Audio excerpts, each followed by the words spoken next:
Hello, hello.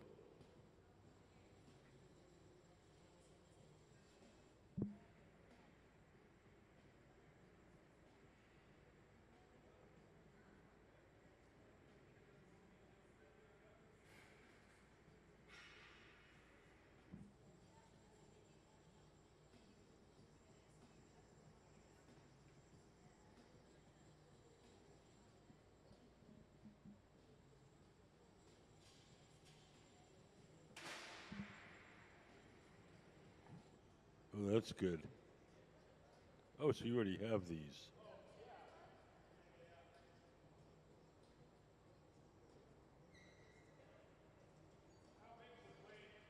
Yeah, you can use the one you have already with her standing by the panels.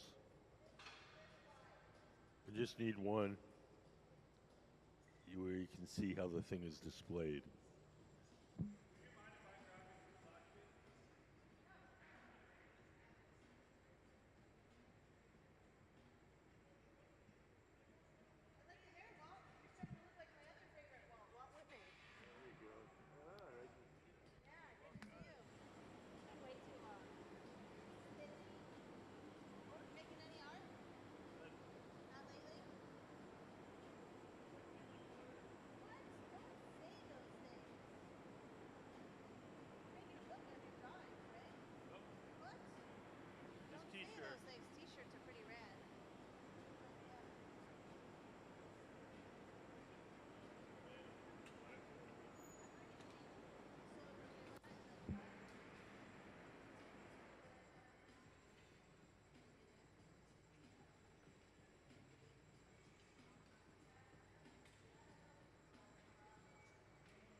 So, have you guys been here before?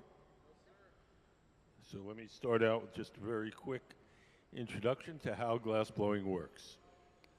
Everything that we do starts out in our glass furnaces. The glass furnaces are the machines where you see the doors closed. There's two of them, one on each side. If you look up on the big screen, you'll see a diagram. That's what they look like inside. So each one has a big ceramic pot. In that ceramic pot is 1,000 pounds of melted glass. We keep the melted glass at 2,100 degrees, and at that temperature, the glass has the consistency of honey. So if you can imagine a giant crock pot full of honey, that's what our furnace is like. When we want to get the glass out to make stuff, we take one of those steel pipes, those are called blow pipes, and we dip it into the molten glass like you're dipping into a big jar of honey. So we dip it in, twirl it around, a little bit of glass sticks to the end of the pipe. The pipe is hollow, so when you blow, ball of glass blows up like a balloon. If you want to make something larger, we dip it in, blow a little bubble, let it harden. Then we dip it in a second time, a third time, a fourth time. We just keep building up the glass in layers. Once you get the glass out of the furnace, it only stays soft for a little while. So we do whatever shaping or blowing we can while it's hot and soft. And then when it starts to get stiff, we go to the second type of furnace. And that's called the glory hole. The glory holes are all the round guys with the doors open. Those have no glass in them. It's just a hot chamber for heating and softening the glass while we're working.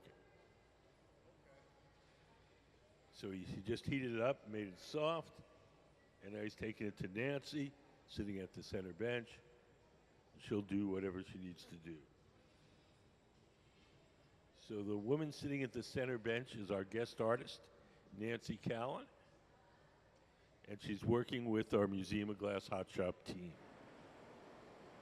So she's here for a week, and we're making her designs, and our team is assisting.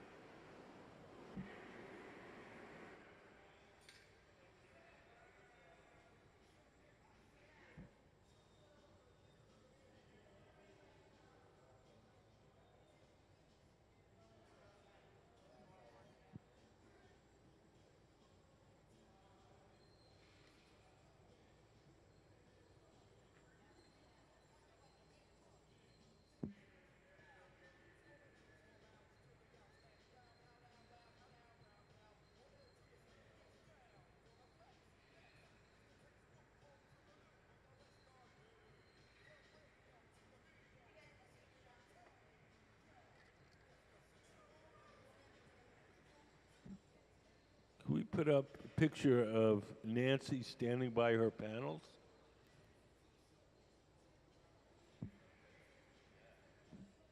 So we're going to be making panels similar to this, the ones that you see in the picture. So the finished product is going to be these wall-mounted panels, mounted like pictures, abstract paintings. And we're using a method called the cylinder method. This is how they used to make flat window glass back in the Middle Ages. So if you look up on the big screen, we have a little drawing. So we make a bubble with the stripe pattern in it. We stuff it inside another one that has the background color. We blow a big cylinder. We cut it down the side, and then we unroll it, and you get a flat sheet with the pattern. And those are the panels that will be displayed.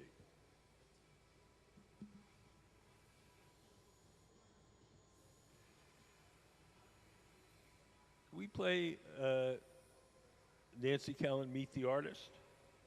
We have a little video. You can hear Nancy talking about her work. Can you hear me? Are you tuning in to me? Can you hear me? I can't hear you. Hello? Check, check. Can you hear me now? I'm Nancy Callan. I'm from Seattle, Washington.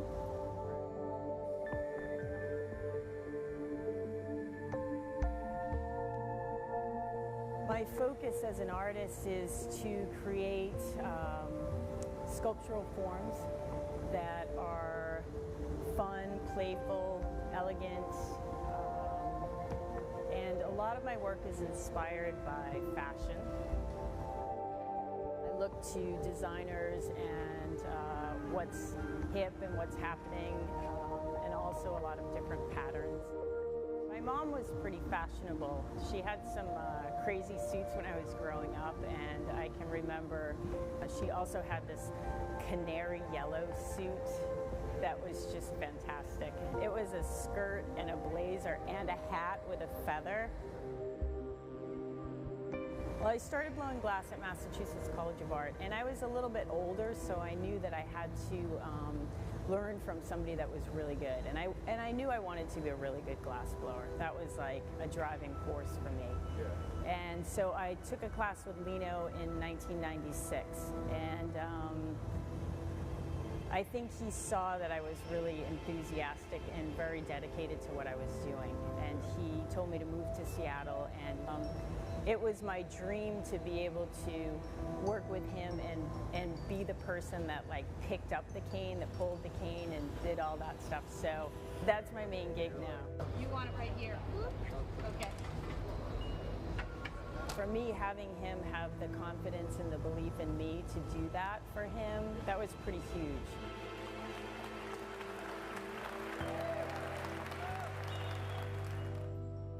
I'm working on a few different series here at the Museum of Glass in my residency, and I'm really excited to be here, of course. It's such a great opportunity to just have a little bit more freedom and explore new ideas.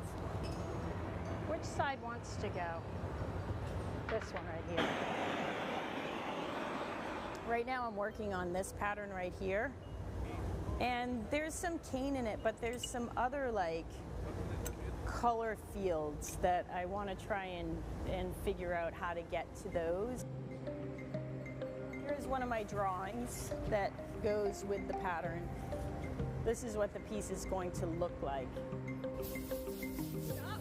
And I haven't decided on which top, so I like to draw everything out, and so I can play with different, to see what I like for different tops on these things.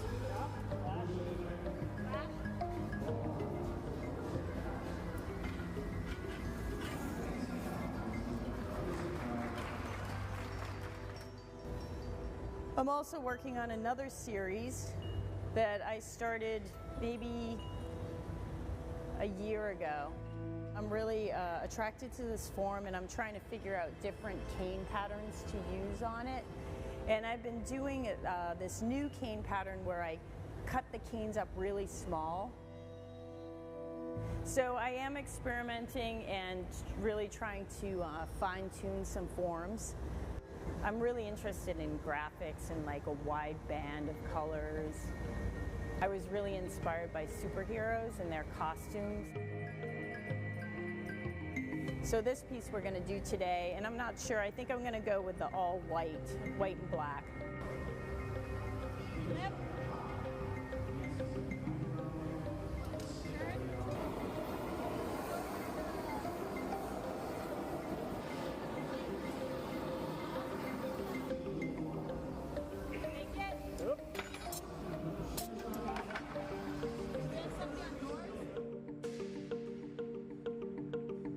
There's so many more things to like figure out and explore that I haven't even come up with yet. There's looks that I want to achieve that I haven't quite been able to figure out yet, and it's like, you know, with glass blowing, I feel like you learn something every time you do it. It's pretty incredible.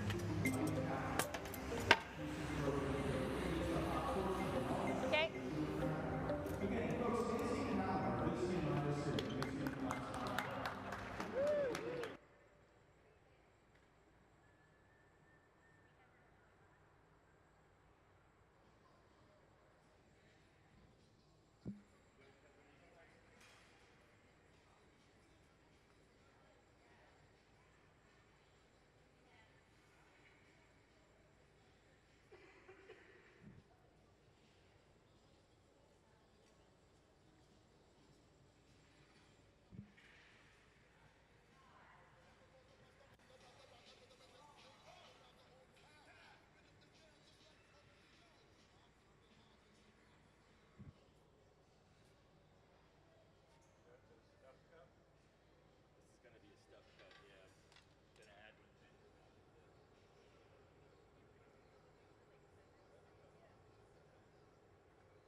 So Nancy Callan, our guest artist, has made a bubble with a fancy pattern in it. I'm going to take it off the rod that she's got and transfer it to another one called a collar, like a collar on your shirt.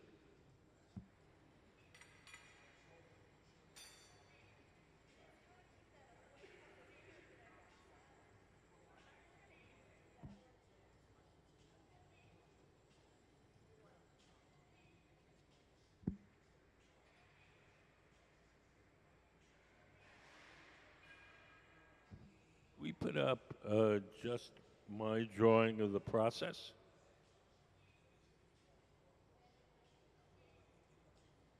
So it's a little complicated. Hopefully you can follow. In the upper left-hand corner, you see there's a bubble with a stripe pattern on it. That would be what Nancy is making in the center. The one marked color cup, that's what they're making over there. And we're going to take Nancy's bubble with the stripe pattern, and we're going to stuff it inside. So the pattern will be on the inside of the cylinder. We'll blow it up to a cylinder, we'll cut it down the side, and when we unroll it, we get a flat sheet with the pattern with the outside color as the background. Does that make sense? Okay, so yeah, it's a little complicated today. This making flat sheets out of cylinders is called the cylinder method, and that's one of the ways they used to make window glass back in the Middle Ages. They blow a big tube, they cut it down the side, unroll it, and you'd have a flat sheet, and that'd be your window.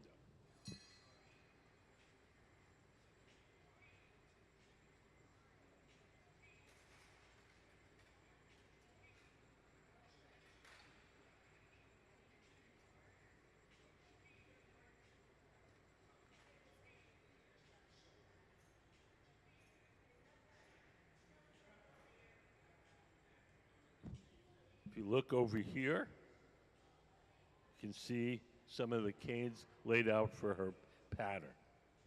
So she's made these rods with some of the patterning in it. We're going to heat that up, roll it into a tube. That's where we are now. We'll close the end of that, and we'll have a bubble with that pattern in it.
Thanks for coming in, guys.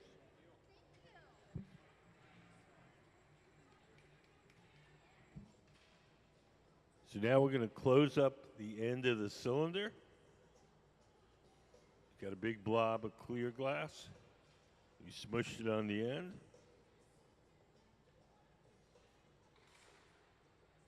So now that the end of that tube is closed, now we can blow it.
So Nancy's going over to our pipe cooler.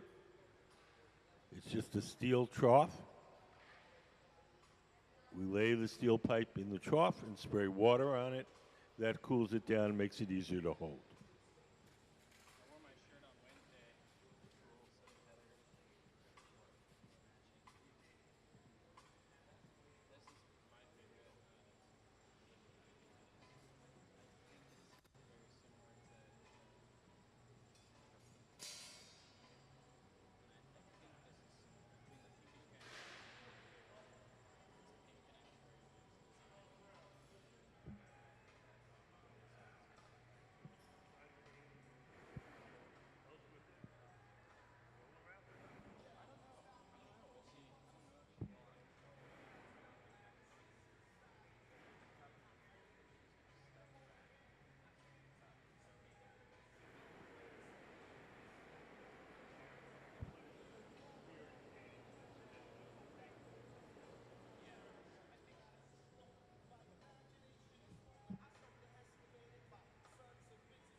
So Nancy's shaping up her bubble. Nancy Callan, our guest artist, the woman in the black sleeveless shirt at the bench on the far right.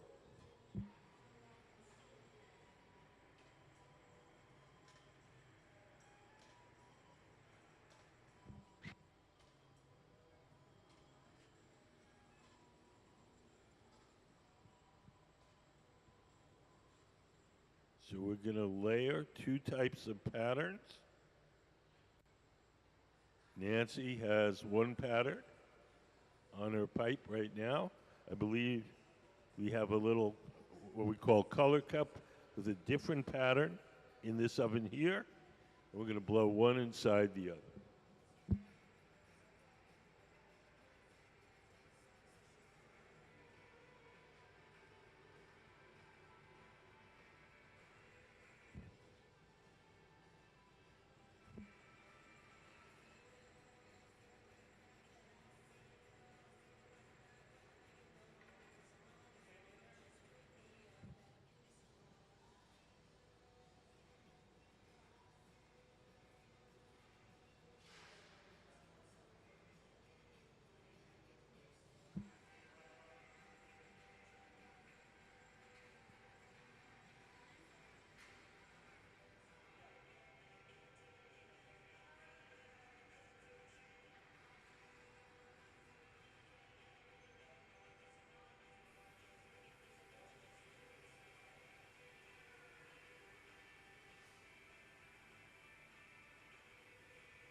We're about to combine the two pattern bubbles. We're going to blow one inside the other. Sarah in the gray shirt has the outer part of the pattern. Nancy, our guest artist, has the pattern on the inside.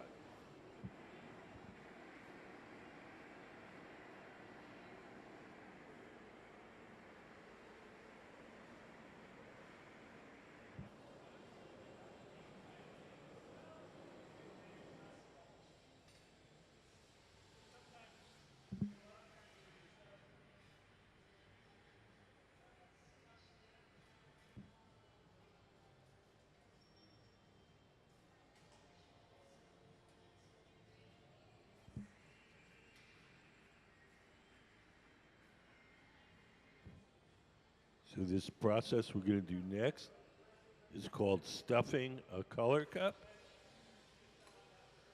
It's a way of layering different patterns or colors.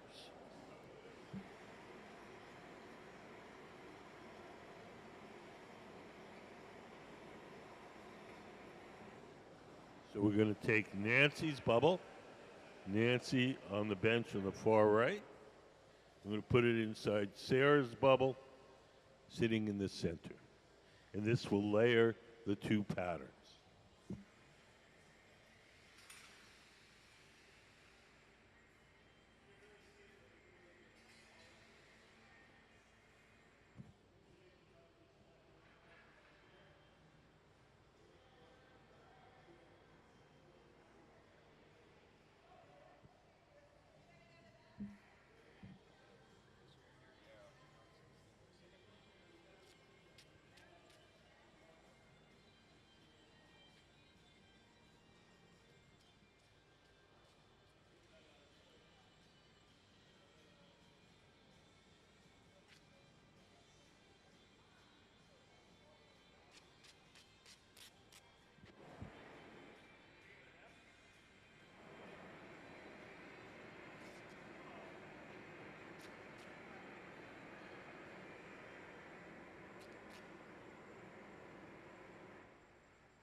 So we're getting ready to do it. We're going to take Sarah's color cup. Just take it off the pipe. We're going to place it in a metal stand. And then Nancy's going to come over with her bubble and stuff it inside. And they each have different patterns on them. And when we blow one inside the other, we'll have combined the two patterns.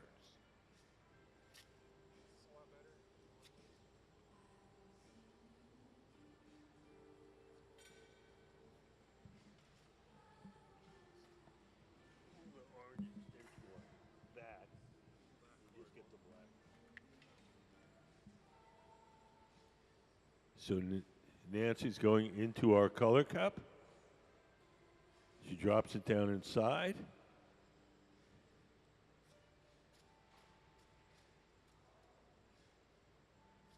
She'll blow.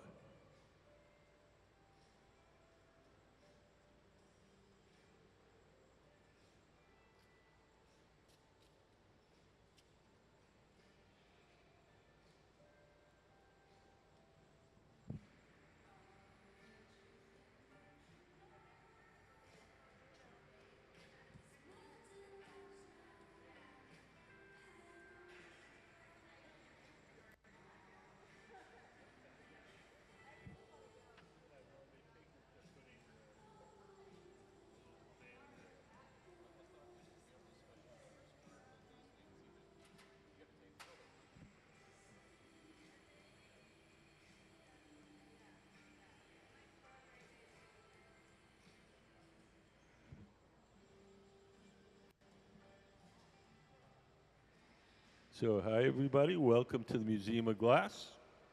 Today our guest artist is Nancy Callan. Nancy is the woman in the center working at that central furnace called the Glory Hole. She's working with our Museum of Glass Hot Shop team, our resident team of glass blowers, plus she's brought a number of assistants of her own. And what we're making is some glass panels. They're kind of like abstract paintings that'll be mounted on the wall. And so we have to go through a pretty fancy process to get the patterns that she wants.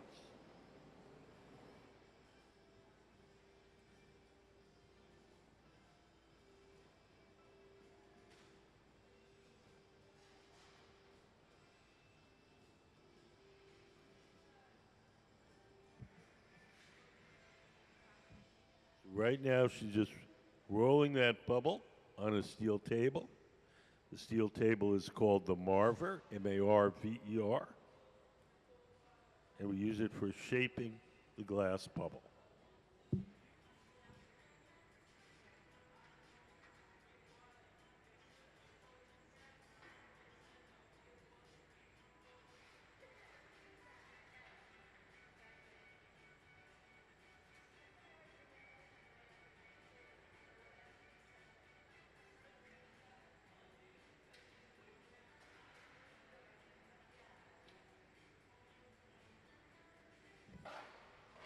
We put up my drawing of the cylinder, unrolling of the cylinder. So this is a little complicated, what we're doing today. We're using what's called the cylinder method. This is how flat glass, window glass, stained glass was made back in the Middle Ages. You blow a cylinder, see if I can find a piece of paper.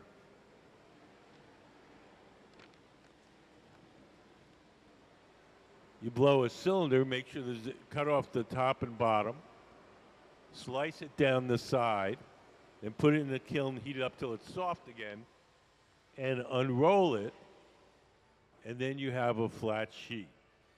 So we're making these cylinders that have Nancy's images on them. We're making custom sheets that Nancy's going to display like paintings. Can we put up the picture of Nancy and the panels? So if you look up on the big screen, you can see how these will end up. But the part that we're making today is this cylinder. Can we put up my drawing again? So right now, we've taken the stripe pattern, stuffed it. We're making what's the orange part that you see up in the corner of the big screen. Over there, Dave is making the color cup. I know that's all very complicated. Does anybody have any questions?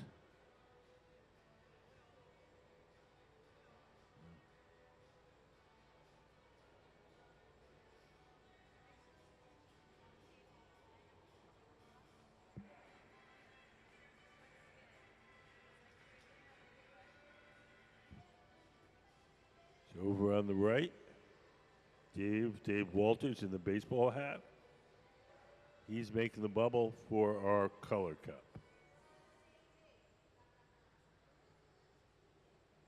We're going to take Nancy's bubble with the two patterns and stuff it inside Dave's bubble.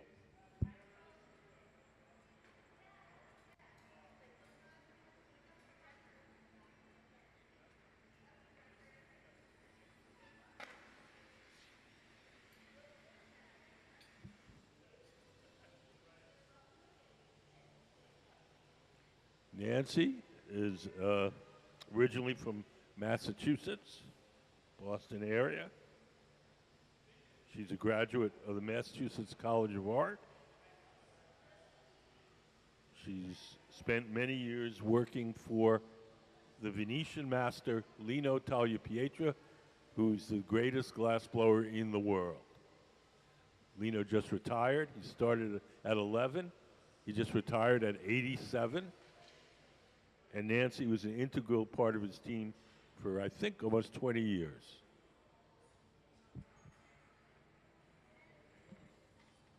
Nancy's now an extremely well-known artist. She shows her work all over the United States. Her work is in many prestigious museum collections, such as the Corning Museum of Glass in New York and the Shanghai Museum of Glass in Shanghai, China. And she's a frequent guest artist here at the museum.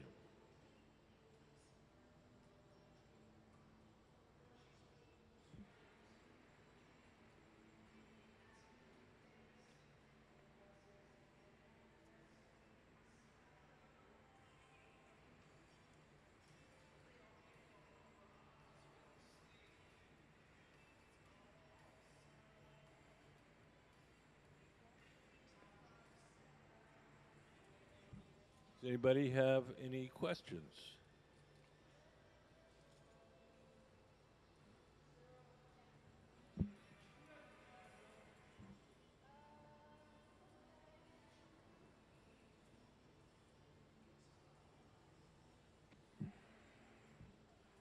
Glass blowing is a team sport. So you can see some of her assistants have taken over the glass momentarily while she sets up another pattern.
Can we play Meet the Artist? We have a little video where you can hear Nancy talking about her work. Can you hear me? Are you tuning in to me? Can you hear me? I can't hear you. Hello? Check, check. Can you hear me now?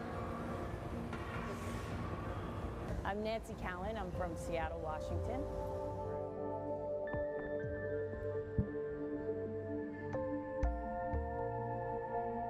My focus as an artist is to create sculptural forms that are fun, playful, elegant, and a lot of my work is inspired by fashion.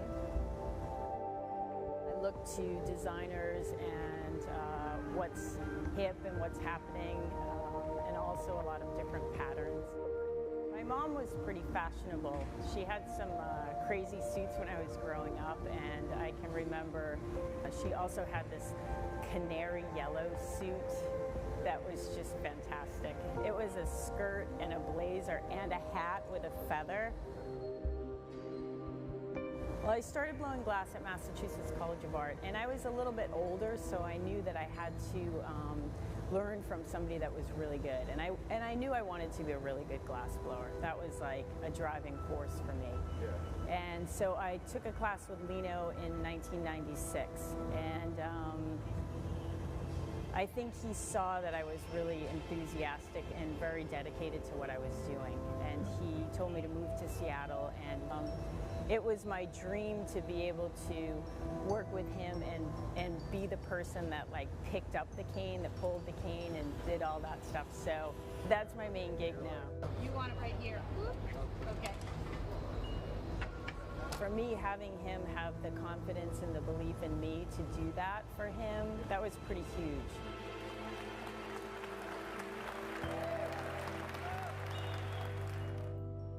I'm working on a few different series here at the Museum of Glass in my residency, and I'm really excited to be here, of course. It's such a great opportunity to just have a little bit more freedom and explore new ideas. Which side wants to go? This one right here.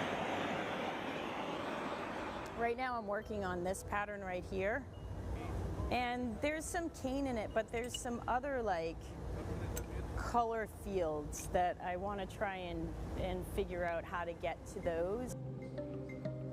Here's one of my drawings that goes with the pattern. This is what the piece is going to look like. And I haven't decided on which top so I like to draw everything out, and so I can play with different, to see what I like for different tops on these things.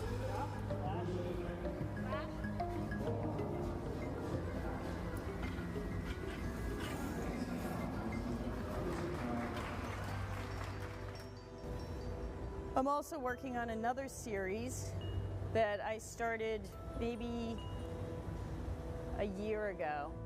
I'm really attracted to this form, and I'm trying to figure out different cane patterns to use on it. And I've been doing this new cane pattern where I cut the canes up really small. So I am experimenting and really trying to fine-tune some forms. I'm really interested in graphics and like a wide band of colors. I was really inspired by superheroes and their costumes. So this piece we're going to do today, and I'm not sure, I think I'm going to go with the all white, white and black. Yep.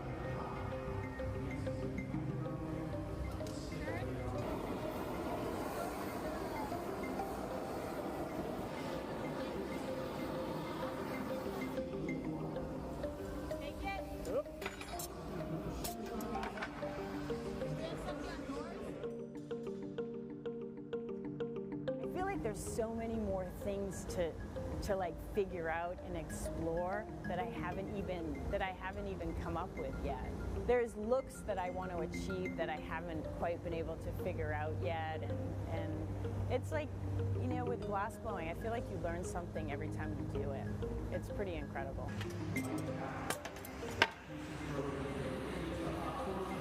Okay.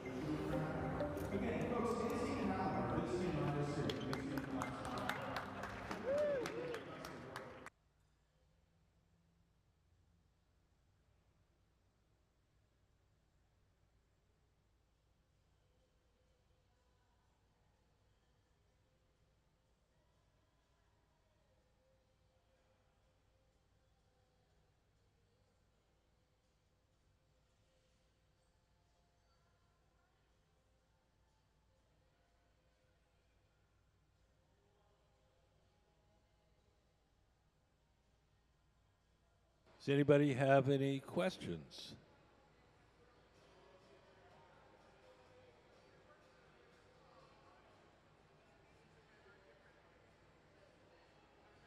You're all working for Nancy on a single project. Yep. Can we put up stuffing a color cup?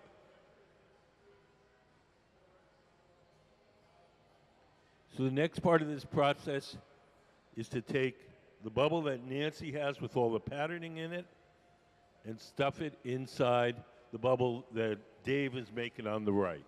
It's called stuffing a color cup. So we'll have white on the outside and we'll have Nancy's pattern on the inside.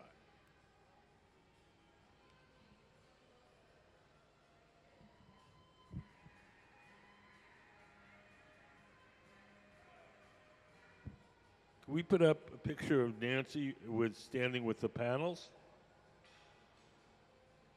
So eventually, we're going to make this into flat sheets with these that'll be hung like a painting with these abstract patterns.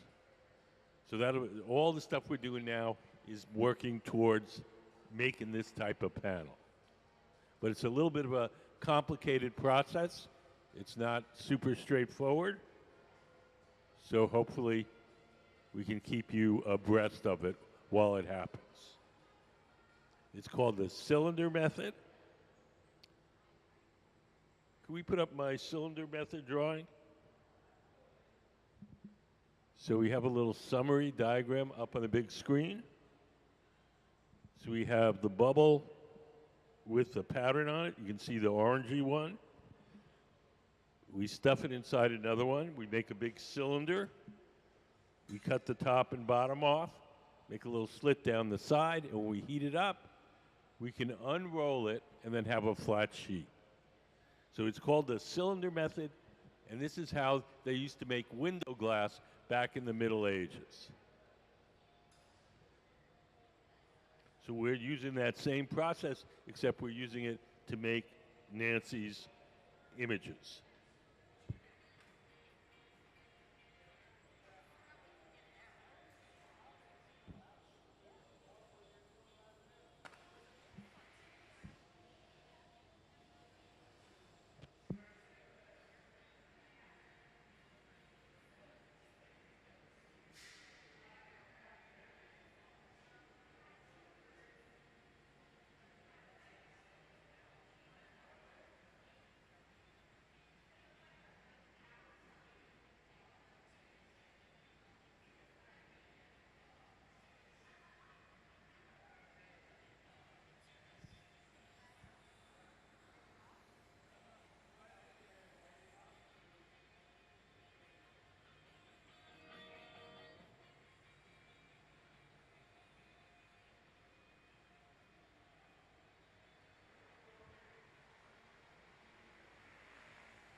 Yes. What is what? The big stick? When we make the big cylinder to unroll, the top is going to be narrow, and we use that big stick to open it up wide. Newspaper. Because when we roll it on the wet newspaper, we can straighten the sides out without leaving any marks.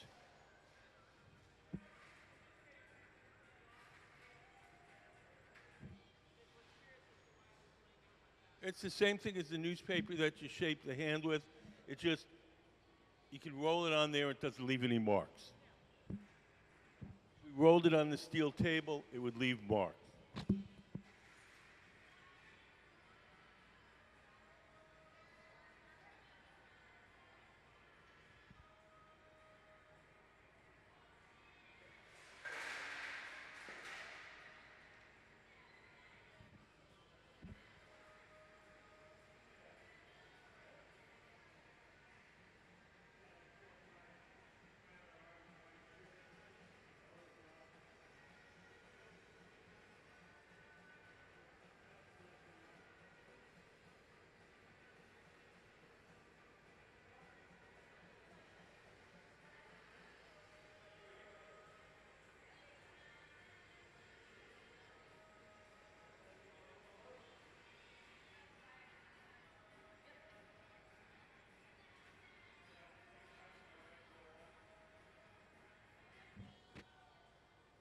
So if you just came in, our guest artist is Nancy Callan.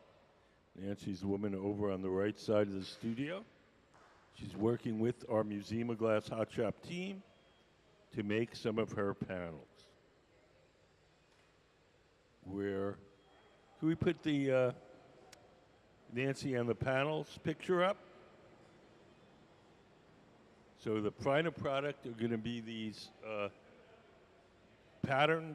these pattern panels with kind of abstract designs, and they get assembled on the wall in a method similar to what you see in that photo. So in order to make these flat panels, we're using a method called the cylinder method. This is how flat panels of glass were made back in the Middle Ages. So we blow a cylinder, we cut top and bottom off, we slice it down the side, and we spread it out, and we'll end up with a flat panel. Back in the Middle Ages, that would be your window. So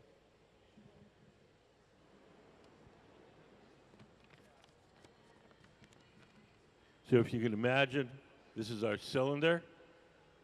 No top, no bottom. Slice along the side.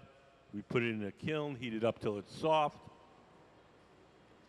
And when you unroll it, there's your flat. So instead of a piece of window glass, we're making these kind of paintings for Miss Callan. Miss Callan is a excellent glass blower. She's been blowing glass, I think, probably close to 30 years.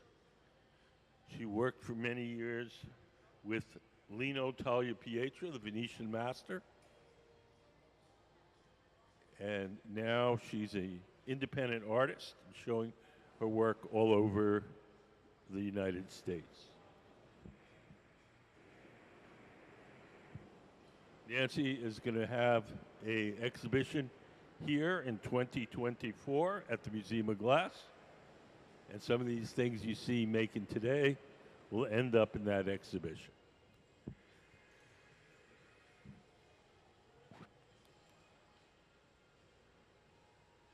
So we're dripping off some of that excess clear glass into that steel can. We'll save that, and that'll eventually go back in the furnace.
Yes.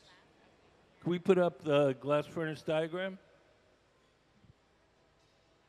So that's what the furnaces look like inside. Big ceramic pot with 1,000 pounds of melted glass in it.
Nancy's stuffing our color cup. So this is a way of layering the colors. So now we have the white on the outside, and we have Nancy's elaborate pattern on the inside. That's called stuffing a color cup or a stuff cup, depending on who you ask.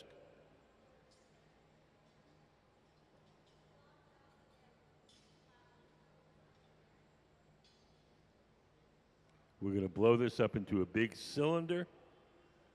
We're going to unroll it, and we'll have a flat panel with Nancy's pattern. The white bubble that we stuffed it in, that'll be the background color, and the stripe bubble on the inside, that'll be the pattern. Can we put up Nancy with the panels again? So it's going to be a panel similar to the ones you see in this picture.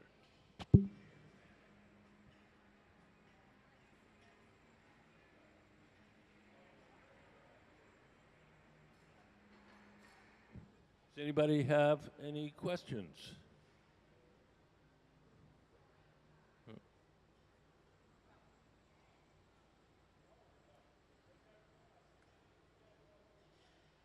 Hey, do you guys have?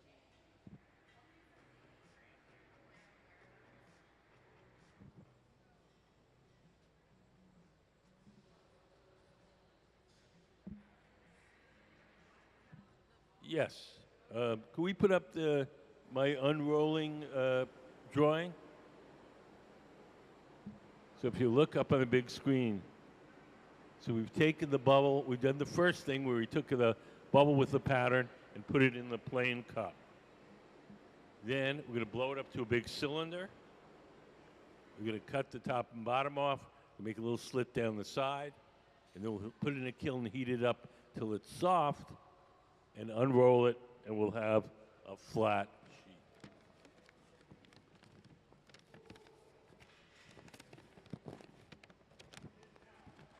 Get our cylinder, cut it down the side, lay it on its back, put it in a kiln, heat it up till it's soft, unroll it, and you have a flat sheet. So this is the same way they used to make window glass back in the Middle Ages. It's called this. No, we're going to do that. We're going to blow the cylinder, cut the bottom off. We'll put it in one of these kilns. We'll cool it down overnight. We'll put it in one of these kilns. We'll unroll it while it's hot, and then when it cools down, we'll pull it out with our hands. So we don't. Days. Everything has to cool overnight. We're going to make this.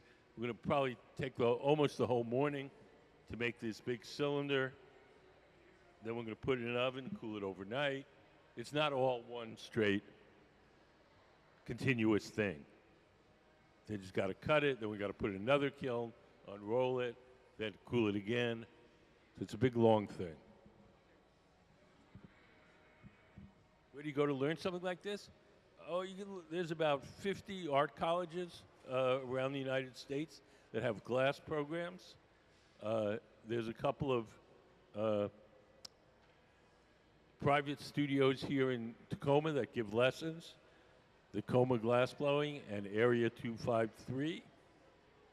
There's just a whole bunch of places.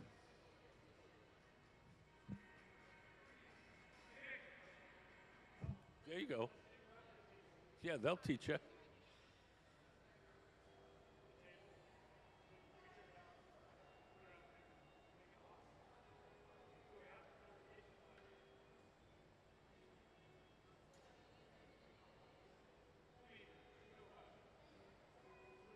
Nancy's been blowing glass for almost 30 years, I think. So you won't learn everything she knows, but you get a start.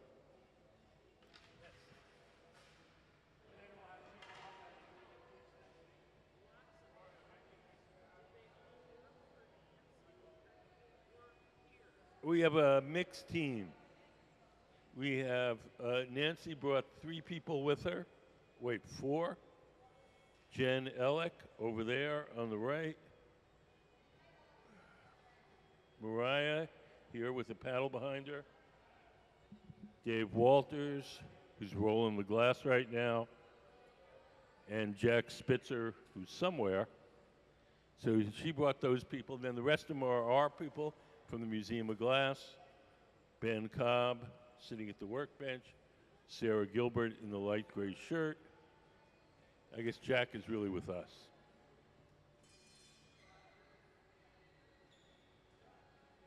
So glass blowing is a team sport. When you have a big project, it helps to have a lot of folks.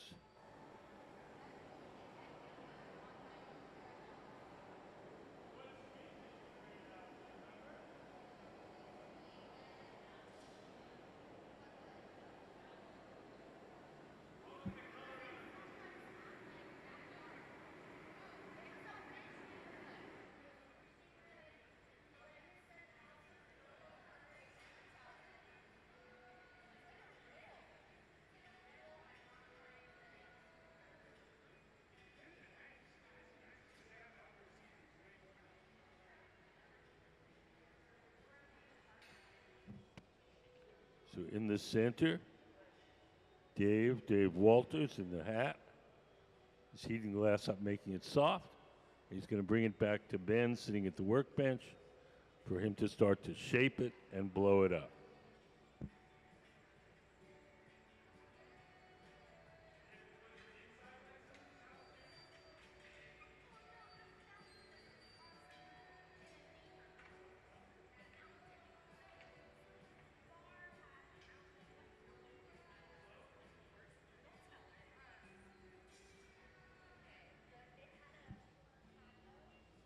So Ben sitting at the bench is shaping it. Sarah seated to the left, she's the person that's blowing. She's blowing through that steel tube, the blowpipe, and inflating it as Ben shapes it.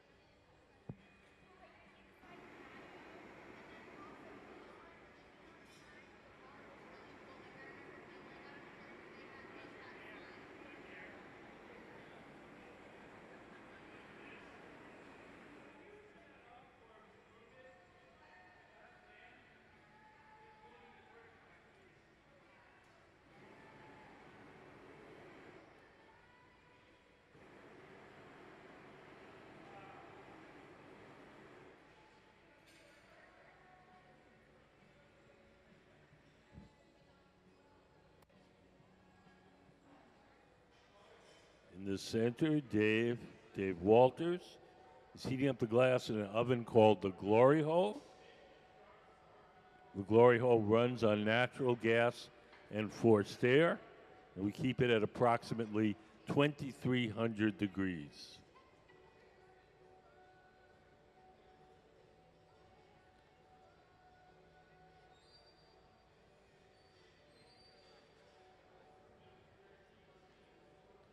Now, in the center, Ben in the light gray shirt is squeezing the glass with a tool called the jacks.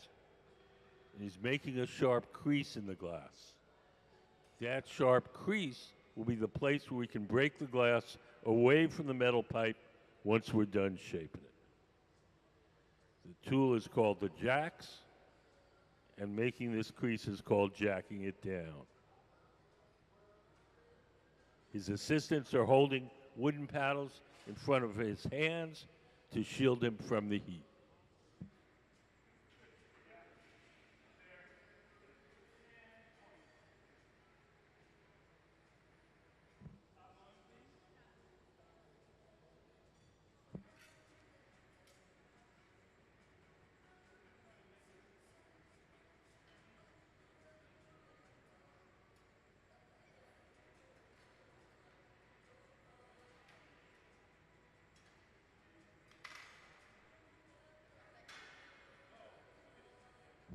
Has anybody got any questions?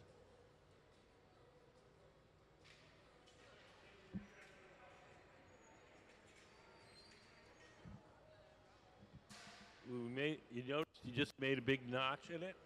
We want to take the glass off. We'll drip a little water into that notch. The cold water will hit the hot glass and crack it. And we tap on the pipe, the whole thing will come off. It's like tearing a coupon out of a newspaper. You make a nice sharp crease, and when you pull on it, tears along the crease.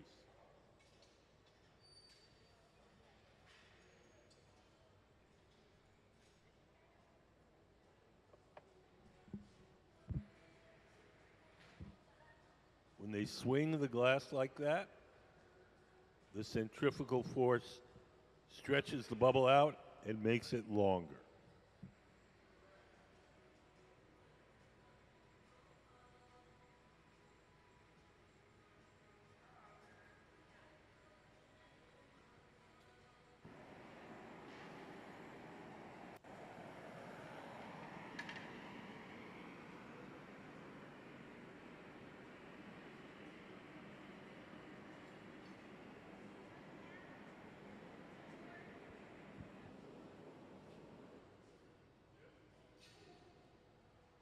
So as the glass blowers in the center are making this big bubble into a cylinder, Nancy is getting a start on her next piece.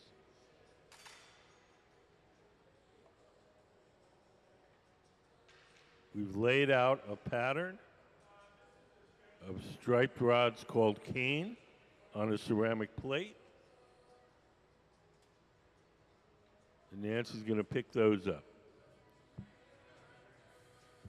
That's the beginning of the pattern for the next panel.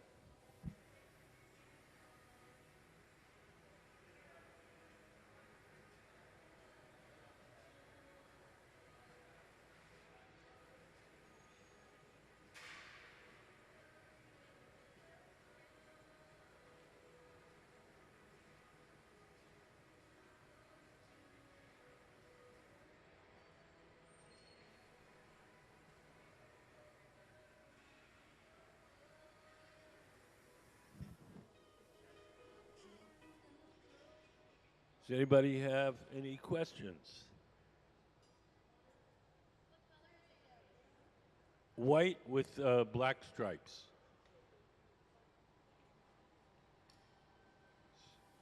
So Nancy just picked up the patterning for the next piece. So this is the beginning. They're about 3/4 of the way full through.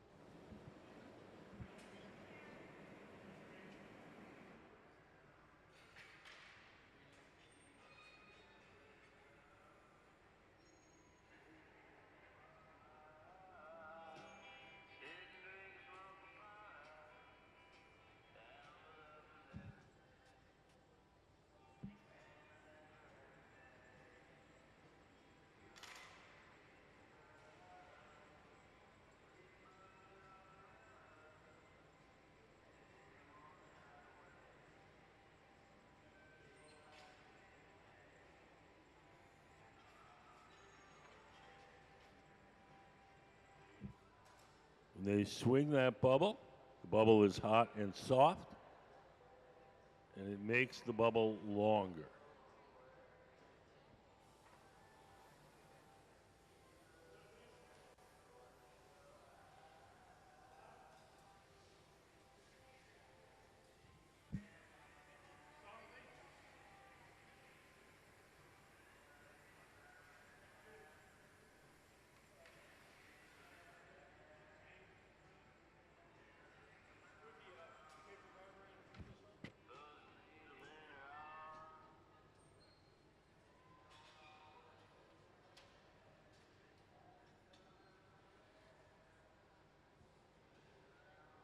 Can we put up the picture of Nancy with the panels?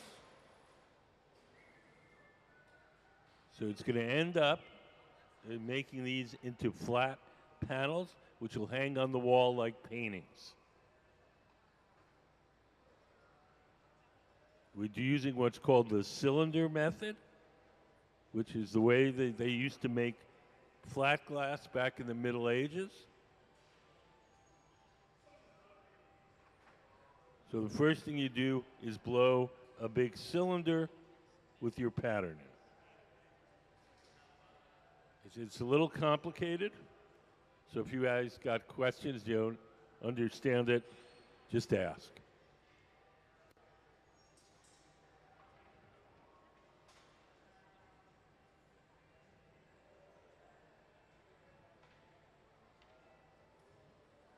So next thing we're going to do in the center is we're going to straighten out the sides of the cylinder.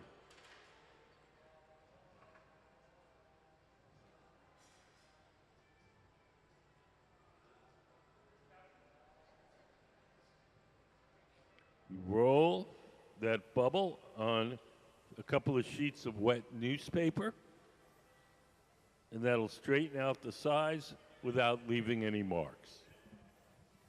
Just ordinary newspaper soaked in water.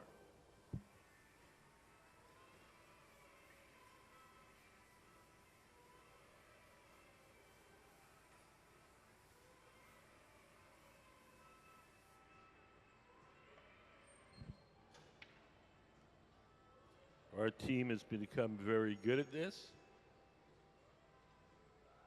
We've done it for a number of artists. If you go to our cafe, you'll see a big sculpture of leaves mounted on the glass wall. And this is how we made all the glass that went into those leaves by this cylinder method.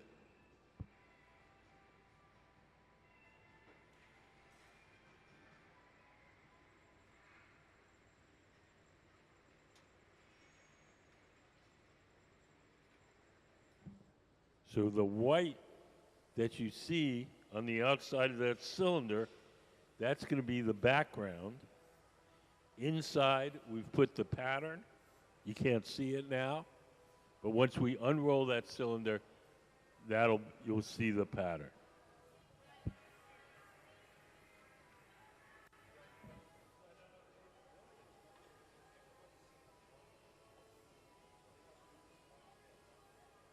These guys are all pros. I mean, I'd say, what? Yeah, I mean, they're probably, I would say, an average of 20 years blowing glass. Plus, they are giving each other instructions, but it's hard for you to hear. So they are telling you, do this, do that, but you don't really hear it from where you're sitting. Yeah. Oh, these guys are some of the best glass blowers in America.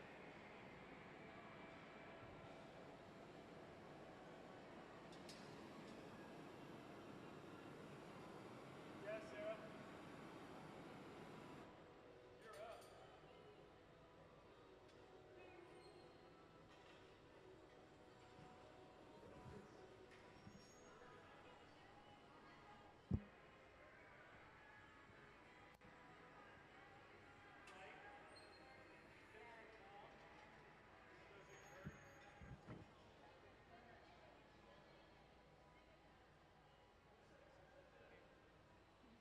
Do you guys have any questions?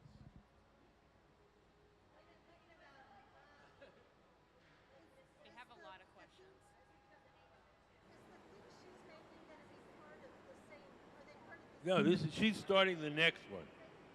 She's making a bubble with the patterns in it.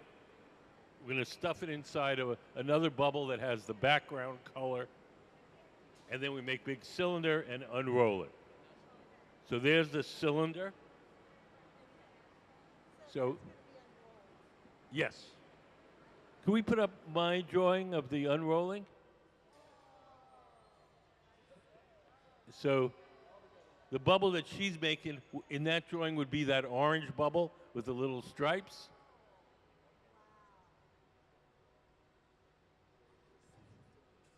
So it's a little complicated today. Yes, so we blow one bubble, this bubble that she's making, we blow it inside another bubble. The second bubble has the background color. And then when we finally unroll it, you see the pattern against the background color. They're just rods of glass melted onto the. She just made rods of glass with contrasting colored rods melted into them.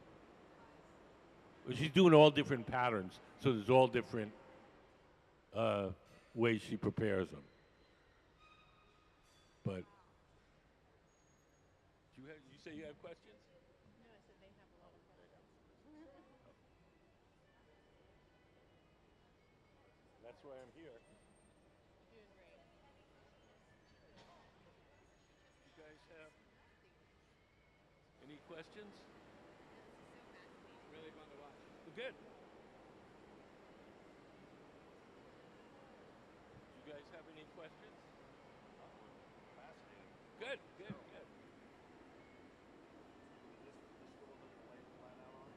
Yeah, so we'll cool that overnight once we get it, and then we'll cut the bottom off with a diamond saw, like a tile saw, and put a slice down the side. Then we'll put it in another one of these big kilns here, heat it up till it's soft again, and then unroll it. So it's a big process.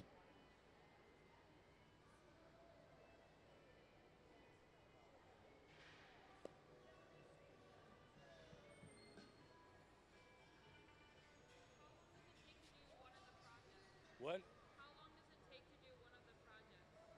There is no amount of time because it doesn't all happen at once. It's not like you start at 5 o'clock and you're finished at 8. So we're going to, Nancy's prepared some of these cane patterns. She did that at another studio another time. We're going to make the cylinder today. It's going to cool overnight. We're going to cut the bottom off. Then we put it in another kiln on another day. This is not one continuous thing. It's a lot of work. Oh, maybe 3 or 4 hours. So bring it up slowly. No, this will be sort of in the, maybe 1,300 range. The glory holes are 2,300. The glass furnaces are 2,100. Yes. Especially because it's way out on the end of that pole. So it's like picking up 2 bowling balls with a fishing pole. The leverage is all wrong. So whatever that weighs, it feels like twice as much.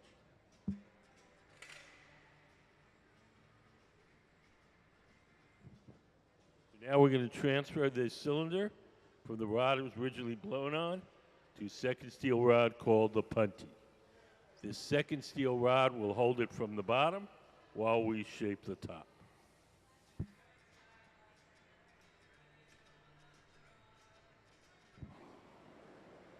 When they feel that bond is strong enough to bear the weight, we'll break the glass off the original pipe. We'll drip some water where we want it to break. Give the pipe a tap, and off it comes.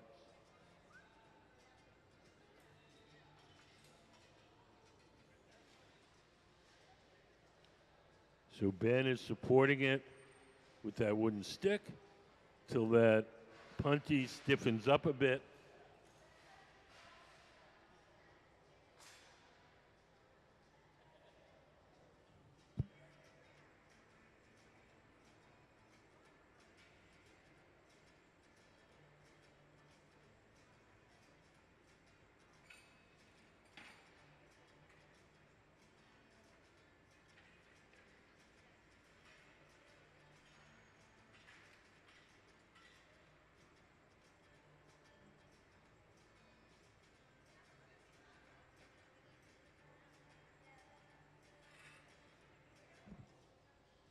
So now we're just getting that centered on the puntee, the steel rod. Does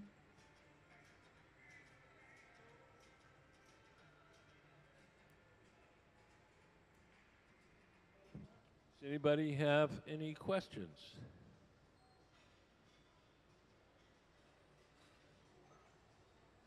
Our guest artist is Nancy Callan. Nancy's in the sleeveless shirt on the right side of the studio, and she's making the bubble to begin the next cylinder.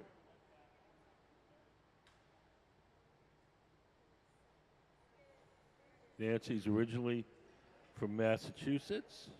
She attended the Massachusetts College of Art in Boston, and she now lives and works here in Seattle.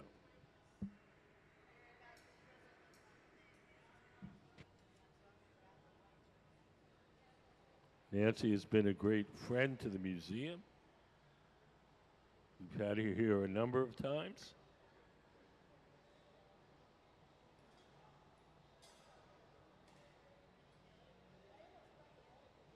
She's taught at the world-famous Pilchuck Glass School here in the Northwest. She's taught at the Pittsburgh Glass Center. She's a very well-known and respected artist. We put up some of Nancy's work up on the big screen. So we have a little variety of the artwork of Nancy Callan, C-A-L-L-A-N.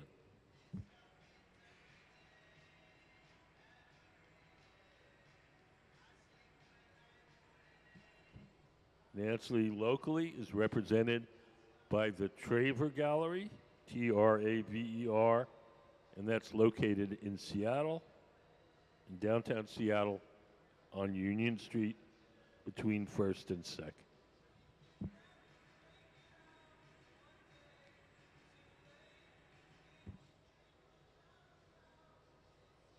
These are some panels made in a similar way that we're making these panels today.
So in the center, we're going to be trimming a little bit of the thick glass away from the bubble.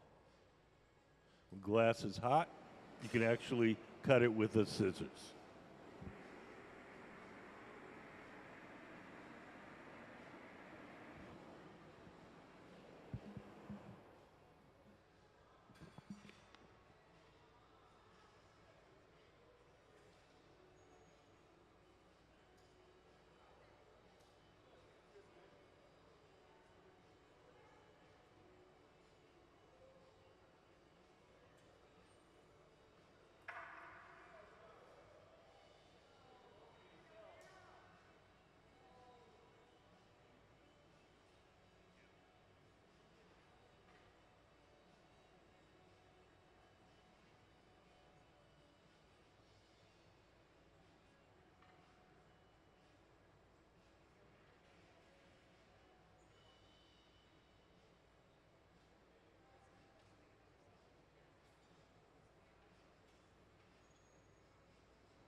So now that we've opened it up a little bit, you can see the pattern on the inside.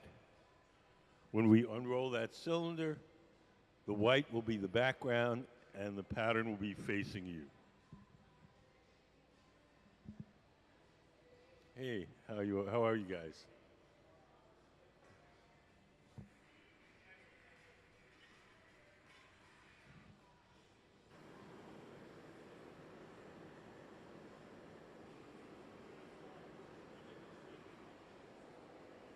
So making this cylinder is the first half of the process. We got to cool it overnight. We got to cut off the bottom, slice it up, and unroll it. Can we put up my unrolling drawing? So if you look up on the big screen, we've made the cylinder. We're going to cool it overnight. We're going to do the cutting, and then we'll heat it up and unroll it. We'll have our flat panel.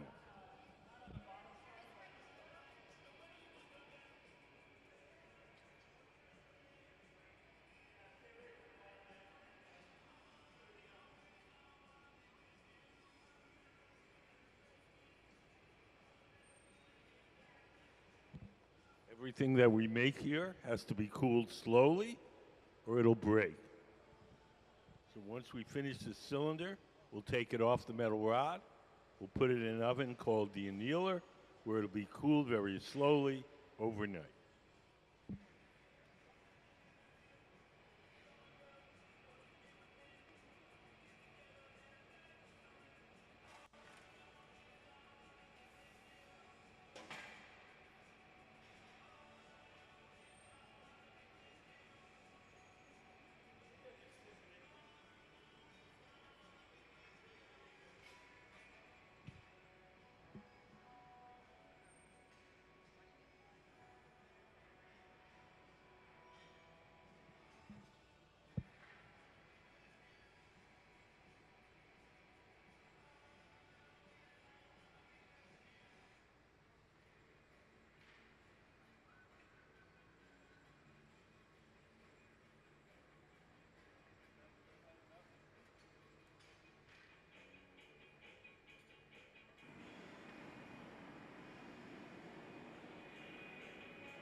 If you look up on the big screen, you can see a little peak inside that cylinder. That's the pattern of our panel.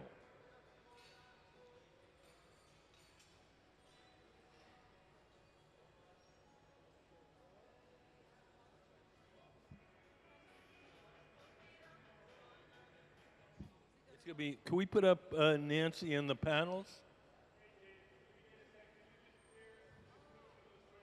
So they're going to be displayed like paintings.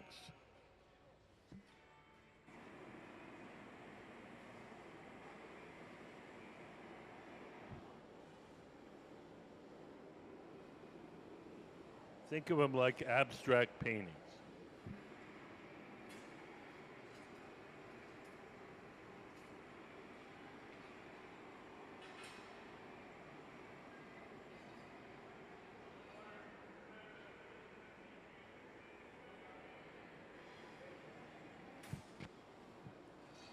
So if you look to the right side of the studio, you see one of the glass blowers putting on some protective clothing. He's going to carry the finished cylinder to our annealing oven where it'll be cooled slowly overnight. The jacket, the gloves, the helmet are all made out of Kevlar. Kevlar is a fire-resistant insulating material. When he grabs that cylinder, it'll be about 1,000 degrees. At that temperature, the glass will be hard, and we'll put it in our annealer to cool slowly overnight.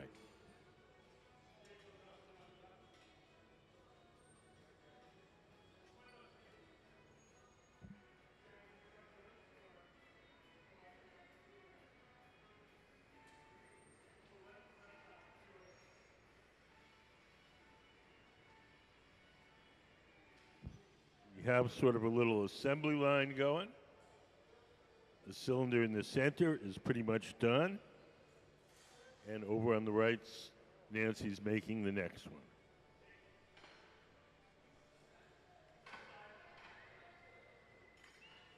So into our annealer to cool slowly overnight. So let's have a big hand for Nancy Callan and the Museum of Glass Hot Shop team.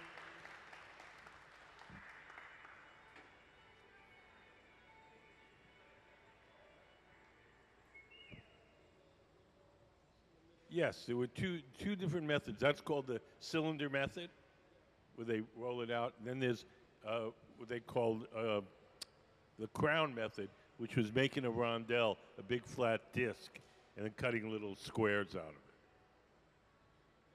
of it. When you look at windows, a lot of windows in the from really old buildings like the 1500s or something, the panes are never very big.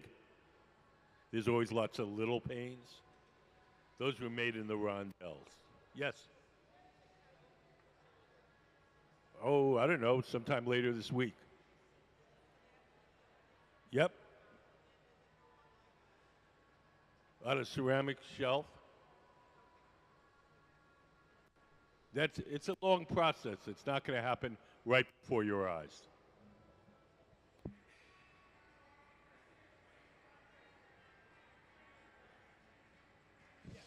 Exactly. Mm-hmm. Yep. Yep. Blow a cylinder and unroll it. It's same for Nancy, for Fremont. What?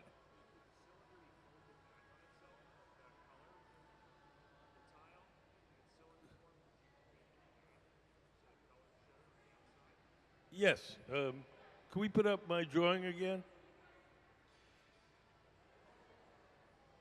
So you see the lower half of that drawing?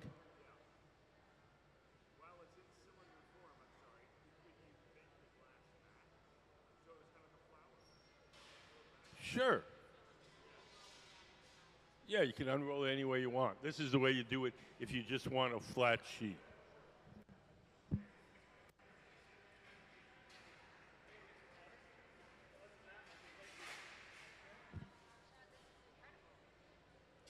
try to entertain you.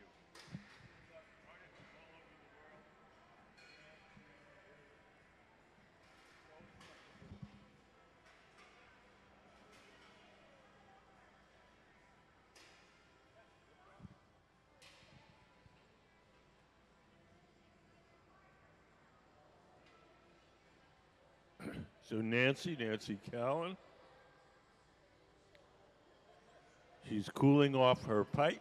That's Nancy in the sleeveless black t-shirt.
Over here, they're going to bust off the end of that bubble. Open that up.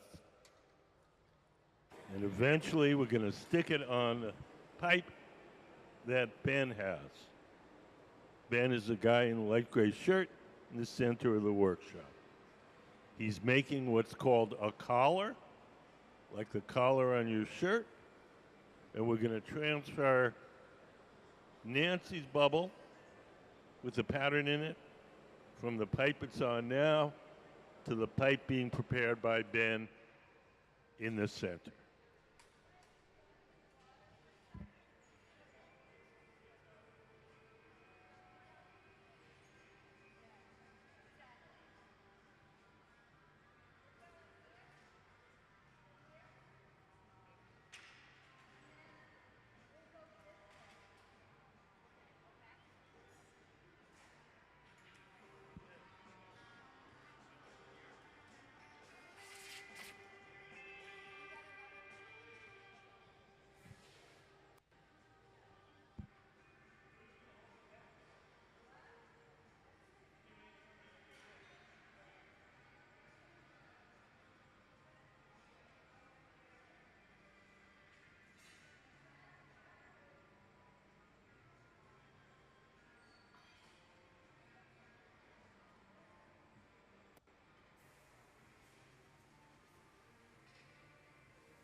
So we're going to break off our squiggle.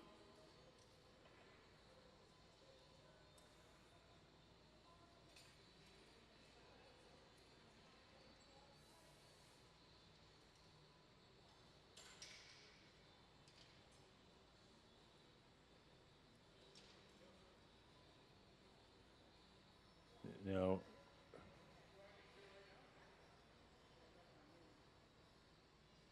we're going to pick it up with the collar.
You're going to make a bubble out just out of that.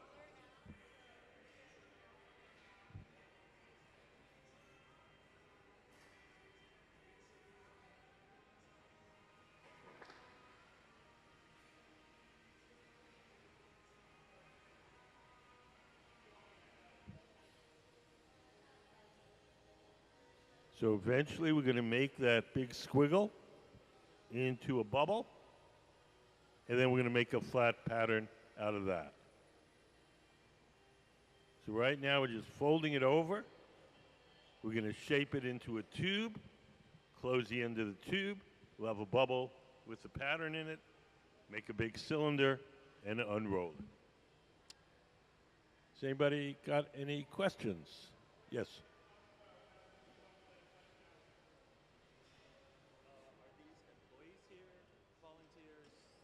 There's a mix. There's Nancy in the stand to the right of the center. She's our guest artist, Nancy Callan. So she's here as a visiting artist for a week. A number of the people are museum employees. Ben in the light gray shirt, for instance. And then Nancy brought, I think, 4 people with her who are local glassblowers who are assisting her. So it's a mixed team. Some are our guys, some are her guys.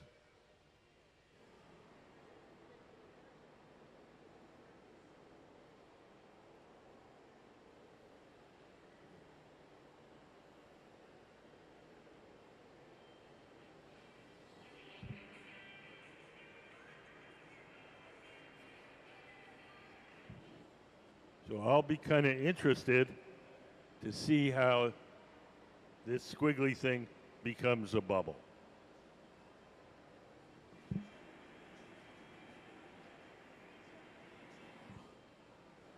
I don't think I've ever seen anything quite like it.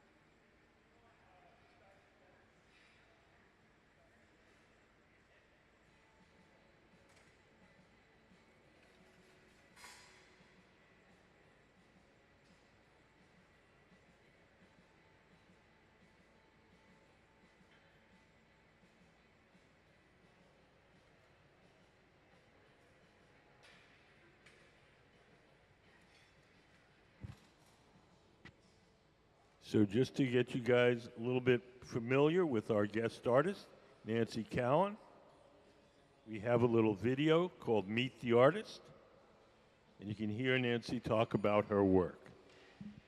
Can you hear me? Are you tuning in to me? Can you hear me? I can't hear you. Hello? Check, check. Can you hear me now? Tune the volume up a little. I'm Nancy Callan. I'm from Seattle, Washington.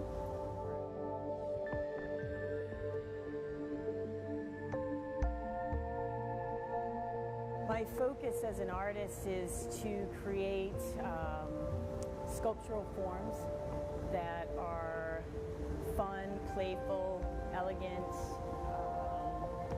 and a lot of my work is inspired by fashion. I look to designers and what's hip and what's happening, and also a lot of different patterns. My mom was pretty fashionable. She had some crazy suits when I was growing up, and I can remember she also had this canary yellow suit that was just fantastic. It was a skirt and a blazer and a hat with a feather. Well, I started blowing glass at Massachusetts College of Art, and I was a little bit older, so I knew that I had to learn from somebody that was really good. And I knew I wanted to be a really good glass blower. That was like a driving force for me. Yeah. And so I took a class with Lino in 1996, and I think he saw that I was really enthusiastic and very dedicated to what I was doing, and he told me to move to Seattle, and it was my dream to be able to work with him and be the person that like picked up the cane, that pulled the cane and did did all that stuff. So that's my main gig now. You want it right here. Okay. For me, having him have the confidence and the belief in me to do that for him, that was pretty huge.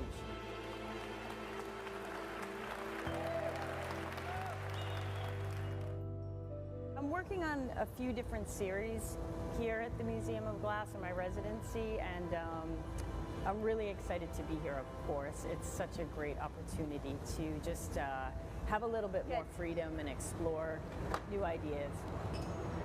Which side wants to go? This one right here. Right now I'm working on this pattern right here, and there's some cane in it, but there's some other like color fields that I want to try and figure out how to get to those. Here's one of my drawings that goes with the pattern. This is what the piece is going to look like.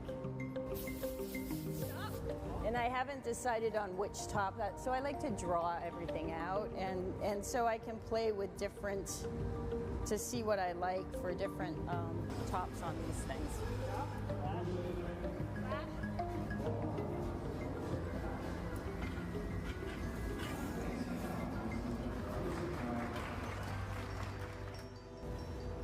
I'm also working on another series that I started maybe a year ago. I'm really attracted to this form, and I'm trying to figure out different cane patterns to use on it. And I've been doing this new cane pattern where I cut the canes up really small. So I am experimenting and really trying to fine-tune some forms. I'm really interested in graphics and like a wide band of colors. I was really inspired by superheroes and their costumes. So this piece we're going to do today, and I'm not sure, I think I'm going to go with the all white and black. Yep.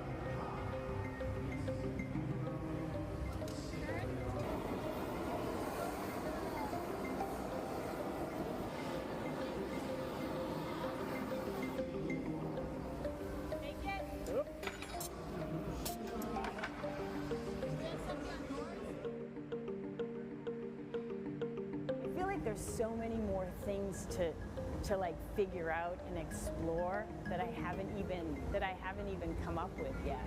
There's looks that I want to achieve that I haven't quite been able to figure out yet, and it's like, you know, with glass blowing, I feel like you learn something every time you do it. It's pretty incredible.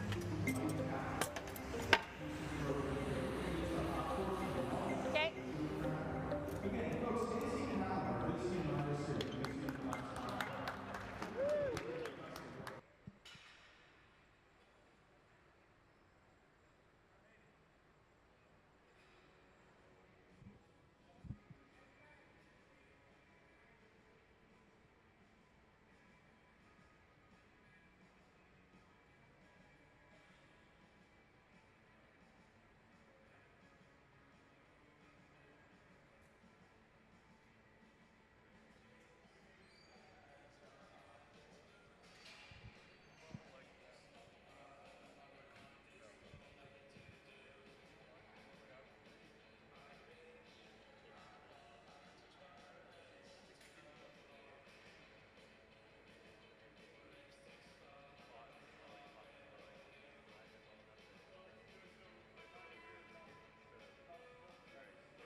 So now we're going to block it.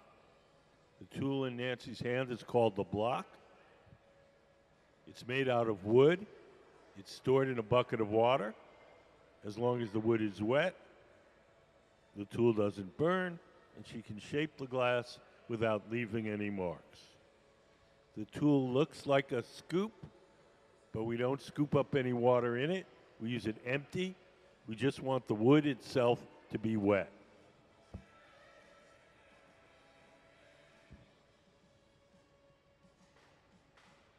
So now we're going to try and rein in all that tangle and make an even bubble out of it.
Has anybody got any questions?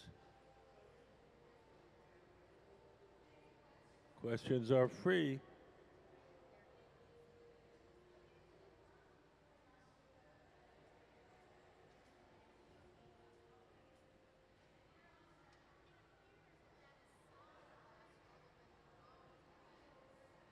Oh, it's blown glass.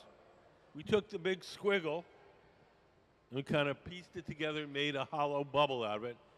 Now we're just rounding out the outside, then we're going to start to blow it up. So it's hollow on the inside and it's kind of squiggly on the outside. And now we're going to straighten out the outside.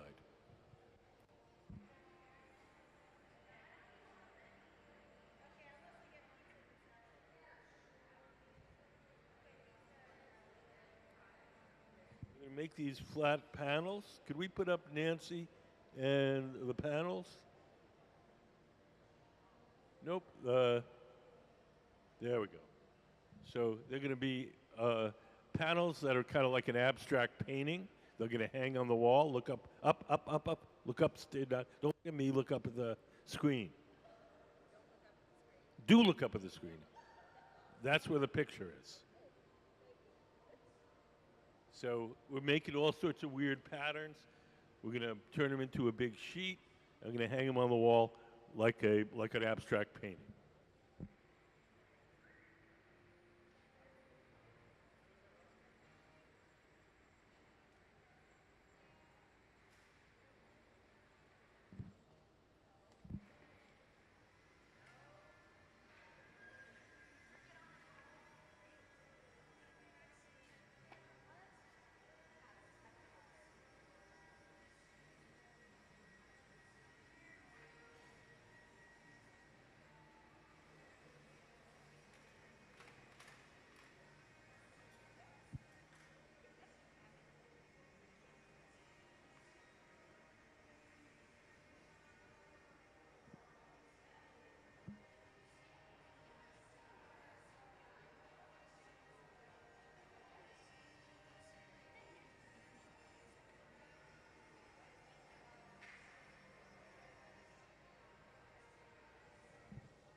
If you come in a little later, our guest artist is Nancy Callan.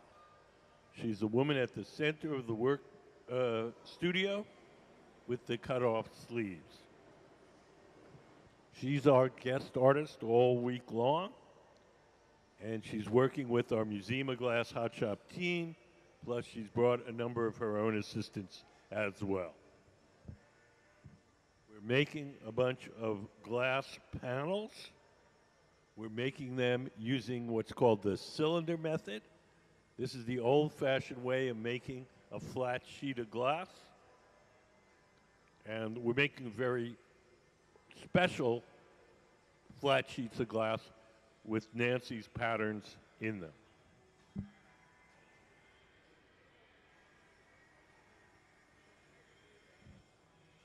So these sheets will be displayed like paintings on a wall. So if you think of them kind of as abstract paintings, that's what they're going to look like. Hi. How are you guys? Good. You guys have any questions? Anything you want to know? Just Jody, so I don't know. Okay. I just can't. So, why not just say Jody? We're making a big flat panel with a fancy pattern in it. You start out by blowing a bubble. That's what she's done now. And we're going to make it into a cylinder. And we're going to unroll it, and that'll be a big flat panel, like a painting. Say what? Blow the gas data? Yes, right now it's hollow. We're going to blow it. We're going to put some more glass around it. We're going to blow it up.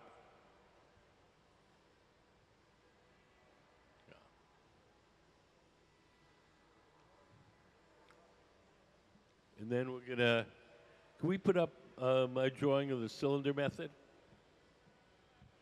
So if you look up on the big screen, we have a drawing that sort of explains it. So make a big cylinder. We'll cut off the top and the bottom. We'll make a little slice down the side. We'll put it in a kiln like this, heat it up till it's soft, and we'll unroll it, and we'll have a sheet with a fancy pattern in it.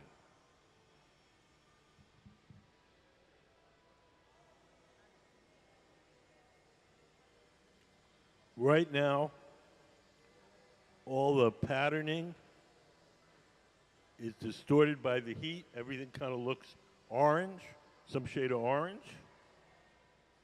When it cools, it will turn to its natural colors.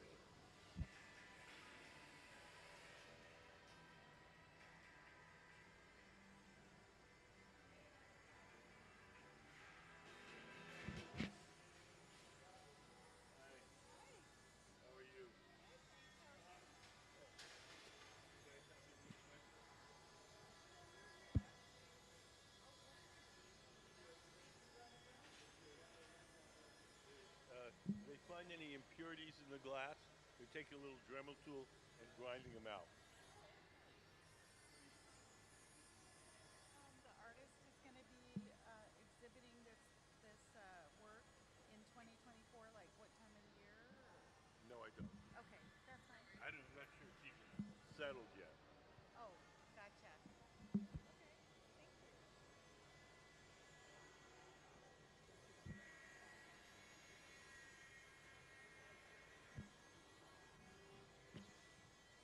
So over here on the left, the two glass blowers have taken Dremel tools. They've got some impurities, some schmutz, and they're grinding off the impurities so we have a nice clean bubble.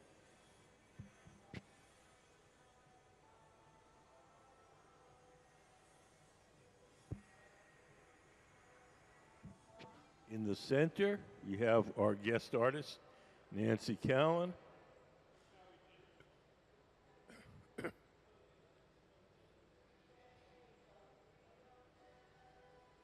And she's making the bubble for our panel.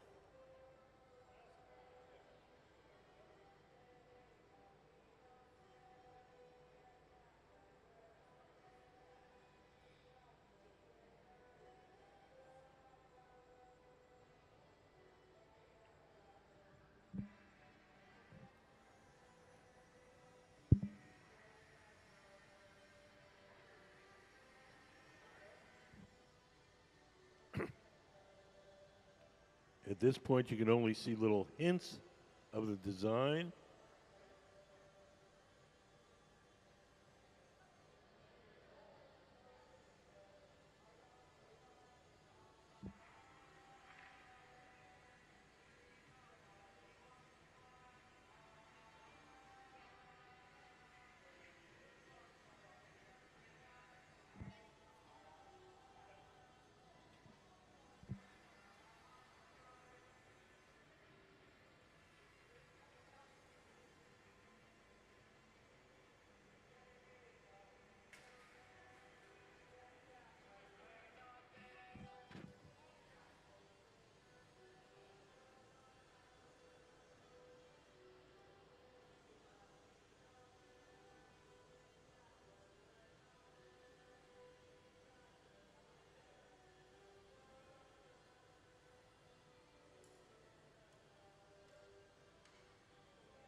He's using a little bit of hot glass to plug up any holes. So we made a big sort of snake-like thing, and we've shaped it into a bubble. And before we can really blow it up, we need to make sure it's airtight.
So in the center workbench, Nancy is shaping the glass with a pad of graphite cloth. Seated to the left is Ben in the light gray shirt, and he's the guy that's blowing as Nancy shapes it.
So Nancy is letting her bubble cool and stiffen a bit. I think we're going to start to coat it with more clear molten glass. So this bubble is hollow right now. The walls are quite thick. We want to make something big, so we're going to have to get some more glass. Ben, on the far right, is taking the pipe over to the pipe cooler. That little trough, we lay the steel pipe in the trough, we spray water on it, that cools it down and makes it easier to hold.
Anybody have any questions?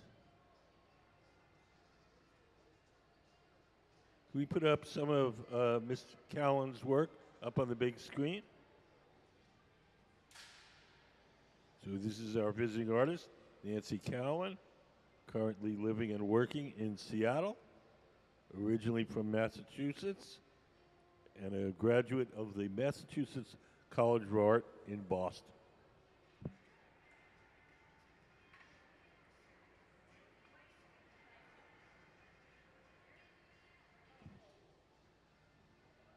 Her work is in prestigious museum collections all over the world.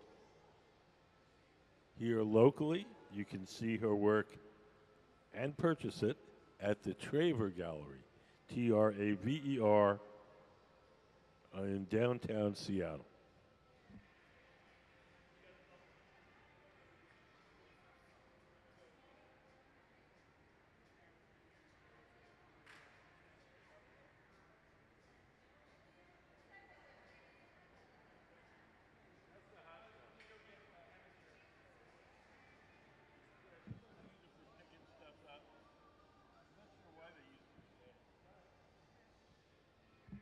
Yes. Speak loud.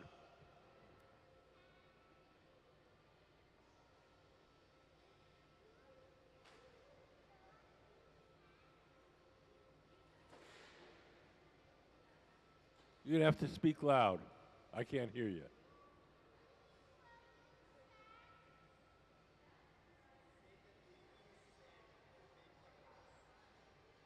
Do we use sand? Yes. Yes. Glass is mostly melted sand.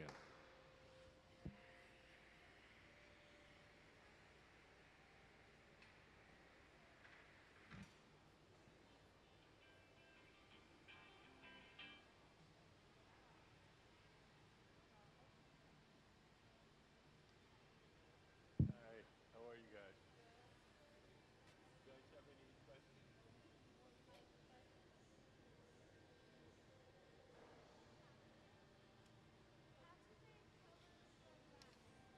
When you first cook the glass up, cook it up with different metals to make different colors.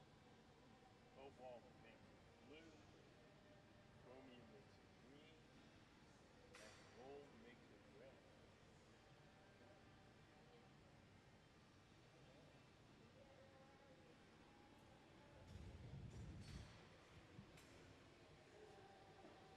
Yes. Oh, let me get close so I can hear you.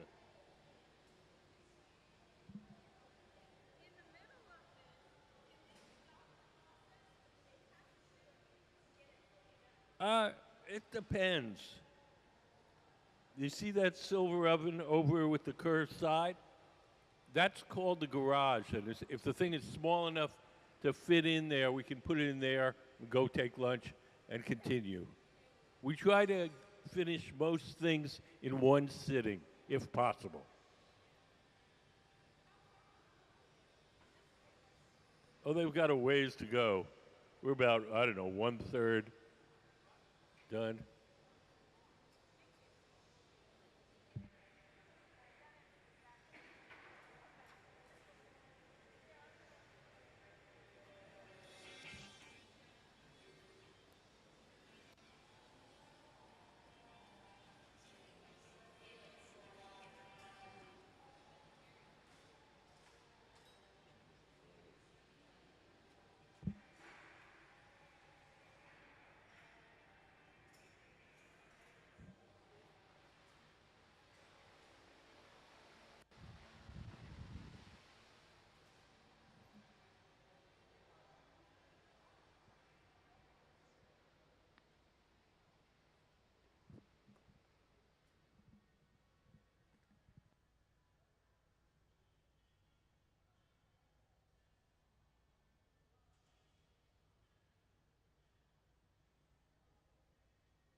we put up stuffing a color cup? So in order to layer our designs, we're going to do what's called stuffing a color cup. So the bubble that you see on the right side, that's the one that Nancy's making right now. And Dave, sitting at the bench on the right, he's making the color cup, the part more color cup in that drawing. I'm going to put one inside the other. It's called stuffing a color cup. And that'll leave Dave's bubble on the outside and Nancy's bubble on the inside.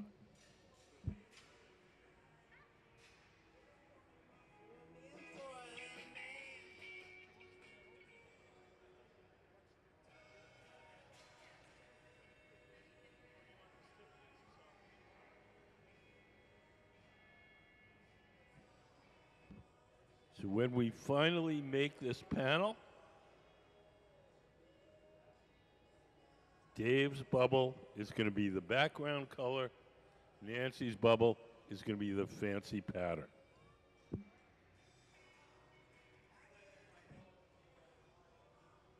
We put up some of the picture of Nancy and the panels. So these flat panels that we're making, they're going to be displayed on the wall, kind of like abstract paintings.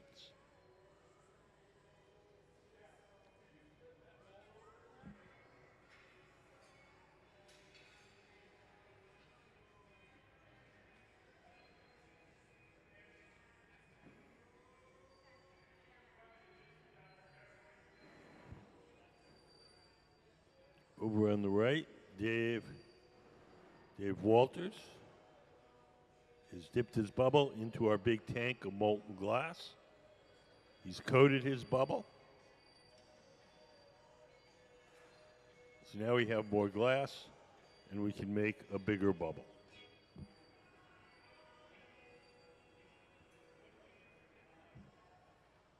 When the glass is big, thick and gooey like this, if we see any impurities or any bubbles we don't want, we can yank them out and snip it off.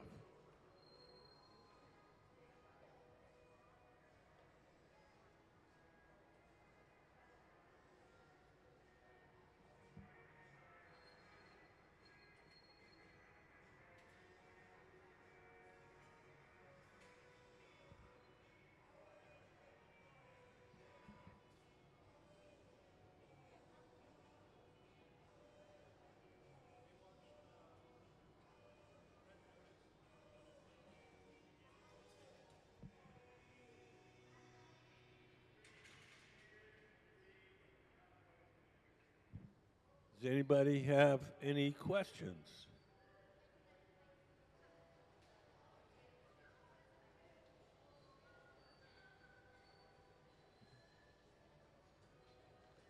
Glassblowing obviously is a team sport.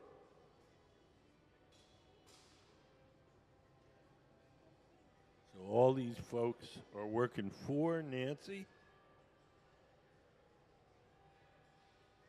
to make her designs.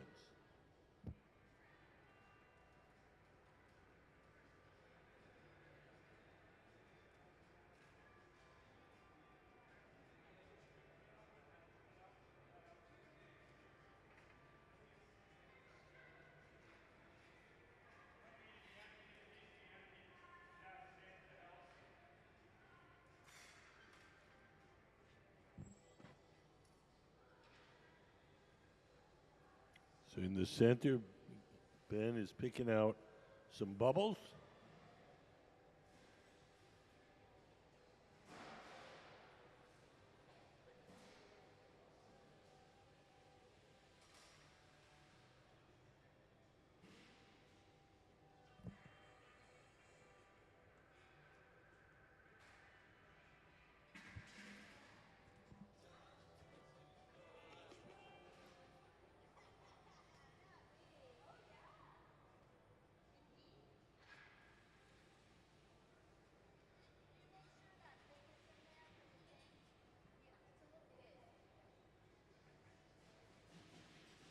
So over on the left, Nancy has our color cup, or stuff cup. And this is going to put a layer of white on the outside. We're going to take the bubble that Ben is making in the center, and we're going to stuff it inside. That'll have the fancy patterning.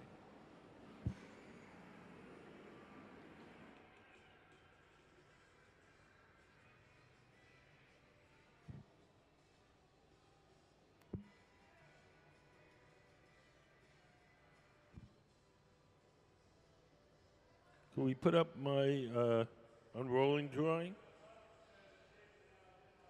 So if you look in the upper right-hand corner, you'll see the cylinder. The fancy pattern is on the inside, and the plain color is on the outside. So for this one we're making now, it's white on the outside and a fancy pattern on the inside. Thank you.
So over here on the far right, Dave is squeezing the glass and making a sharp crease in it. That crease is going to be the place where we can break the glass away from the metal pipe.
So we're getting ready to stuff Nancy's pattern bubble. Nancy in the center into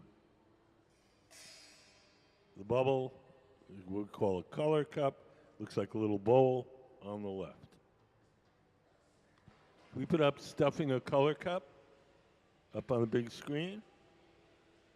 So that's what we're going to do. The part marked color cup, that's what they're making over there. The bubble that goes inside, that's what they're making in the center. Does anybody have any questions?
We put up the picture of Nancy and her panels. So believe it or not, what we're making now is going to turn into one of these flat panels. We put a fancy pattern in the bubble that's in the center. We're going to stuff it inside that white bubble, so we'll have a white background with a fancy pattern. So kind of like the one in the middle of that display.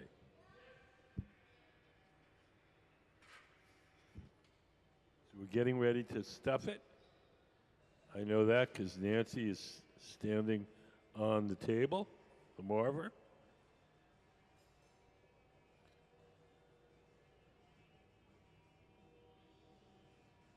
This is referred to either as a stuff cup or sometimes stuffing a color cup. We place the color cup in a little metal stand. Ben is heating up the bubble with the pattern in it. Hands it to Nancy, and Nancy stuffs it.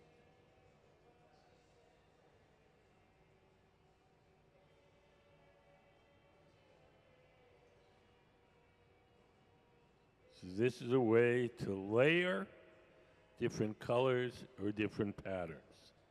You blow one bubble inside the other.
Now we're tucking in that little edge where the cup doesn't meet the bubble. We're taking a torch, getting it extra hot and soft, and Ben is tucking it in by rolling it against that table.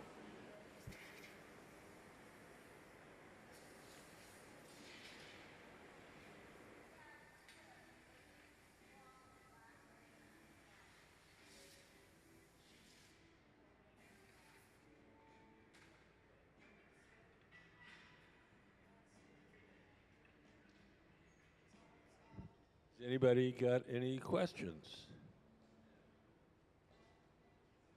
Our guest artist is Nancy Callan. Nancy over on the right in the gray long sleeve shirt. She's working with our resident team of glassblowers. Plus, she's brought 3 or 4 folks of her own. We're doing what's called the cylinder method. This is the way flat glass or window glass was made back in the Middle Ages. We blow a big cylinder. We'll cut the bottom off, put a little slice down the side, and then put it in the kiln and heat it up till it's soft again, and unroll it. And the end result will be a flat pattern, a flat panel with a fancy pattern. We put up Nancy standing next to the panels. So if you look up on the big screen, you can see the artist, Nancy Callan, next to some of her panels. So this bubble here is going to become a flat panel like in that picture.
So now we have all the glass we need.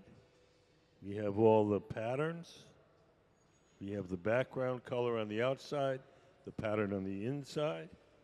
Now it's time to blow it up to its full size and shape.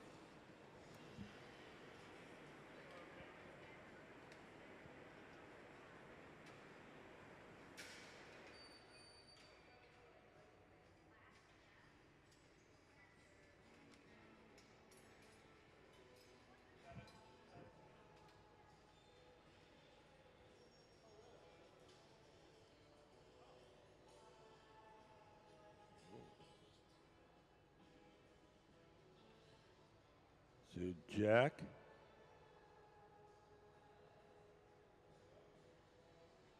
And the baseball hat and khaki shorts over on the left. He's got another color cup, another one of these kind of colored glass bowls. And we're going to use that later on this afternoon. In the center, we have the bubble that's going to make our panel.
We're placing a pattern in our oven to warm it up.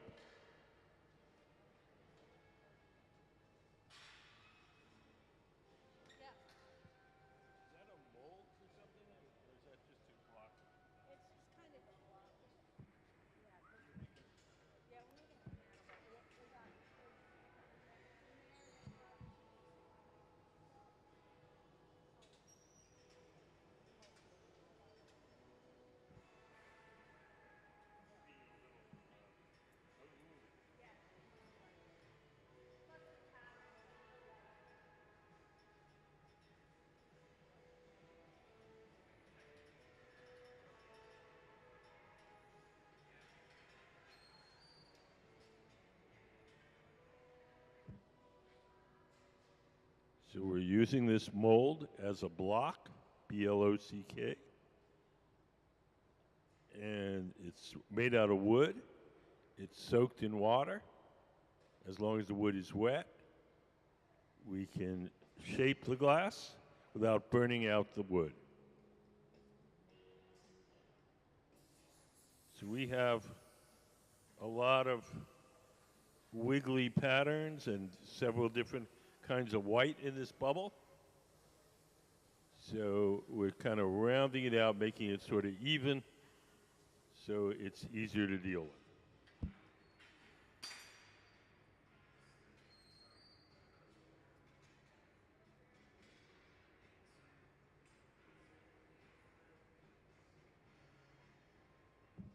We're going to blow this bubble into a big cylinder to make one of Nancy Callan's panels. Can we put up Nancy on the panel? So eventually it's going to end up as one of these panels that you see in the photo.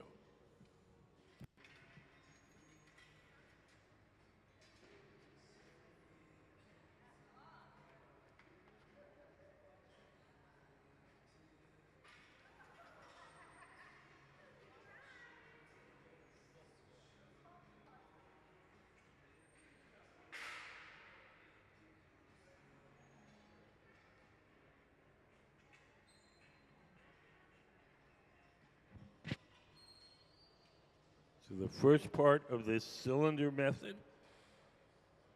is to make a big cylinder.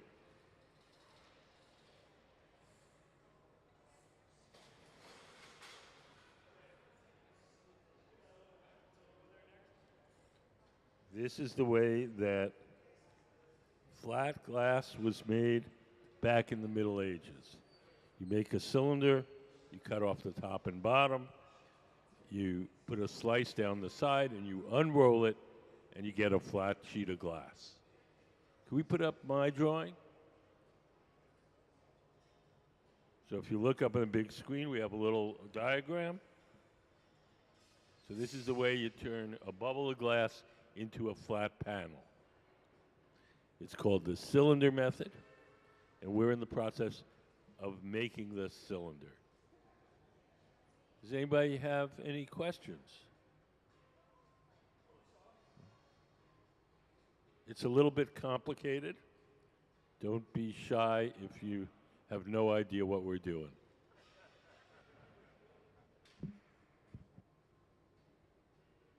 It's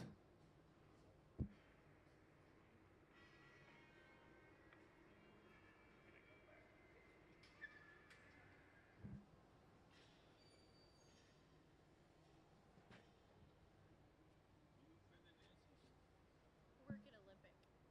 oh, okay. But you know Nancy. She comes in, she buys color. Very sweet gal. What? Very sweet gal. Oh yeah, oh, she's awesome.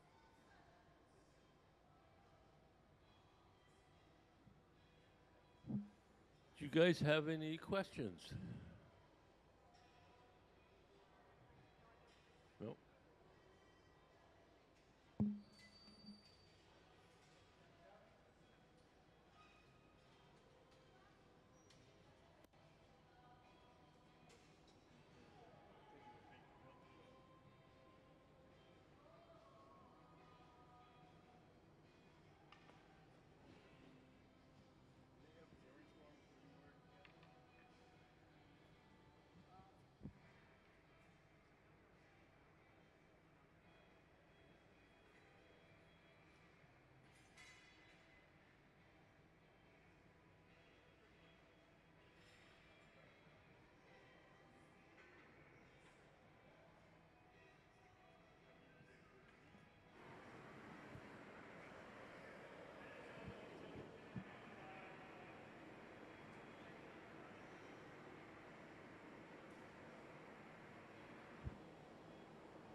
The next thing we're going to do is transfer this cylinder from the rod it's on now, the blowpipe, to a second steel rod called the punty.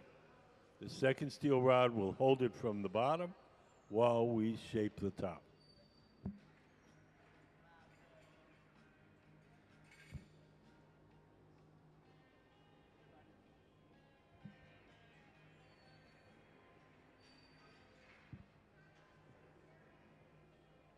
Sarah, who's running across the studio, is preparing the punty.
So we've attached the putty to the base of that cylinder.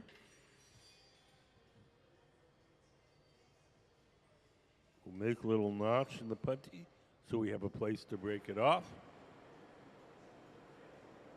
When they feel that bond is firm enough to bear the weight, we'll break the glass away from the original pipe.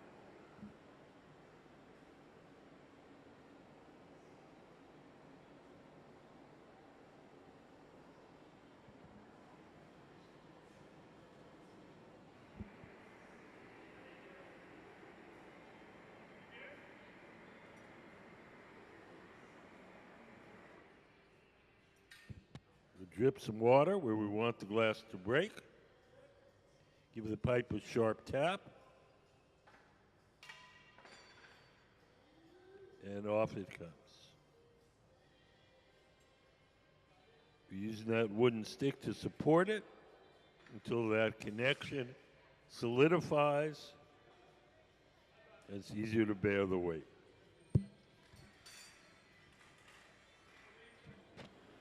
So now we've reversed it. The glass is held from the bottom. The top is exposed. The top can now be heated and shaped.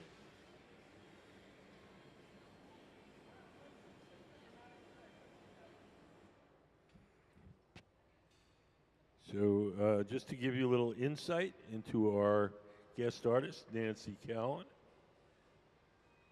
Nancy's standing by the bench on the right. Can we play Meet the Artist? We have a little video, Nancy talking about her work. Can you hear me? I can't hear you. Hello? Check, check. Can you hear me now? I'm Nancy Callan. I'm from Seattle, Washington.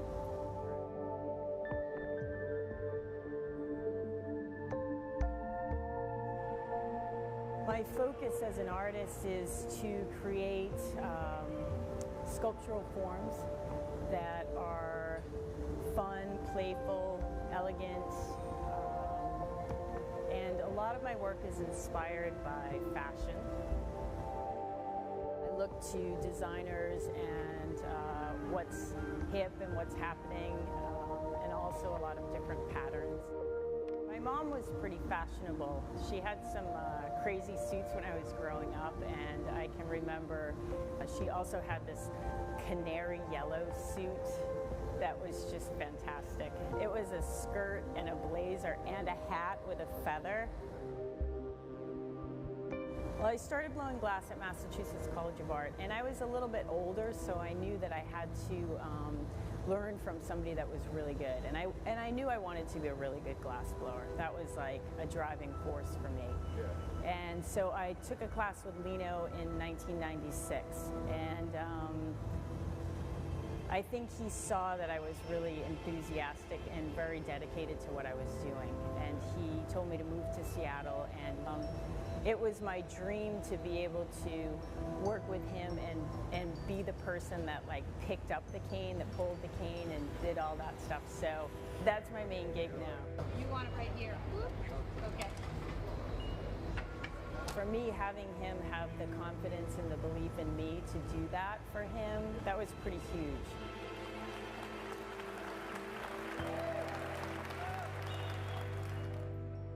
I'm working on a few different series here at the Museum of Glass in my residency, and I'm really excited to be here, of course. It's such a great opportunity to just have a little bit more freedom and explore new ideas.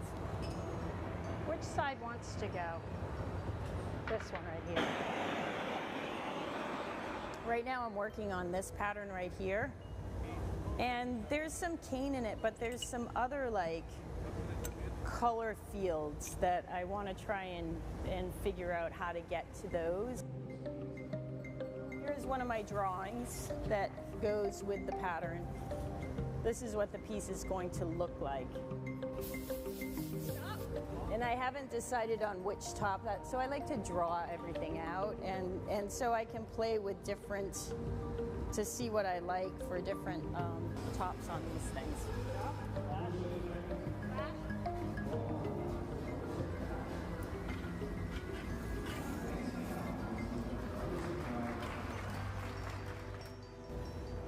I'm also working on another series that I started maybe a year ago. I'm really attracted to this form, and I'm trying to figure out different cane patterns to use on it. And I've been doing this new cane pattern where I cut the canes up really small. So I am experimenting and really trying to fine-tune some forms. I'm really interested in graphics and like a wide band of colors. I was really inspired by superheroes and their costumes. So this piece we're going to do today, and I'm not sure, I think I'm going to go with the all white and black.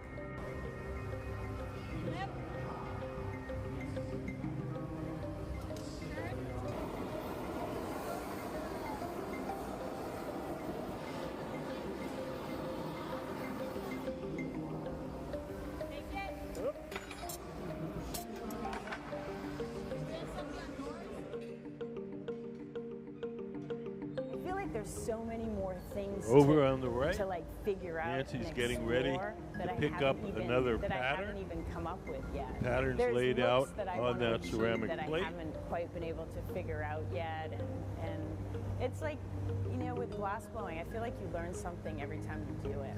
It's pretty incredible.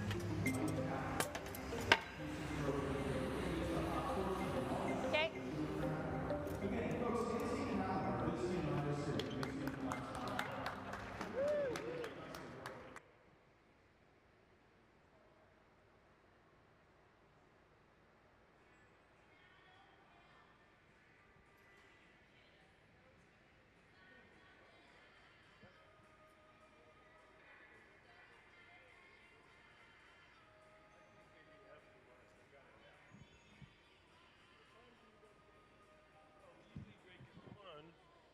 But we're not going to break it one today. Whenever we finish that one, I think we'll take a break, which is going to be, I'm thinking another 15 minutes. Yeah, not too much longer.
I'd say 20 pounds maybe. 20 pounds out at the end of that pole. That's like picking up a bowling ball with a frisbee. It's not like 20 pounds of groceries.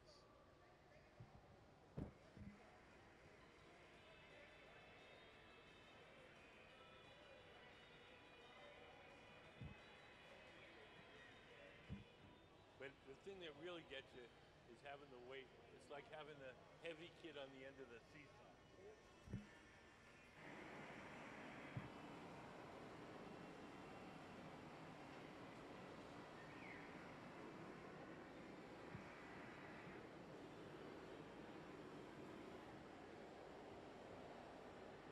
So we're getting pretty close.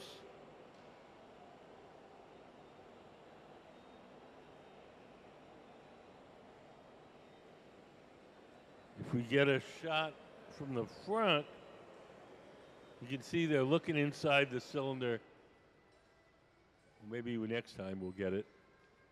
You can see the pattern is on the inside. And when we slit that and open it up, you'll see the pattern. So the white that's on the outside now will be the background color. The pattern that's on the inside will be the decoration.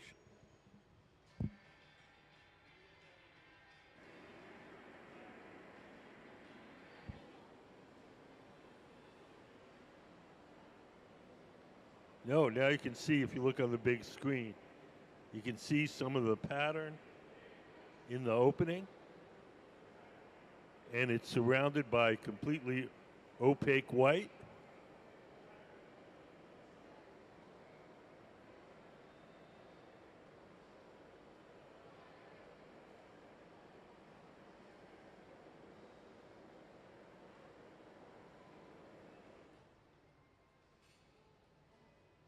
Could we put up my drawing? So if you look on that diagram, you look at the top to your right, you'll see we have a cylinder with the pattern on the inside and just a plain color on the outside. So that's where we are.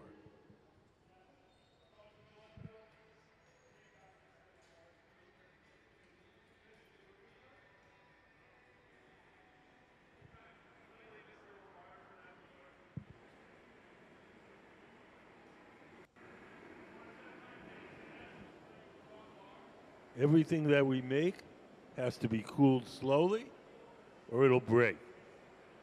So we're going to take the cylinder off our metal rod. We'll place it in an oven called the annealer, where it'll be cooled slowly overnight. If we were just to put it on the table and let it cool on its own, it would cool too quickly and unevenly, and it would break. So one of the glass blowers is put on a silver Kevlar jacket and Kevlar gloves, and he's going to carry the finished cylinder to our annealing oven. When he grabs that cylinder, it'll be about 1,000 degrees. At 1,000 degrees, the glass will be hard.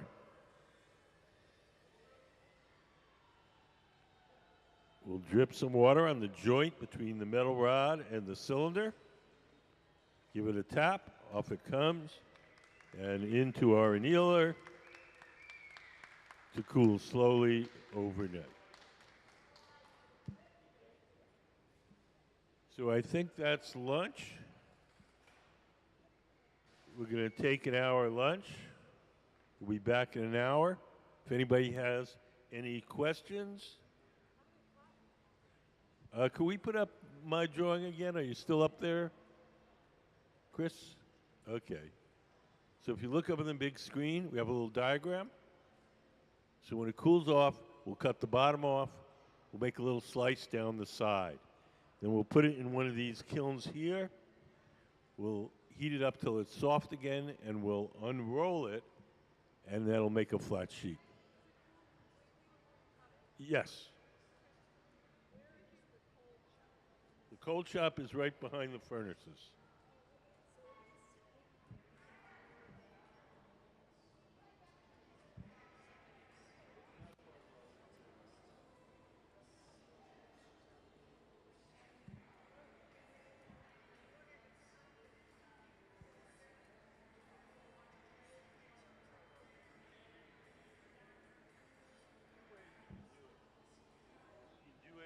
What's called hot popping.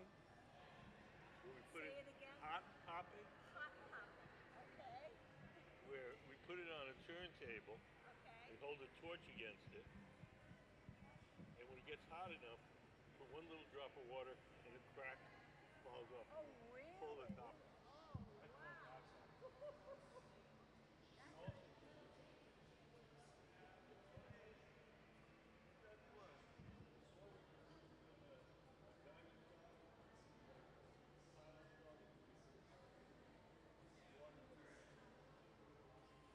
Put it on its side, and we just.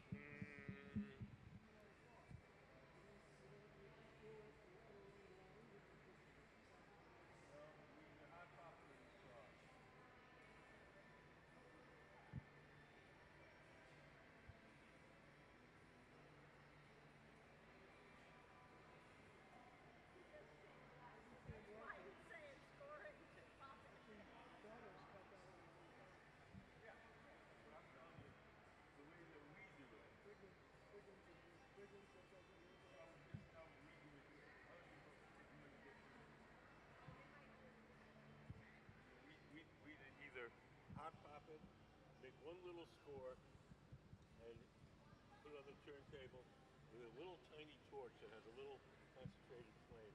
When it gets hot enough, you just put one little drop of water and boom, the whole thing comes right off.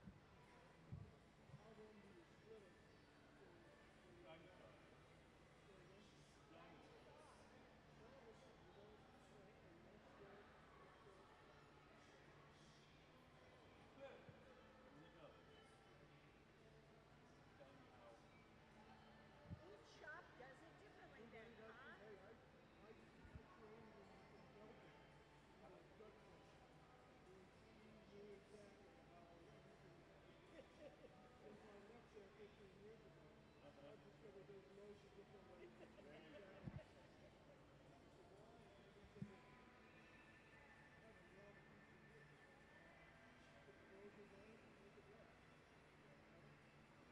Oh, everybody's got a different opinion. But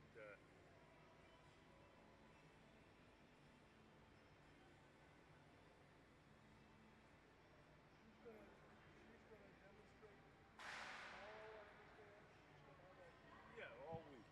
So, I mean, tomorrow she's going to give a talk. That will be different. She'll be blowing glass all day, but she's going to give a talk at 1 o'clock. It's on the web. And yeah, it's streamed to the web.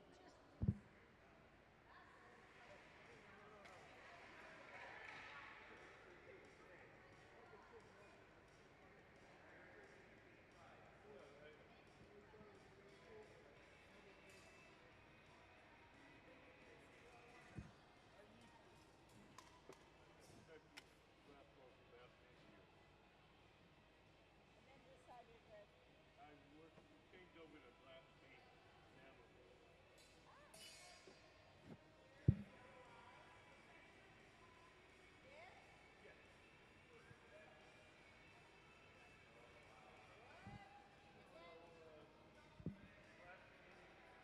More like the mural that's by the gift shop.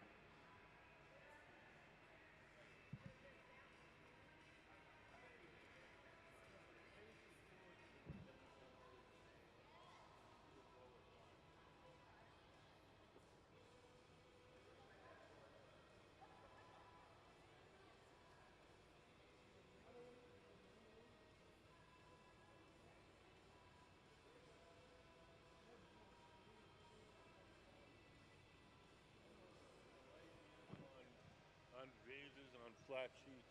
But you said the canes were the same as you used. No canes, no stained glass. No. So The how paints that I use are similar to the paints that you use in the store. Oh, that's okay.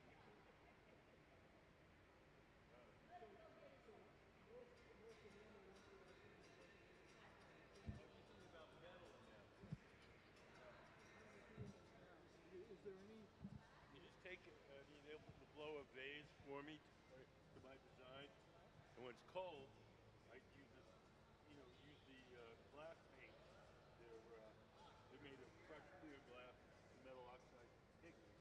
I mix them with either oil or water, paint the design on, and then put it in a kiln and fire it like you'd fire glaze on a piece of pottery. and the heat then burns off the oil or whatever medium you use Yep. to suspend your color. Yep, yep. Are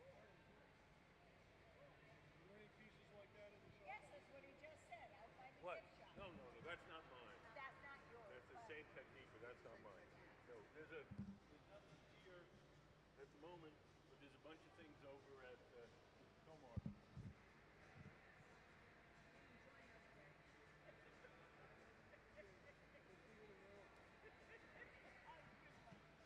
Thank you.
Hi, everybody. Welcome to the Museum of Glass.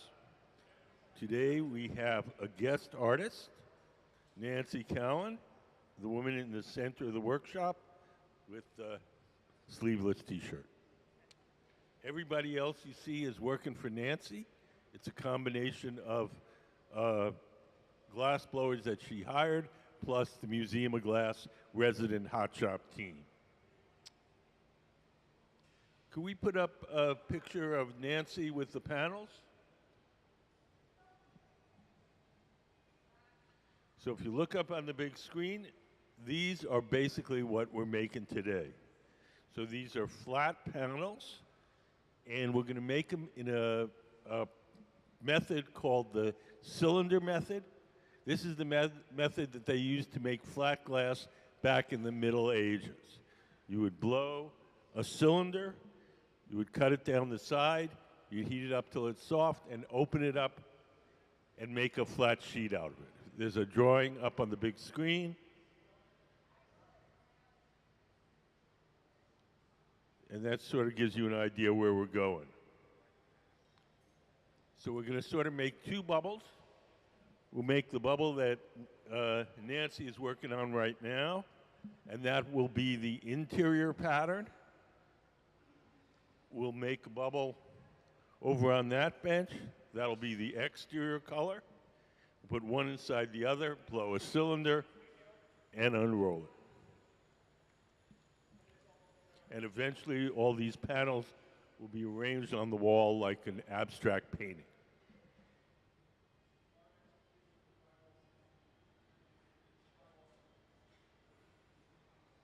So I'm assuming that a lot of you have not been here before. Am I correct? So let's just start with a very quick introduction to how glass blowing works. Everything that we do starts out in our glass furnaces. The glass furnaces are the machines where you see the doors closed. There's two of them, one on each side. If you look up on the big screen, you'll see a diagram. That's what they look like inside. So each one of them has a big ceramic pot. In that ceramic pot is 1,000 pounds of melted glass. We heat the melted glass at 2,100 degrees.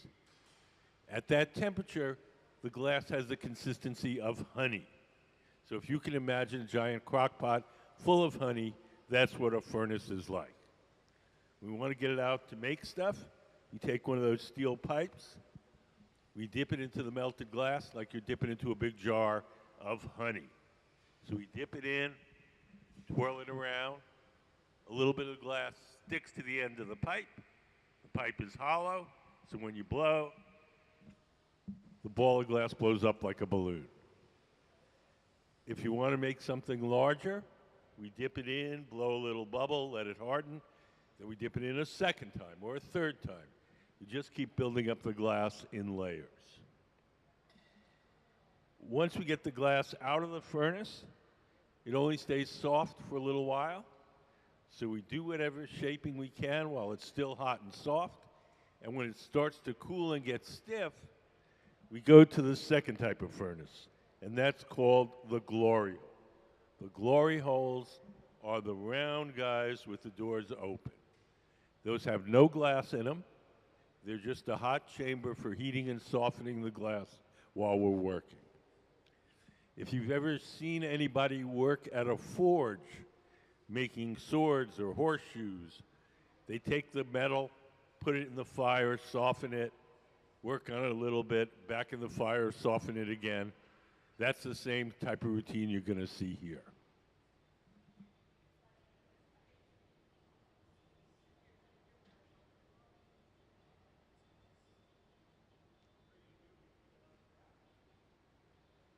Does anybody have any questions so far? Yes.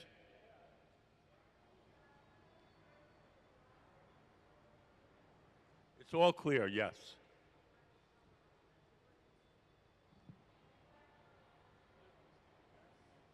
Okay, what we do for color is we buy our colored glass in the form of these bars. We buy it like an artist buys paint. If we want to make an orange bowl, We blow a bubble of clear glass from the big furnace, heat up a chunk of orange, and then we coat that clear bubble with the orange glass. But all of the glass in the big furnace is clear. We have a little video of applying the glass. Would you like to see that? It's not too long. Can we play color overlay? The color in glass comes from adding various materials to the mixture of raw ingredients called batch. Most of the colorants are compounds containing some kind of metal. For example, adding cobalt to clear glass creates a deep blue.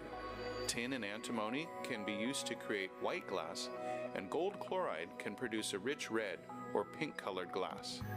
Colored glass is melted in furnaces, just like clear glass, and then is usually rolled into bars for storage and easy application. In order to apply color bar to a bubble, we first need to preheat the color to approximately 950 or 1000 degrees Fahrenheit in a color oven or garage. Once warm, the color is then picked up on the end of a punty rod using a little bit of clear glass as a support. The color is then heated in the 2300 degree glory hole to soften it and make it malleable, while another artist creates a small bubble of clear glass on a blowpipe. Once warm, the color is dropped over the clear bubble, and then using a variety of hand tools or the steel marver, the color is rolled back over the clear in an even layer. This process is called dropping color, or creating a color overlay. Depending on the project, that bubble is then usually gathered over with clear glass and blown into the final form.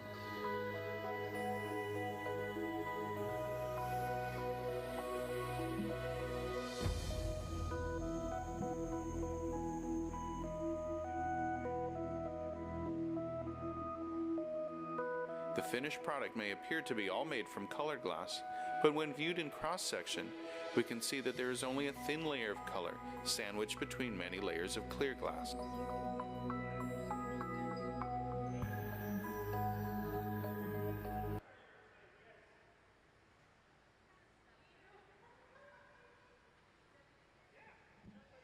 Does that help?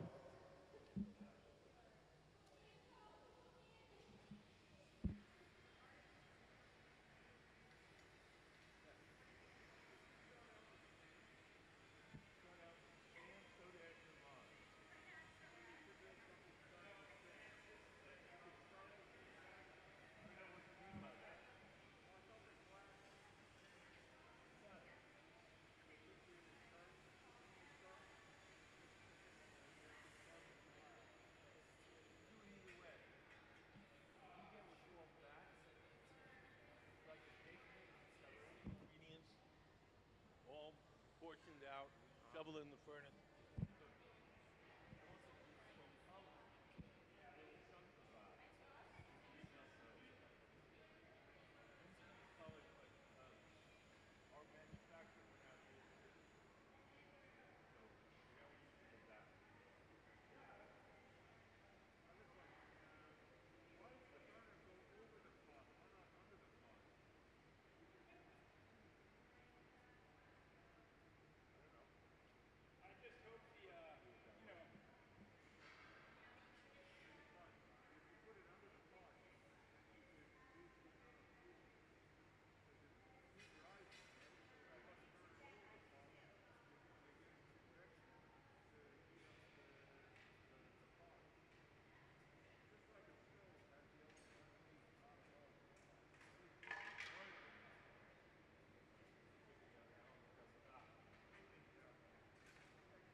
So now over on the right, you can see Mariah. She's taken the pipe over to a trough called the pipe cooler, where she sprays water on the metal pipe to cool it down and make it easier to hold.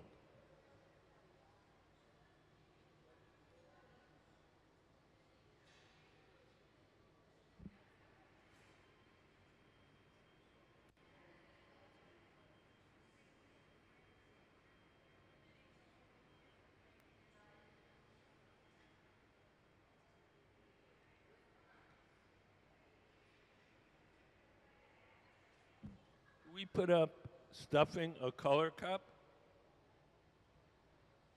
So if you look up on the big screen, we're going to be doing this soon. It's called stuffing a color cup. It's a way of layering different colors or patterns.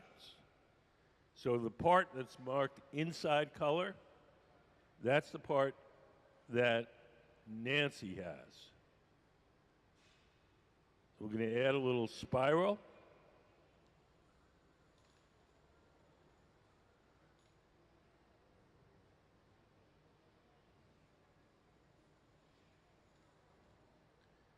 So Nancy is forming the pattern that you're going to see on the panels. So that'll be the inside bubble. Dave, over on the right, is making a black bubble that's going to be the background color. So you can see the pattern in white against that black background. And the way we do that is called stuffing a color cup. We'll take the bubble with the white pattern and stuff it inside the black bubble. And when we unroll the thing, you'll see the white design against the black.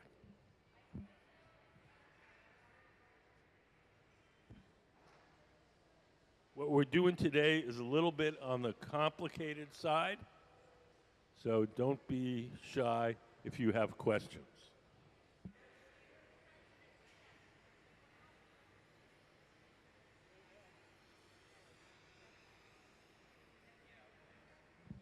Hi, how are you guys? Good. You guys have any questions? Pretty complex deal here. Oh, this is very complex, yeah. How long it will take her? I saw that one since earlier when she's doing that one with Nancy. Yes. How many hours should have done one item? Oh, lots and lots of hours, because she had to prepare all the patterns to make that bubble, and then we're gonna blow it up, and then we're gonna put film, and we're gonna unroll it, and just lots and lots of hours. So you did some white ones, some big barrel-shaped things this morning. Yes. You put them over The annealer, the big back oven, they're gonna cool slowly overnight. Oh, overnight. Then we're gonna cut the bottoms off and put a slit down the side, and unroll them, and make a flat sheet out of them. So, Then from the flat sheet they can create whatever. No, you that's want. it. That's it. Just a flat That's it. sheet. Can we put up Nancy's with the panels? So they're going to be displayed like paintings on the wall. So the flat sheet is the end product. so you have to heat them up again to cut them. Yep. Well, we cut them when they're cold, but we heat them up to unroll So them. how are you going to cut them? With a diamond saw, Oh, diamond saw. like you used to cut But then you have tile to heat 'em or up to- concrete. You have to heat them up to let them flatten out. Yes. So it's a big production. Big production. What's she making? She's making the bubble with a pattern that goes on the inside. Inside of the But this is cylinder. this is so small, and the cylinders are so big. Oh, it's going to get bigger. Oh, really? That little thing there? Yep. Oh, wow. That'll be a big kind of like cylinder. From a tiny acorn, a mighty oak grows. I was rather surprised that the pattern on the inside, I was really confused how it got to be there. Can we put up my drawing of, okay, so you look up there, so we take the pattern bubble and we put it inside the cup. We blow that up to a cylinder. The cup color is on the outside, the pattern's on the inside. When we slice that up and unroll it, then we'll have the pattern against the black. Does that make sense? Yeah. But I have another question. That little stick that you guys use, that one, what are those things that makes black color? Are they? Glass, black glass. Oh, those are black glass? The one that long stick? That's comes in all sorts of colors. Oh, so you just stick it there like how We you coat want? it. We heat up a chunk of the color we want, and then we coat the bubble Oh, with whatever color we want. no wonder. I'm like, and there's a paper. Is it the paper that you burn on that little flat sheet? Is a newspaper? Newspaper is wood is going to straighten out the sides of the big cylinder before we unroll. Is that Nope, just doesn't leave any marks. If we rolled it on the steel table, it would also straighten the sides, but it would leave what's called chill marks because the steel sucks the heat out of the glass. It makes a ripply texture. When we roll it on the newspaper, it doesn't make any texture at all. It's just Why doesn't smooth. it burn the newspaper? What? Why doesn't it burn the newspaper? It does. Newspaper is wet, so it doesn't. Newspaper is wet. She's sealing the she's sealing the animals inside. Okay. Nice. Thank you very much. Yes, no problem. Hey, Sam. hey Sam. How's it going? Good. How are you? Pretty good. So she rolled. Are you out of here completely now? Yeah. Congratulations. Appreciate it. Things working out? Yeah, just freelancing right She's now. gonna make a big, Good. big cylinder. Learning that, learning how to do that. So it's been up and down, but good overall. Good. Good. I had to see. I was in down the road, so Good. Yeah. Nice. Good. Look at Nice to see you. yeah, you too.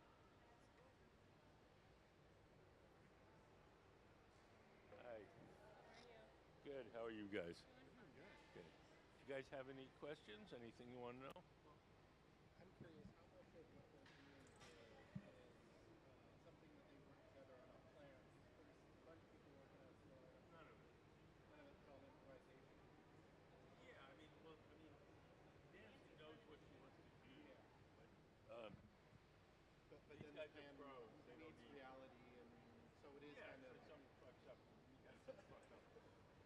We change, but these guys are pros, and most of these steps are pretty standard. Yeah. And they're talking about what to do, but there's no big complicated plan. Okay, cool.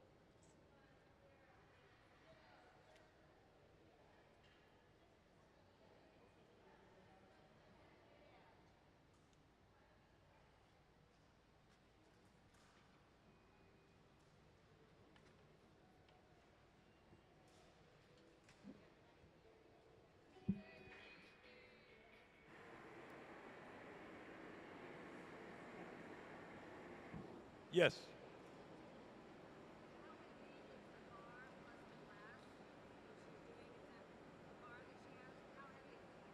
How what? Heavy? I'd say the pipe is about 8 or 10 pounds, and she's probably got, I don't know, 3 pounds of glass on it. But we're going to have a lot more before we're done.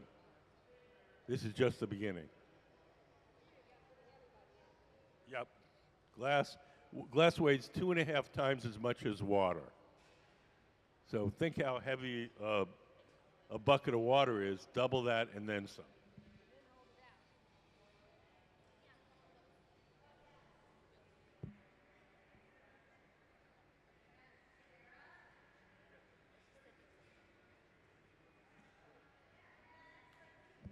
Torch allows us to focus the heat in a particular place. So that it When we bends. put it in the big oven, it kind of heats it up generally. If we need the heat here or here or here, we use a torch.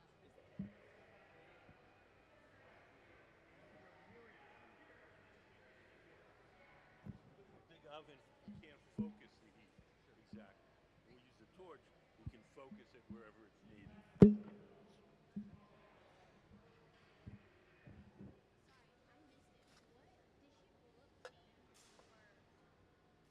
She made, she rolled up a bunch of flat cane, but the flat cane had a pattern in it as well. Let's see. Let's see if there's one here. This is not the same pattern, but so the flat cane, yeah, it's white, but the flat canes had a pattern in them. We rolled that up, and then we put roller wraps around it as well.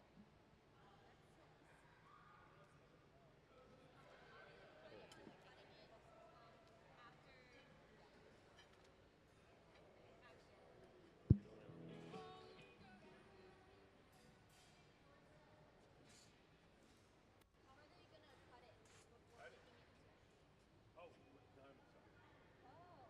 They're gonna it down. We think it'll be a cylinder. We'll saw the bottom off. We'll saw a slit down the side. Then we'll put it in another kiln, heat it up again, and unroll it.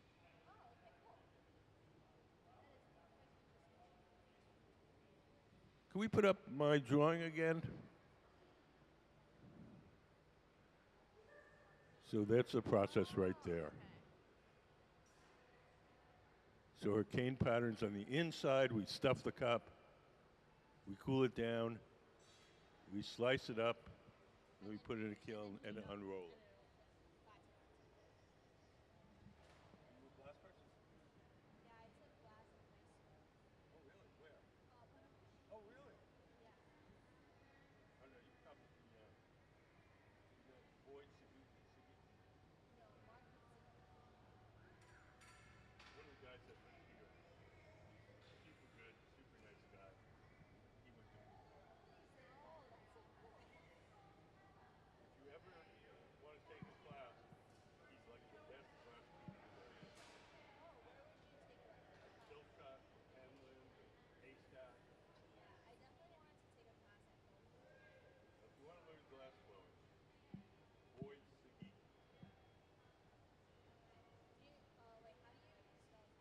Wait, how do you spell his last name? Sugiki. Oh, and it's Boyd, but Yeah. B-O-Y-E? Yep. All these guys, they all agree that Boyd is the best teacher. That's cool. Do you work here then? Yes, I'm the tour guide. Do you ever get in there and blow glass? I used to blow glass when I was younger. I have professional glass blowing license. Yeah, I just love it. It is so It's fun. addicting. I made my first color optic cup, and I was like, oh, I'm hooked again. Uh-oh. Trouble. Yeah, trouble is correct. These guys, Nancy's super good. Yeah. Ben is super good. Dave, he worked for, both Nancy and Dave worked for Lino's team. Oh, wow, really? Yeah, these guys were on Lino's team. That's Dave Walton. Look him up on Google. He's an incredible glass painter and glass blower. I might be mistaking Nancy, but is Nancy the what he calls the best gatherer? Is that Could be. Nancy? Nancy is super talented. And a sweet person as well.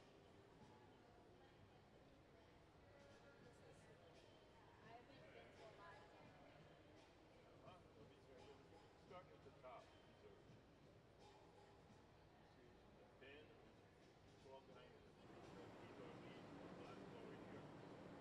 He can make just about anything. That's very cool.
Yes.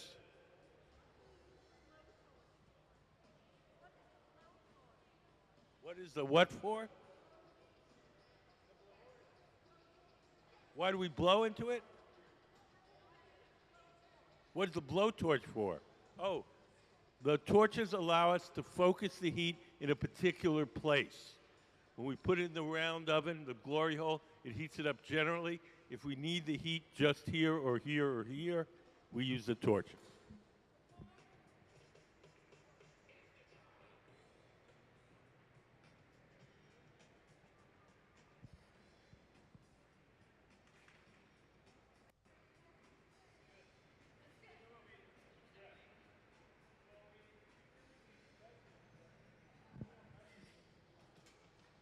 So we've taken a wad of glass and plugged up our little tube. So now we have an enclosed volume. Now we can blow into that and make it bigger.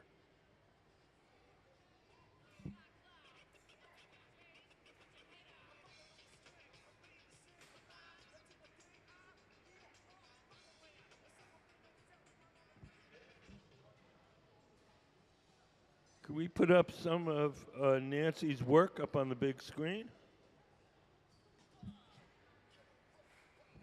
Our visiting artist, Nancy Callan. She's originally from Massachusetts, but for many years she's lived and worked here in Seattle. Her work is in museum collections all over the world. She's taught at the world-famous Pilchuck Glass School. And for many years, she was a crucial member of the team of Lino Tagliapietra, the Venetian master, probably the best glassblower in the world.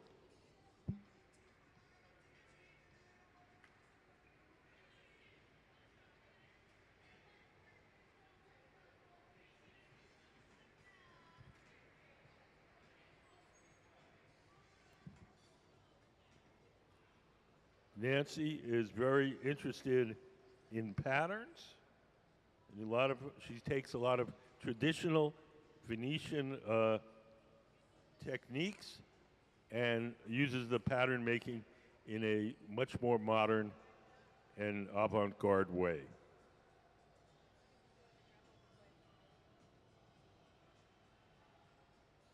So all this patterning that you see on her panels and in our pieces is all based in traditional Venetian glassblowing. Yes.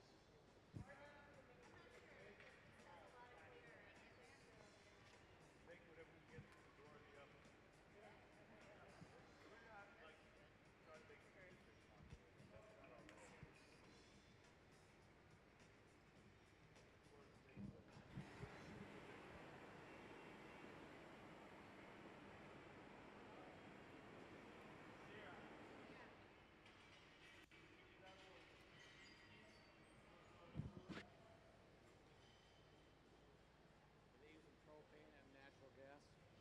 Yes. Propane. Yes, that's MAP gas, a little yellow one. The torches are propane, the furnaces are natural gas. You get oxygen coming through there? No oxygen. Oh, oxygen. We get oxygen. We have an oxygen and propane torch, but that's not it. Yeah, but when it goes from yellow to blue, you must have oxygen to turn it from yellow to blue. No, Like acetylene and oxygen. no. That's just I don't know how technical you want me to get, but that's just propane and a Venturi burner just sucks air in. There's no oxygen. Oh, so the We Venturi- have a torch, So the Venturi is what pulls in more room air, Okay. which Turns blue, which has oxygen in it. which increases temperature. Yes, we have an oxygen torch called a hot torch, but we're not using it today.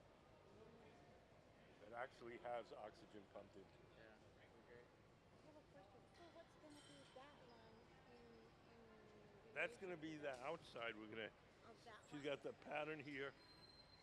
Gotta put it inside. Put one inside. That's going to be the big white thing? I mean, like the big white cylinder this morning? Yes. Yeah. Boy, that's a lot of layers. It's got a lot of layers So left. it's gonna be like that, the cylinder in this one, the very white one, the big one. Yes. Yes. That's wow. going to be the out. The color is going to be on the outside of the cylinder, but when we open it up, it'll be on the back of the panel. But that's the inside. This is That's the yes. outside. That's right. Wow. Okay. He's got a lot of work left to make the cylinder. Yeah. We're not. close to making the cylinder. We're going to get a bunch of glass, On mantle in the middle. and that will be the material that will get stretched. So how do you weld the two of them together You stuff one inside the other. and then blow? Yeah. Can we put up stuff in a color cup?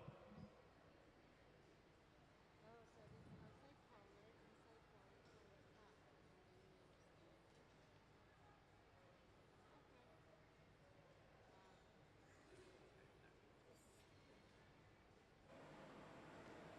It'll get big, don't worry. It'll get big, don't worry.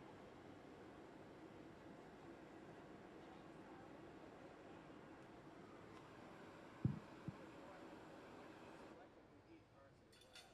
For different reasons. Right now he's heating up because we're going to break it off that metal pipe. We're going to drip a little water where we break it. And if you heat that surface up, the shock cracks it better. So when you break it off, he's got a big molten piece of glass that hasn't formed a cylinder yet. So Sarah, hold on. So we're going to attach it to another steel pipe called the punty. The punty will hold it from the bottom while we shape the top. Once they feel that bond is strong enough, we'll drip a little water where we want the glass to break, and then just a little tap and off it'll come. Why not use the first pipe that makes the cylinder? Because we can't get to the top until we break it off. So why isn't this the top? He's gonna make that the top. Then we'd have a hole in the bottom. Because when we broke it off the pipe, there'd be a little hole.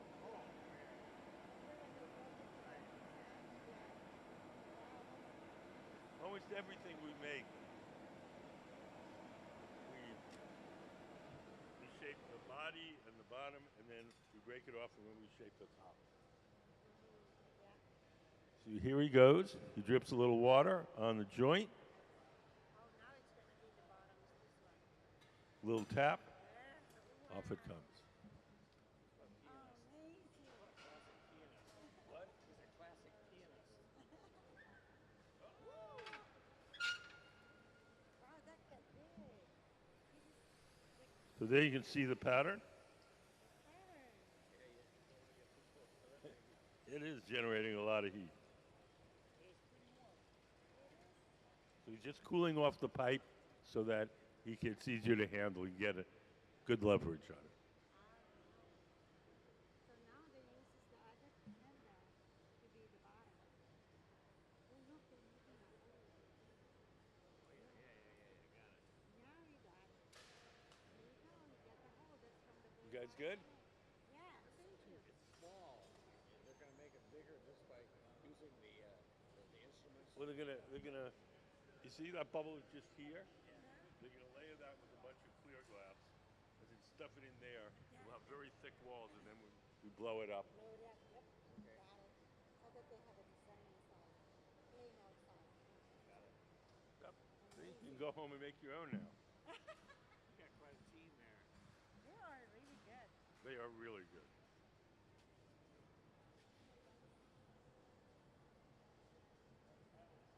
Yep. They do burn, but very slowly.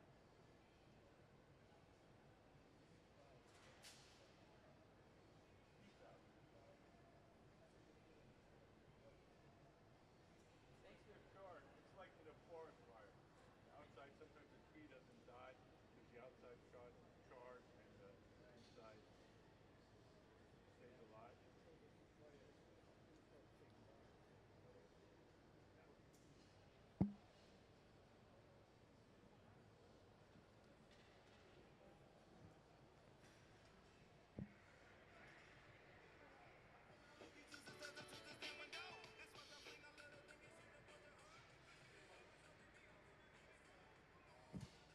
Does anybody have any questions?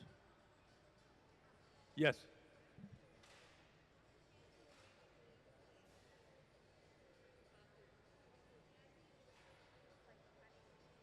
You're going to have to speak louder. She's setting up a pattern for the next one. So that we call these rods a glass cane, C-A-N-E. And so she's setting up a cane pattern. We're going to roll that up, make a tube, and that'll be the pattern on the interior of the next one. So we're just trying to keep things going so we can, while we're finishing one, we're starting the next one.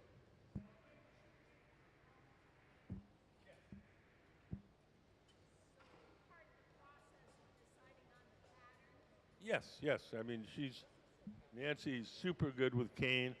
She worked for Lino Tagliapietro for God knows how many years, 20 years maybe. So she's very, and she's doing it, the way she's making the cane is very novel. It's based on the Venetian traditions, but she has her own unique take on it.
You guys have any questions? Anything you'd like to know?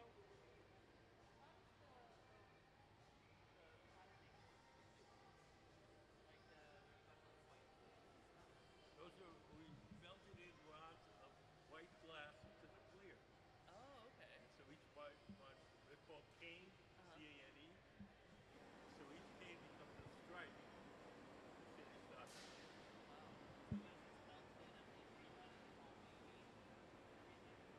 Say that again? So then as it's like worked over time, the rod becomes wavy. Yeah, she's putting in, I mean, she's doing all sorts of different things with them. But they're basically just rods of colored glass melted in to the clear glass. They're making these panels. Can we put up the Nancy's with the panels? So we're gonna make these. We're gonna make big cylinders with this glass that we're making, and then we're gonna cut the cylinders and spread them out, and we'll make the panels like you see in that picture.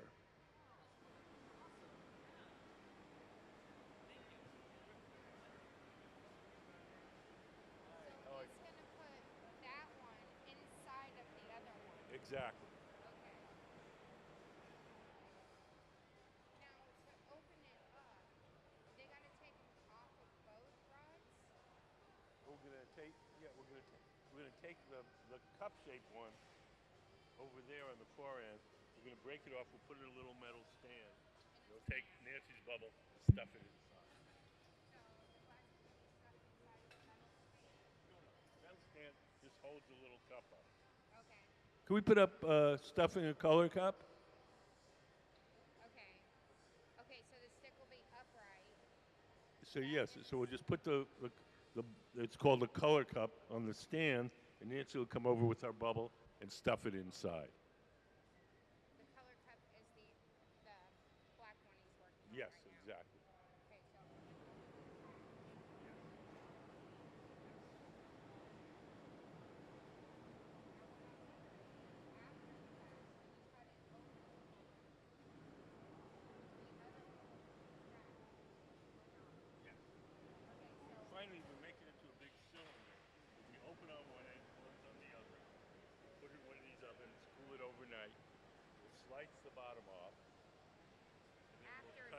outside when it's cold.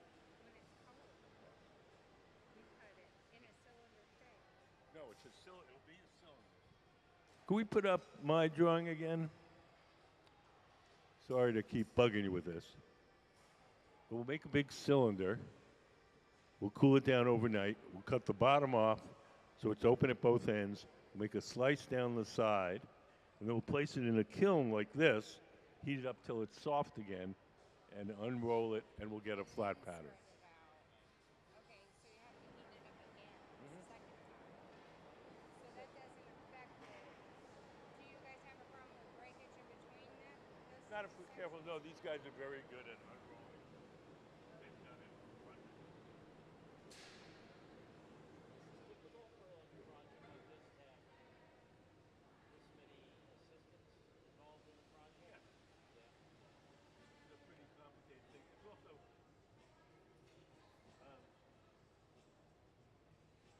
we can start one while the other one's finishing, so we get more out of the shop time. Yeah. Now, a typical piece would be about what size? Like Depends this what size? you're making. No, about what size are they? Oh, the panels will be sort of just by that. About 16 by 20? Maybe by 24 or 30, maybe longer than they are. Tall. Because it wasn't looking like it was going to be very large at first. We haven't started to blow it out yet.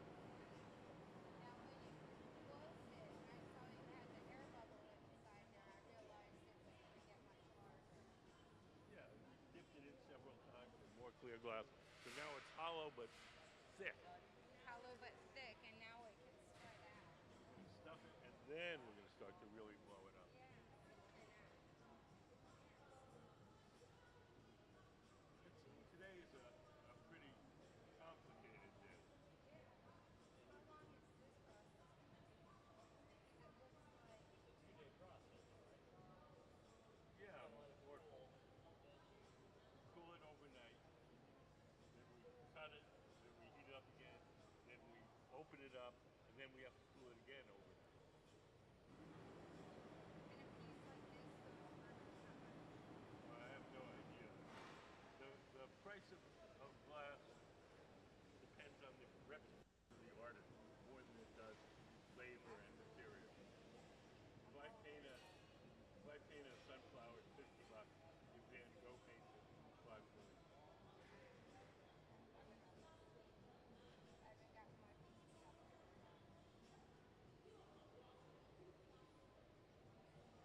So we're getting ready to stuff the color cup.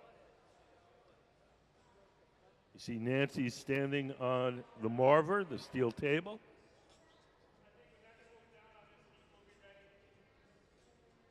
We'll place the color cup on a metal stand on the floor.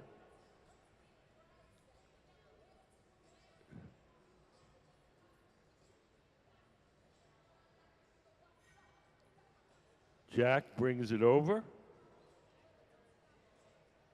We place it on the floor on the metal stand in front of Nancy. Ben, in the light gray shirt, is heating up the bubble that we're going to stuff.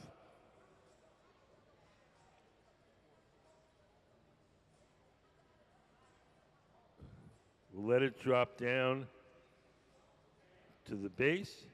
Then we're going to start to press and maybe blow a little bit.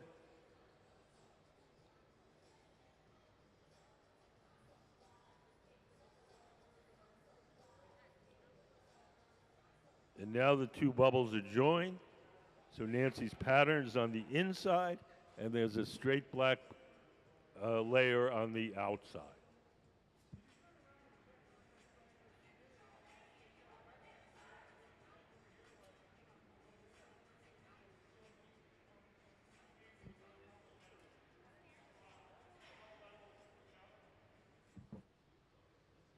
Does anybody have any questions?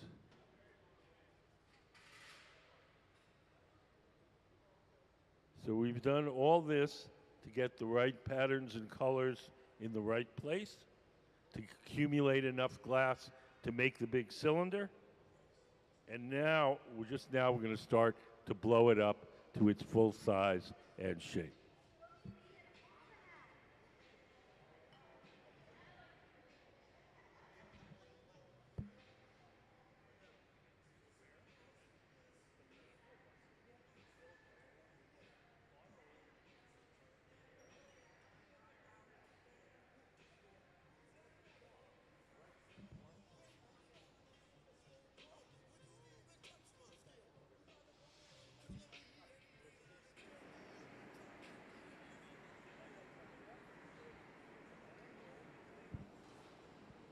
There's a little ridge on the edge of the color cup. Sarah is focusing the heat with the torch on that ridge. And we're rolling it against the table and kind of tucking that little ridge in.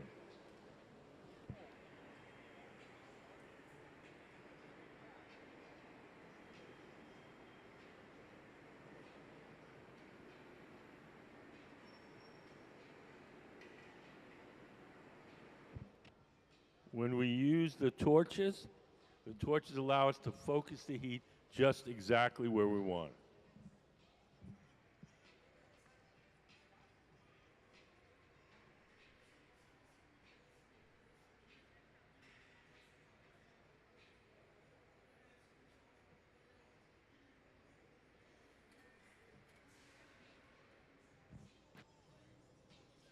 So as Ben and his team at the center start to blow that up, Nancy is preparing the next piece over here.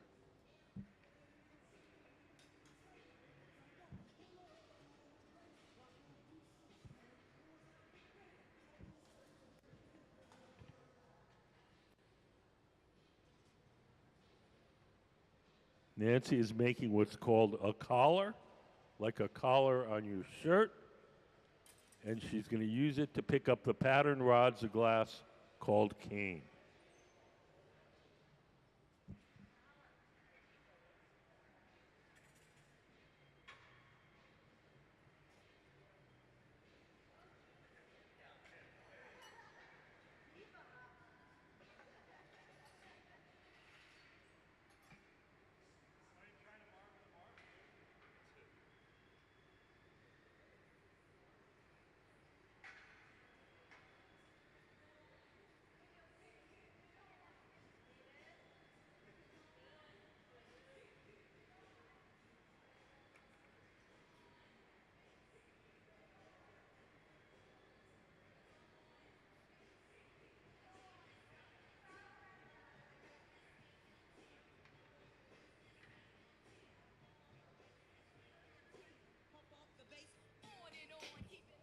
All glass, when it's really hot, looks some shade of orange. The orange color you're seeing is the glow from the heat. The layer of colored glass on the outside of that bubble is black, but it appears to be orange because of the glow of the heat.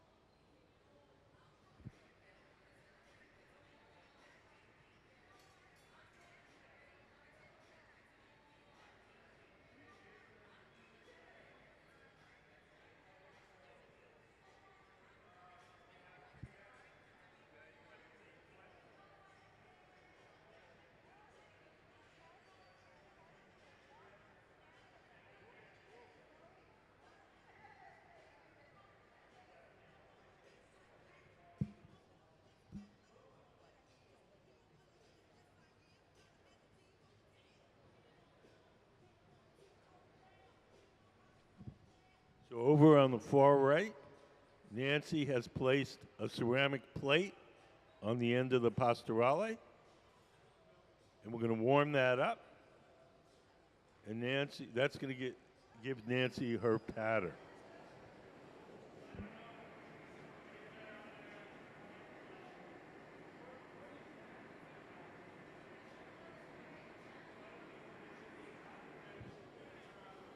We put up flat cane pickup on a big screen. So if you look up on the big screen, we have a little diagram. So she's laid out her pattern in these flattened rods of glass called flat cane, and she's going to use the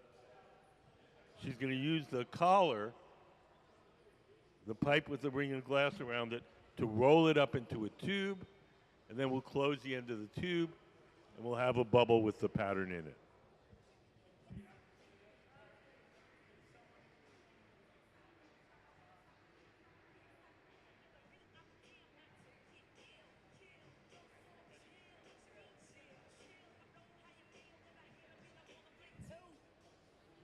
In the center, Ben is squeezing the glass and making a sharp crease in it. That sharp crease is the place where we can break the glass away from the metal pipe. The tool in his hand is called the jacks, and making that crease is called jacking it down. Look up on the big screen. You got a nice close shot of the pattern.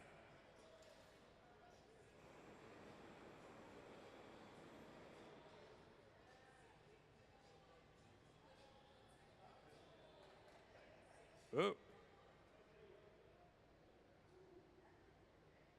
We must have gone a little too fast.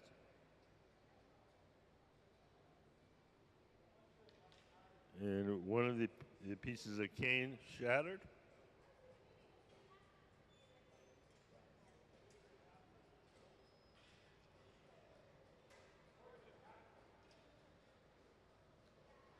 And we'll fix that before we pick it up. Oh, let's see what she's going to do.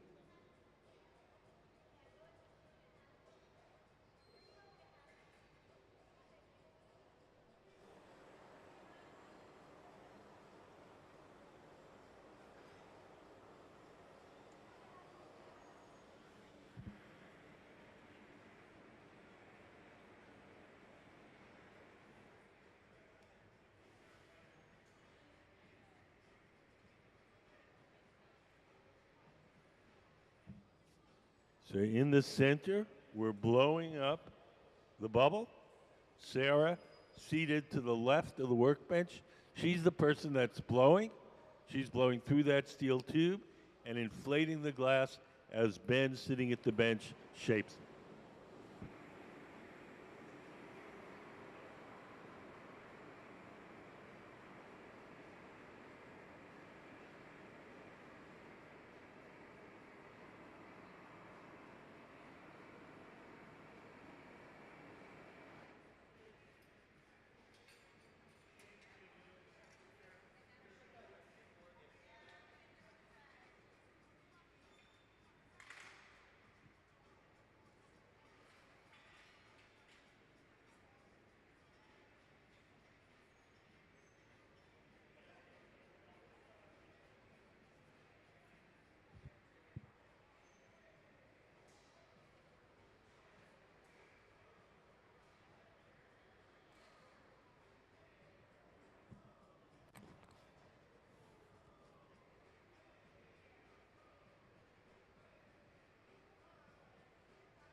So if you look up on the big screen, you'll get a nice look at the pattern.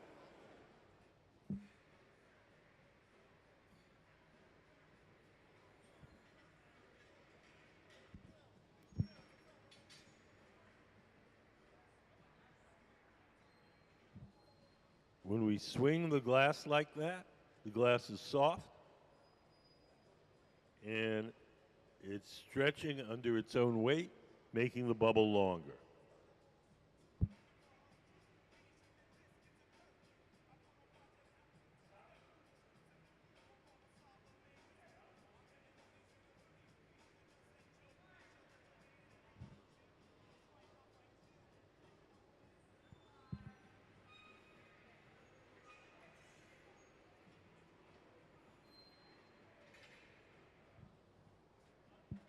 See, it's getting bigger.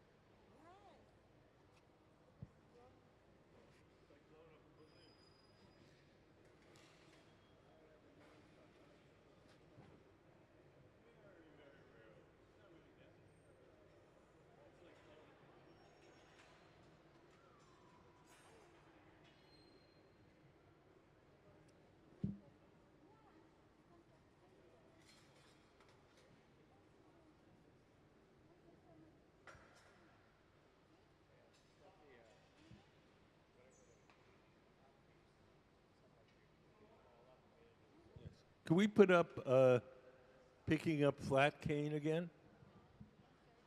So if you look up there, she makes a little ring around the end of the pipe. It's called the collar. We heat up the rods till they all stick together, so we essentially have a striped sheet, and we roll that striped sheet into a tube. That's going to be inside, yep. See?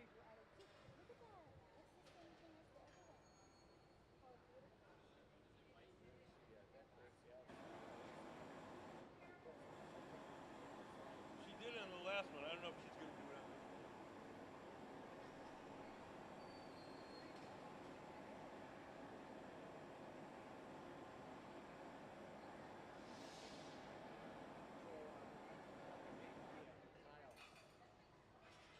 We just take I mean, for those, we just took a rod of clear glass, and we draped black glass around it, Okay. melted it, and then squished it. Mix over in this heater right here. They were clear glass with black stuff on it. Yes. How big is the black stuff on it? How big is it? How did they get it on? Oh, they made a cylinder. They winded it on a black stripe, and then they squished it. So you know, these are flat plates in this heater right here. And they didn't come as black markings. No, there's black markings. Someone had to put that on there. It's already in there. Yeah, we made a cylindrical rod of clear glass, hot clear glass. We winded on a stripe of black. We squished it till it's flat, and then we stretched it out. Made a big long black cane. Oh, okay. That's how you made the cane. Okay. Yep. And then cut it up into sections. We assembled it on that plate, and we rolled it up. Got it. It's a little complicated, but Yeah, I know. hopefully makes some sense. Oh, look at it now.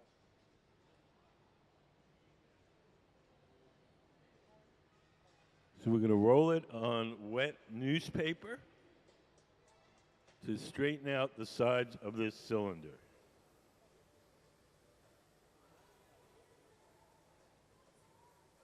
When we roll it on the wet newspaper, it allows us to straighten it out, but it doesn't leave any marks on the surface. If we were to roll it on the steel table, we would get what's called chill marks. It would make a little ripply texture. But on the wet newspaper, it doesn't leave any marks at all.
So the next thing we're going to do in the center is transfer the glass from the rod it's on now, the blowpipe, to a second steel rod called the punty.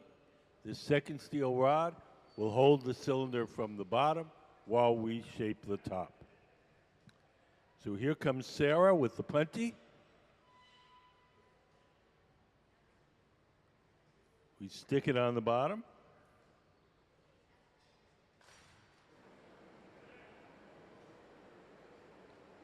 We'll make a little notch in there so we have a nice place to break it off.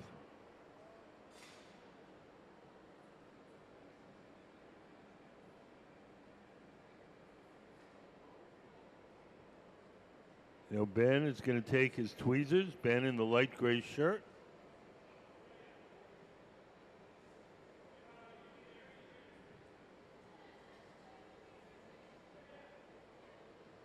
He dips the tweezers in water. He drips some water where he wants it to break. The water will shock the glass and crack it, but just at that point. We give it a nice tap, and off it comes. So we'll support it a little bit till that connection stiffens and can bear the weight.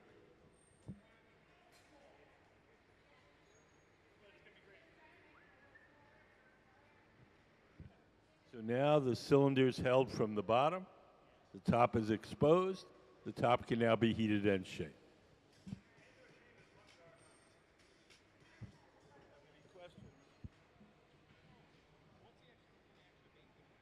They're making these flat panels. Did you see the picture? Can we put up? Nope. Can we put up the picture of Nancy with the panels? That's exactly what they're making.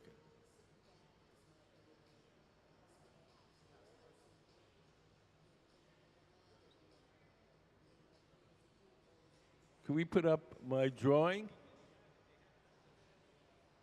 So we're going to make a big cylinder. We're going to slice it down the side.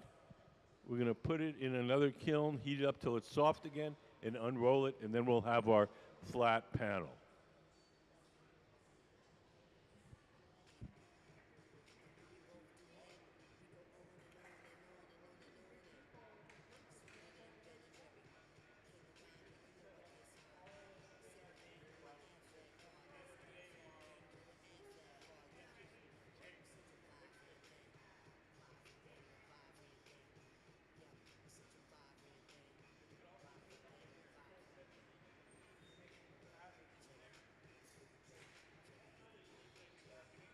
Each of them has a pattern on the inside and a black on the outside. Will become that there eventually. Yep, eventually. You start in the next one.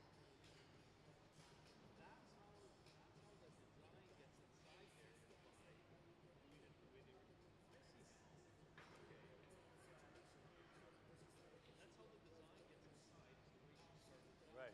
You're going to stuff it in another bubble. Can we put up my drawing again? Oh, wait. No, he's away for a second.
front end will inflate a little bit.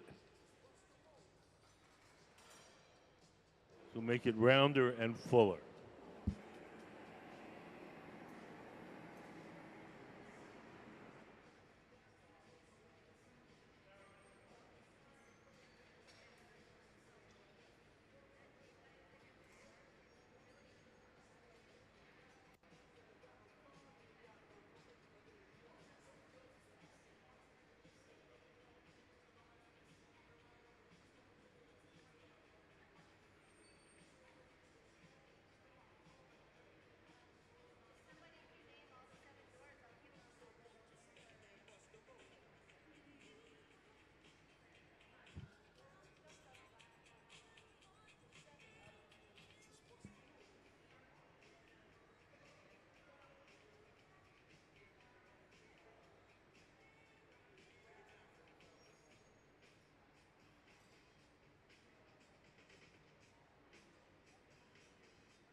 Ben is going to open the top of that cylinder. He's taking that stick. He's just pressing against the inside as they turn it. And it makes that opening wider.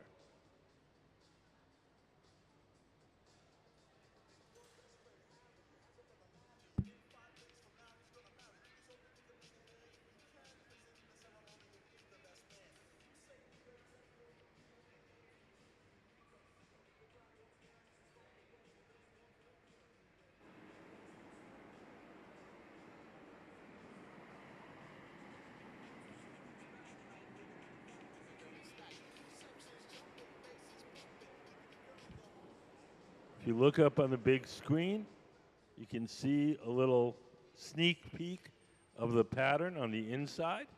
When we open that cylinder up, that'll be the surface that'll be on display. So this one is almost done. Everything that we make has to be cooled slowly or it'll break. We're going to take it off the metal rod. We're going to place it in an oven called the annealer, where it'll be cooled slowly overnight. Once it's cool, we'll cut the bottom off. We'll slice it down the side. Then we'll put it in another kiln, heat it up and soften it, and unroll it to a flat sheet.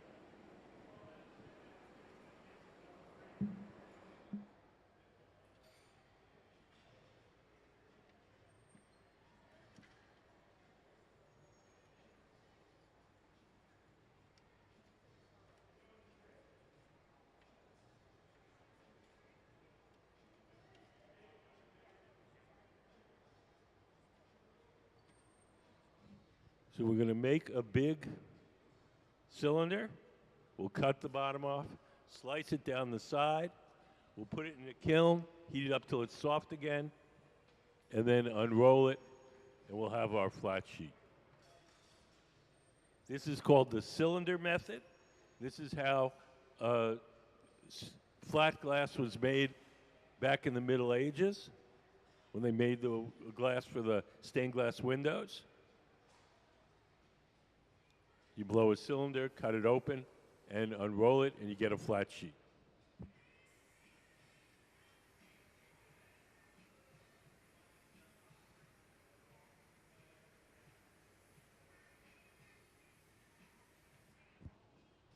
We're using it to make these panels, which will hang on the wall and be kind of like an abstract painting.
So we're getting ready to take our cylinder off the metal rod. One of the glass blowers has put on some protective clothing. He's going to carry the finished cylinder to our annealing oven where it'll be cooled slowly overnight. The yellow gloves and the silver jacket are made out of Kevlar. Kevlar is a fire-resistant insulating material. When he grabs that cylinder, it'll be about 1,000 degrees.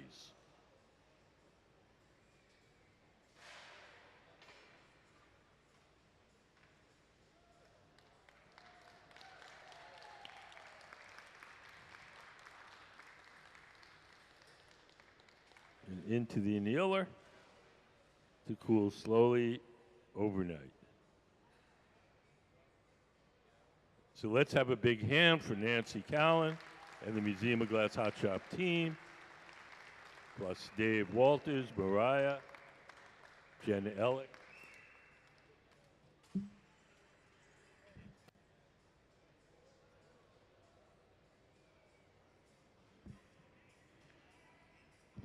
If you have enough money.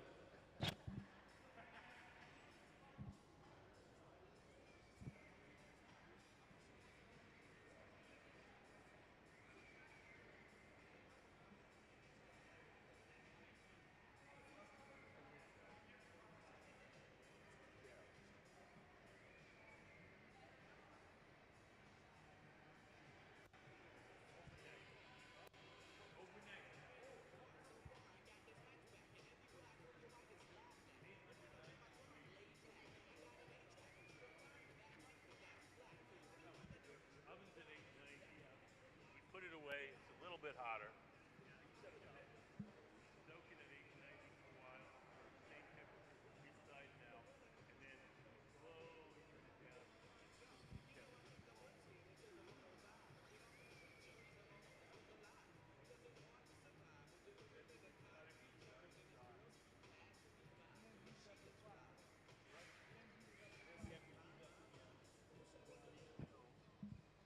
and then when it's soft again, we spread it out.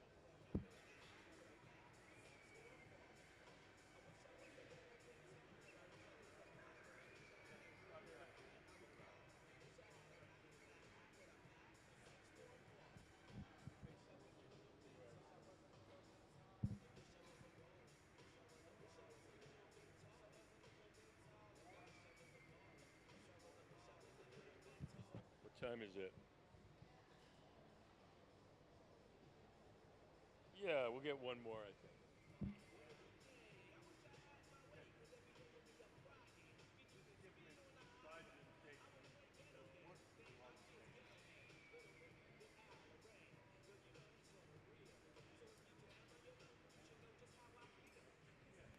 That's the pattern to the inside. That's the nasty work. Blow another cup, color cup, stuff the pattern in, and then blow it up to the cylinder.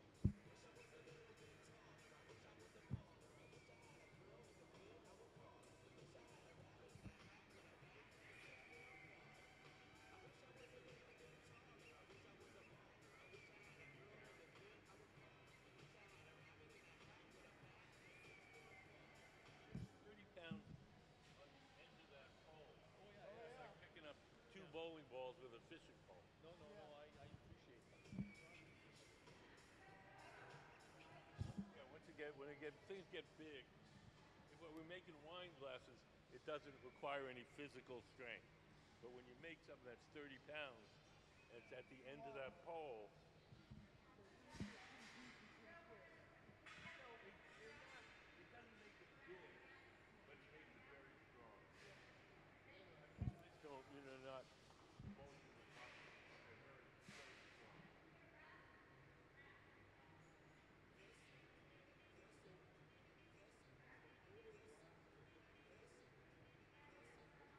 It's going to be like 30 pounds of glass in the end. Yeah, but they add more glass to it. So now we're doing what's called a roller wrap and winding on a little spiral.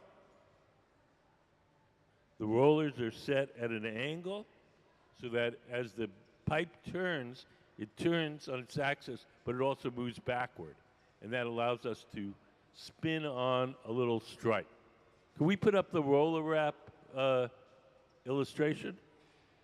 Might take a minute to find it.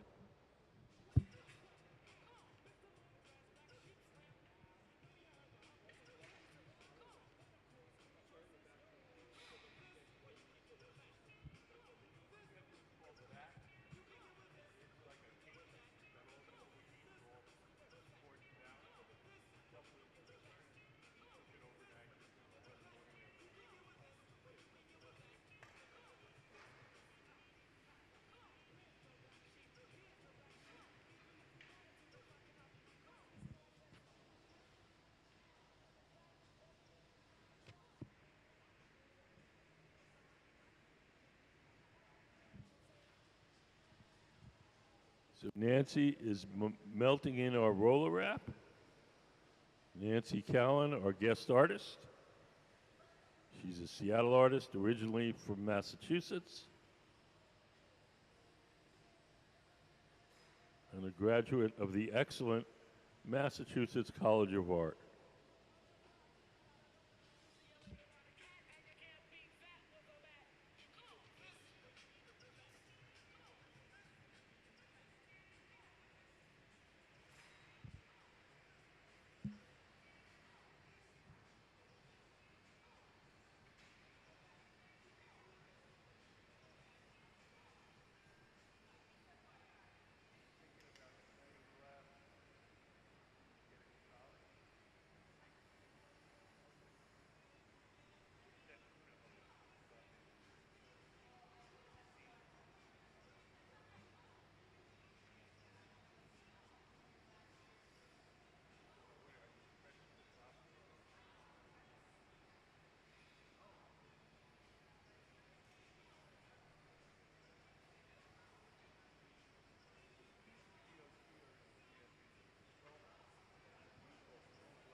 like some, I mean, some chalk drawing, but lots of historical glass. Something that might interest you.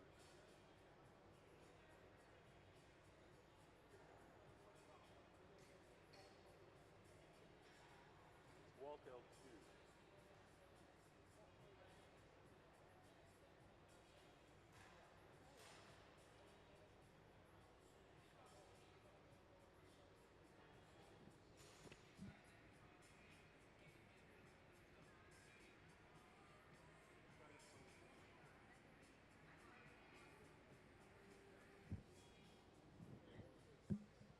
All things that I think are, you know, of interest to glass blowers. Oh They're my not the god. usual stuff. Yeah, me and my friends, we like send each other a bunch of like glass stuff, and I'm assuming that we've already.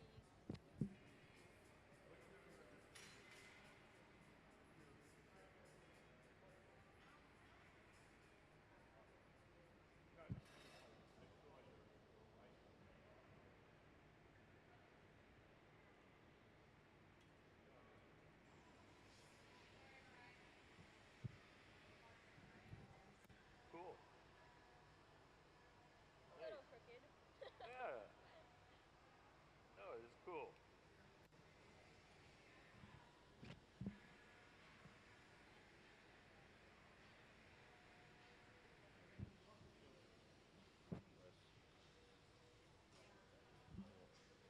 If we're having somebody interesting. Actually, you know, you're probably better off looking at our YouTube channel because it's edited down. You don't have to sit there for 5 hours to do all the reheats. That's true, but I don't mind watching them reheat. It's like I don't know. There's a lot to learn about reheating, honestly. Yeah, no, that's It's true. nice to see how long they like reheat things I mean, and how. I just get bored sometimes watching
I meant this when I was teaching class.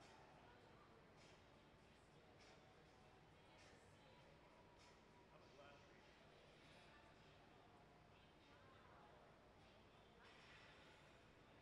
Yeah, it is.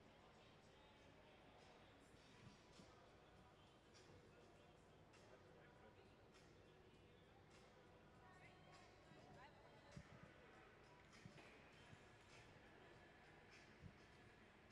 medicine.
she's knocking off some of our roller wrap.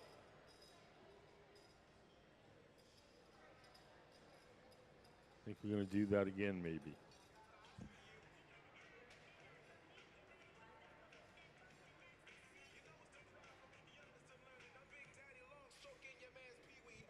Anybody have any questions?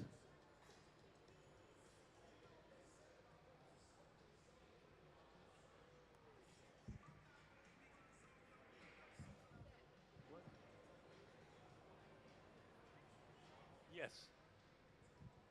So when we do the roller wrap, if it doesn't go on exactly as you like, if you don't heat it up too much, it's not really stuck on, so you can knock it off and do it over again.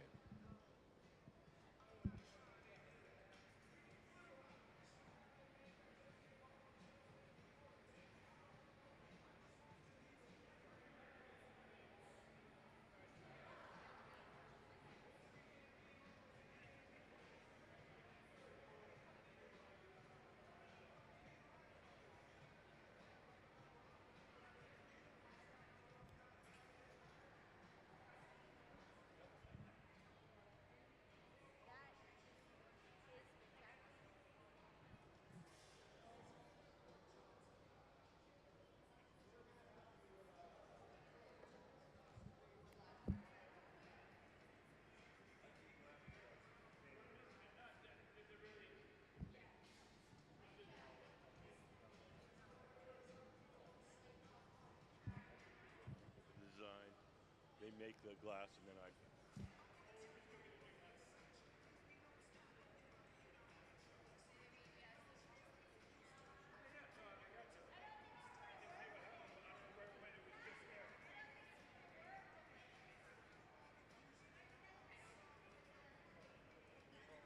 Glass pieces with the paint on the surface, like glazing on pottery. Paint them when they're cold, and then put them in a kiln and fire them.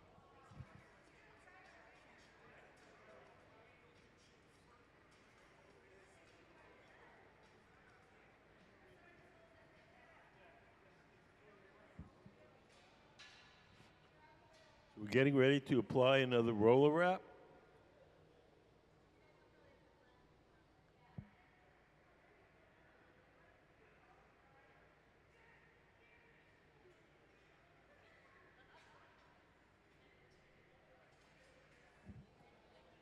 So we have a set of rollers that are set at an angle.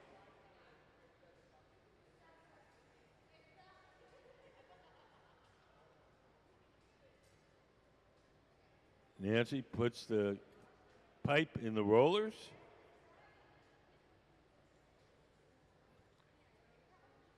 When we spin the pipe, it spins on its axis, but it also moves backward. It allows us to wind on a very fine spiral stripe. So we dab it on and then start to spin.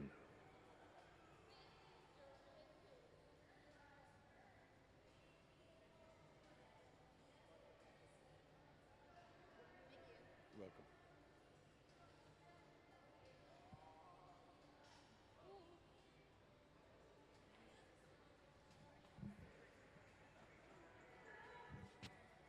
A little sticky.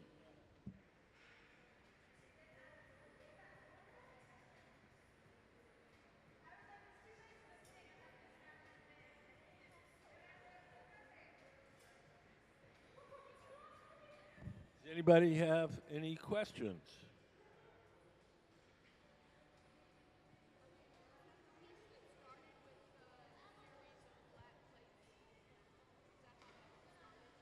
Yes. So we made a. She had the rods. This is a little fat one, but like this. Laid them out of a design. Rolled it up into a tube. Closed up the tube. Now we're adding the spiral stripes.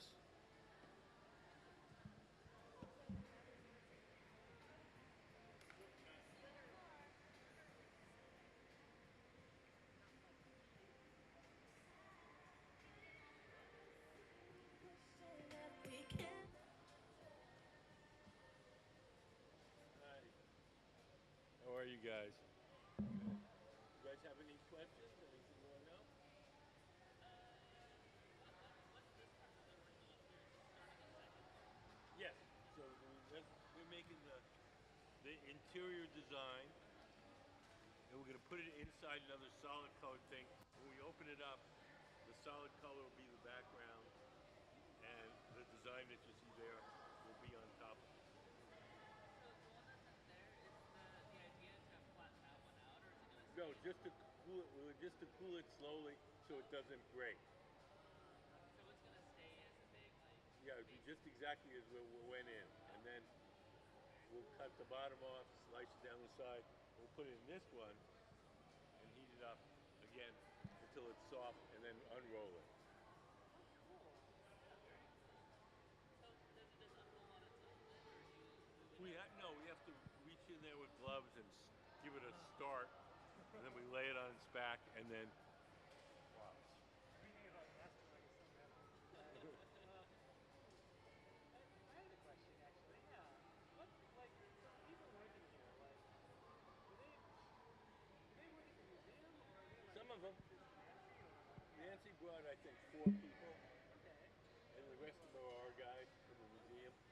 The museum guys, they work here full time, 40 hours a week. Wow. Huh. Does it happen a lot where like artists come and like they'll rotate coming through every so often? We have.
We put up Nancy with the panels up on the big screen.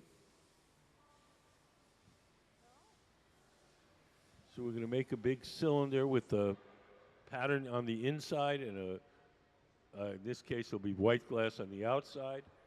And then we'll slice the cylinder and spread it out and make it into a flat panel. This is the way that sheet glass used to be made in the Middle Ages. It's called the cylinder method. Can we put up my drawing up on the big screen? So if you look up on the big screen, we'll make a cylinder. That's the part you'll see today. It'll cool overnight. We'll cut it down the side, and then we'll put it in another kiln, We'll heat it up till it's soft again, and then we'll spread it out into a flat sheet. And they'll be hung on the wall like paintings.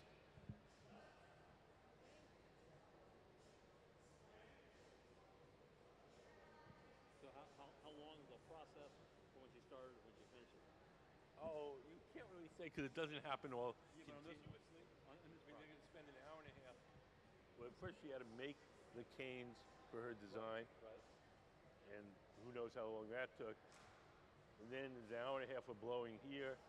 Then it cools overnight, and then we have to do the cutting. Then we put it in another kiln, heat it up again. Yeah. So, So it's it's a a- whole day process here.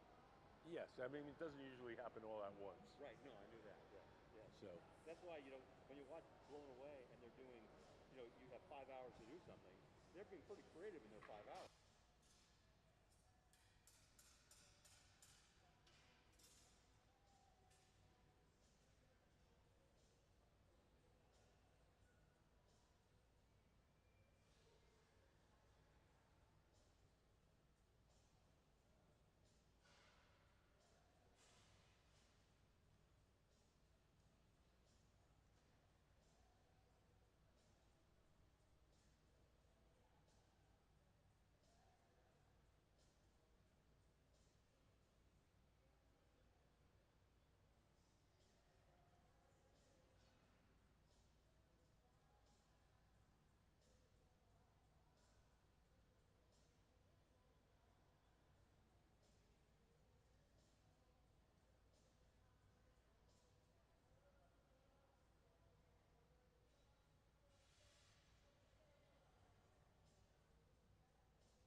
So we're going to close up the end of that tube.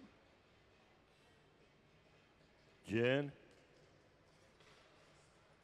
has made a little pad of glass. We'll stick it on. And that'll close the end. So now we have a hollow bubble. And now we can blow into it.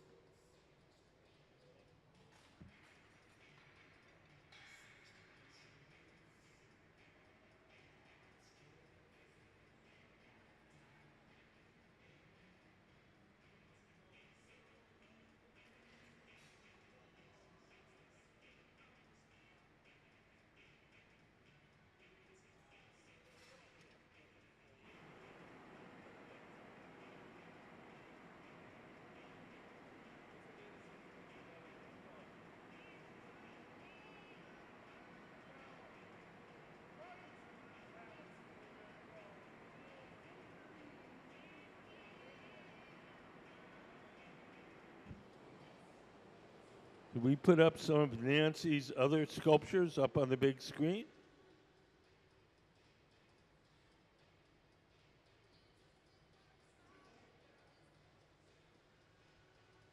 So Nancy's a very talented glass artist. She's very interested in patterns, and she uses some of the traditional Italian techniques, but uses them in a very modern and interesting and innovative way.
Every year, Nancy comes here at Christmas time and makes one of her snowmen. You put the snowman up again?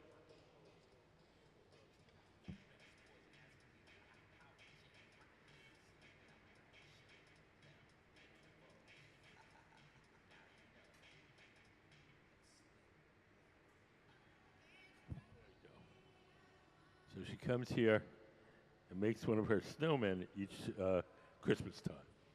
It's kind of fun.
So Nance is shaping the glass using a tool called the block. The tool is made out of wood. It's stored in a bucket of water. As long as the wood is wet, the tool doesn't burn, doesn't leave any marks as she shapes the glass. Now she's switched to a graphite pad. Her assistant is holding a wooden paddle in front of her arm to shield her from the heat.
Over on the left, we have our pre-made white color cup. We're going to take Nancy's bubble with the fancy pattern in it, and we're going to stuff it in that white cup. We put up stuffing a color cup.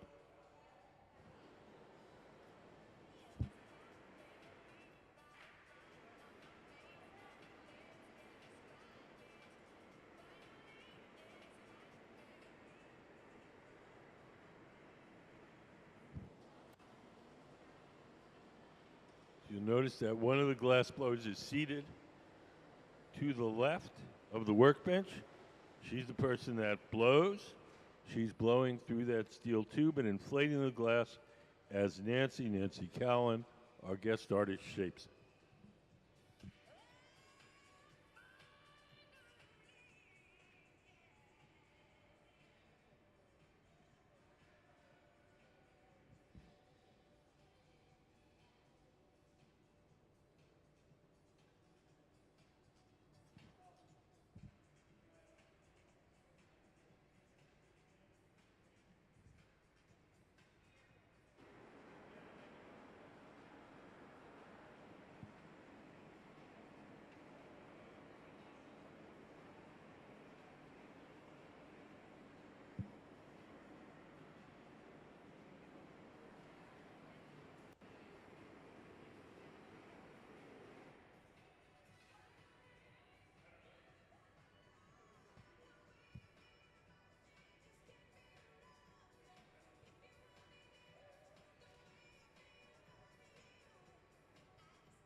Has anybody got any questions?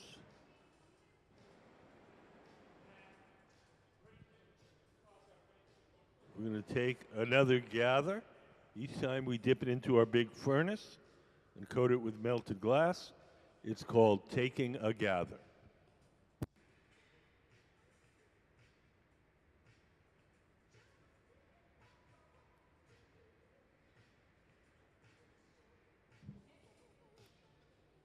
He's going to drip off some of the excess glass into that steel can. We'll save that excess glass, and eventually that'll go back in the furnace.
You're going to trim off a little funk where they snag the glass.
So as Nancy fixes up her bubble, Jack over on the left is just keeping the other bubble nice and warm till we're ready to stop.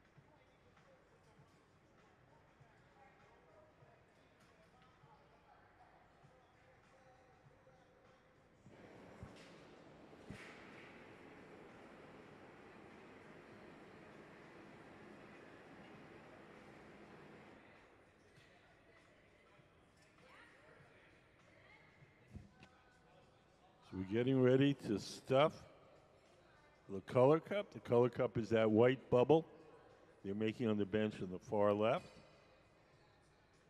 In the center, we have a clear bubble with black decoration. We'll place the color cup on the stand.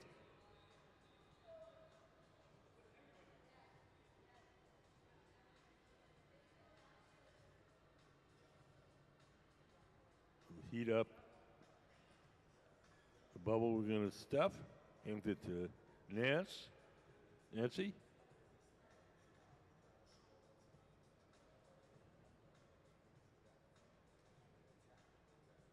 So we stuff one bubble inside the other. It allows us to layer. So we have white, which will be the background of the panel on the outside. And then we have the black cane patterns on the inside.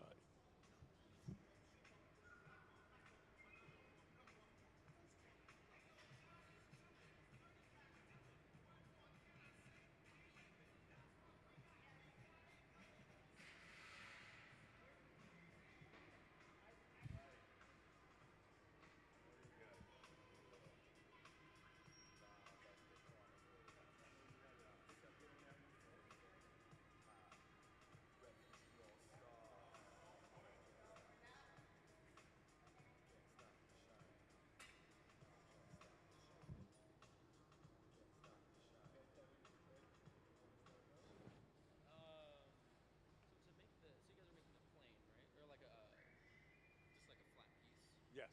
Yeah. So we saw earlier it was just the round. How does it? So you guys got food, but do you guys just like score it and snap it so that it, or like how did how? Okay. Can we put up my drawing on the big screen? So if you look up on the big screen, we blow a cylinder. We cut the bottom off when it's cold. And then we make a little slice down the side. Then we put it in a kiln like this, and we heat it up till it's soft again, and then we spread it out, and it becomes a flat sheet. We call it unrolling.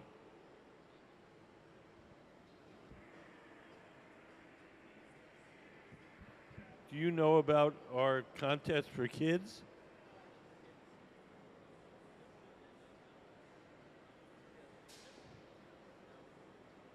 Any kid that comes to the museum can do a drawing. Once a month, we pick one of the drawings and we make whatever you drew out of glass. We make 2 copies. One you get to keep, and one stays at the museum. It's free to enter. If you want to enter, there's some entry forms in our little arts and crafts room off the lobby. If you want to do the drawing here, do it here. If you want to take it home, you can do the drawing at home and mail it in. Can we put up some of the kids' designed stills? So check it out. These are some of the things we've made from the kids' drawings. Anything.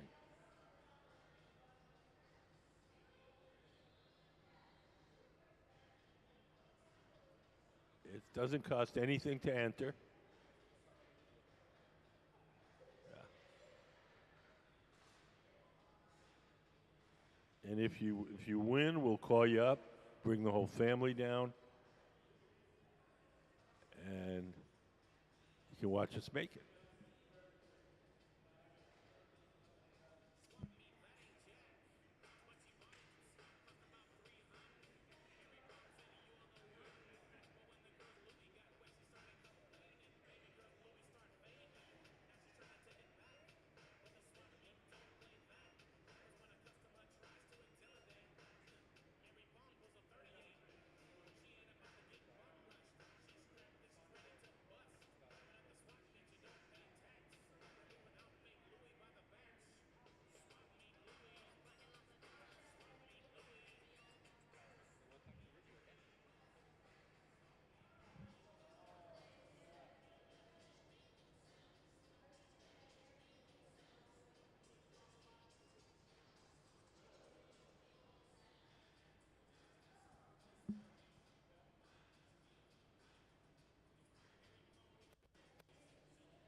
Now we're shaping it up.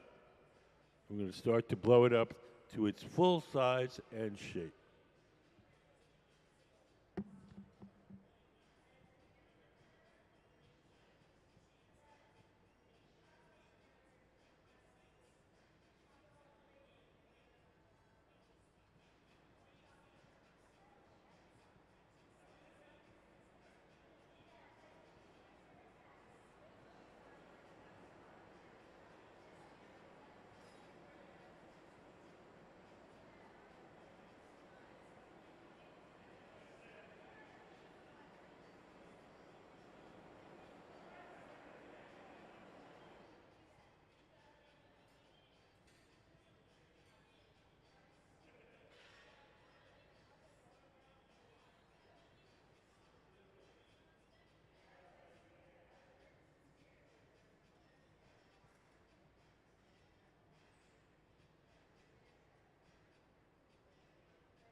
take a cylinder of clear glass, wind it on, looks like you wound it on by hand, and then squished it, stuck it to another pipe, and then stretched.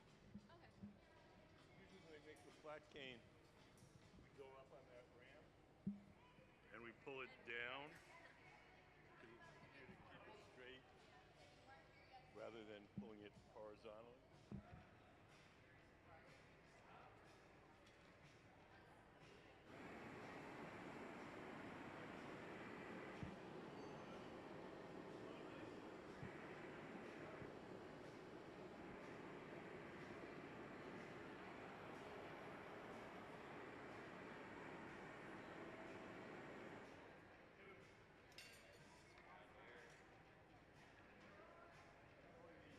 A ladder we can climb up.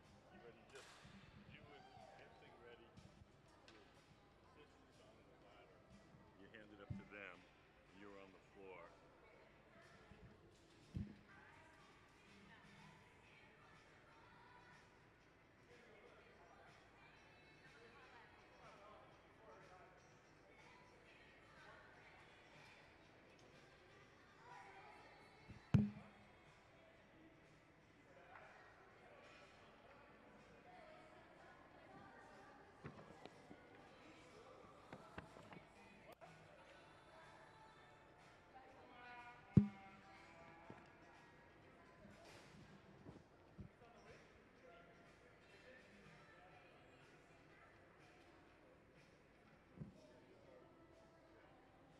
Museum of Glass.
Feenan.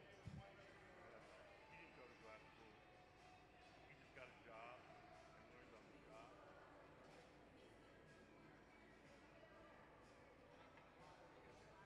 Nancy, Nancy did. Ben did. Sarah did.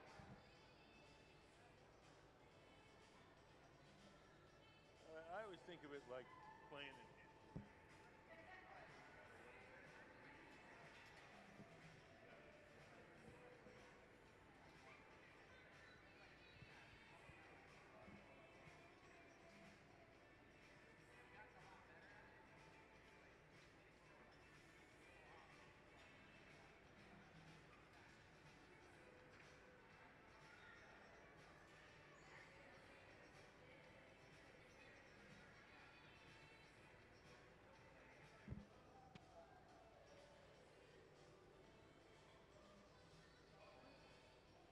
So Sarah's blowing a little bit as Ben, sitting at the workbench, shapes it.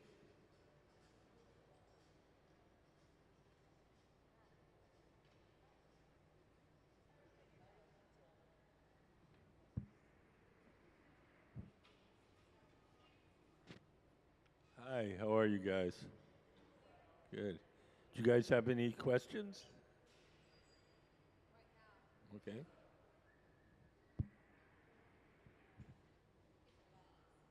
It's not a vase. We're making flat panels. Can we put up Nancy's and the panels? So if you look up on the big screen, That's what we're making. So the way you make these things is you blow a big cylinder, you cut it down the side, and you open it up and unroll it, and that gives you the flat panel. So there's a design in there on the inside. There's just a plain white bubble on the outside. We're going to unroll it, yeah. Not right now, but eventually.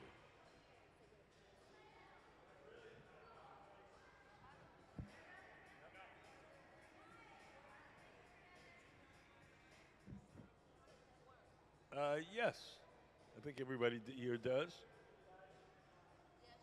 Yes.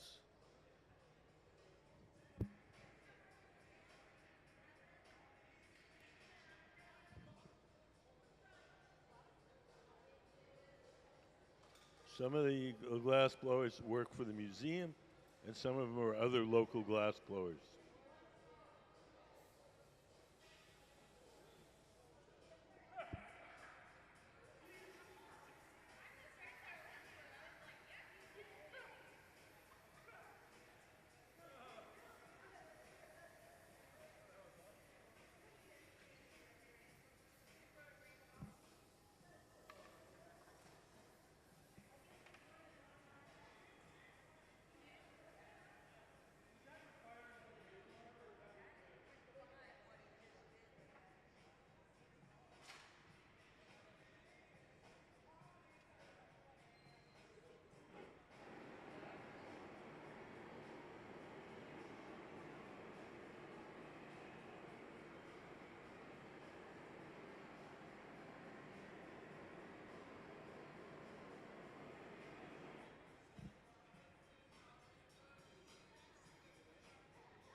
The next thing we're going to do is transfer the cylinder from the rod it's on now to a second steel rod called the punty. The second steel rod will hold it from the bottom while we shape the top.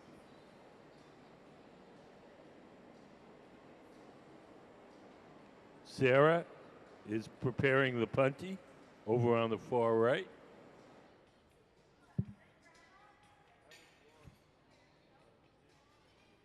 More color copies.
So we're widening the opening. We are almost done. We're getting pretty close. Everything that we make has to be cooled slowly or it'll break. So this is the first step in making Nancy Callan's panels. We'll cool this overnight.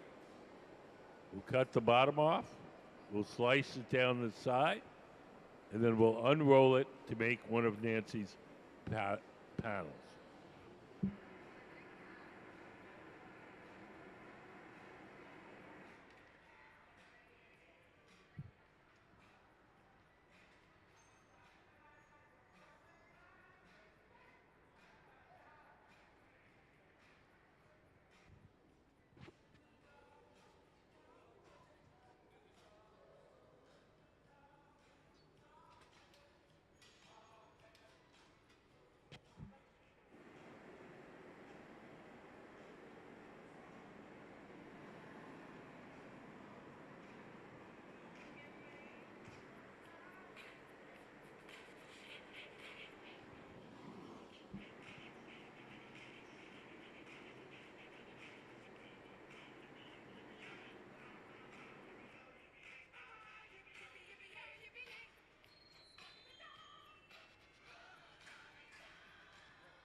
Okay.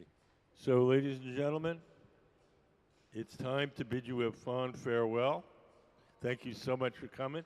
We have an event starting in the lobby, so we need you guys to head for the hills. Thank you so much for coming. We'll see you next time. Yeah, don't forget your phone. Thanks for coming in.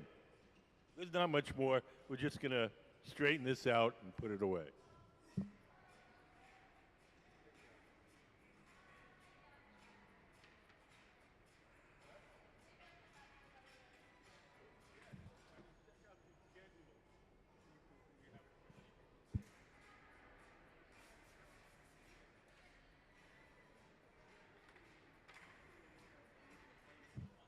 The torch allows us to focus the heat in a particular place.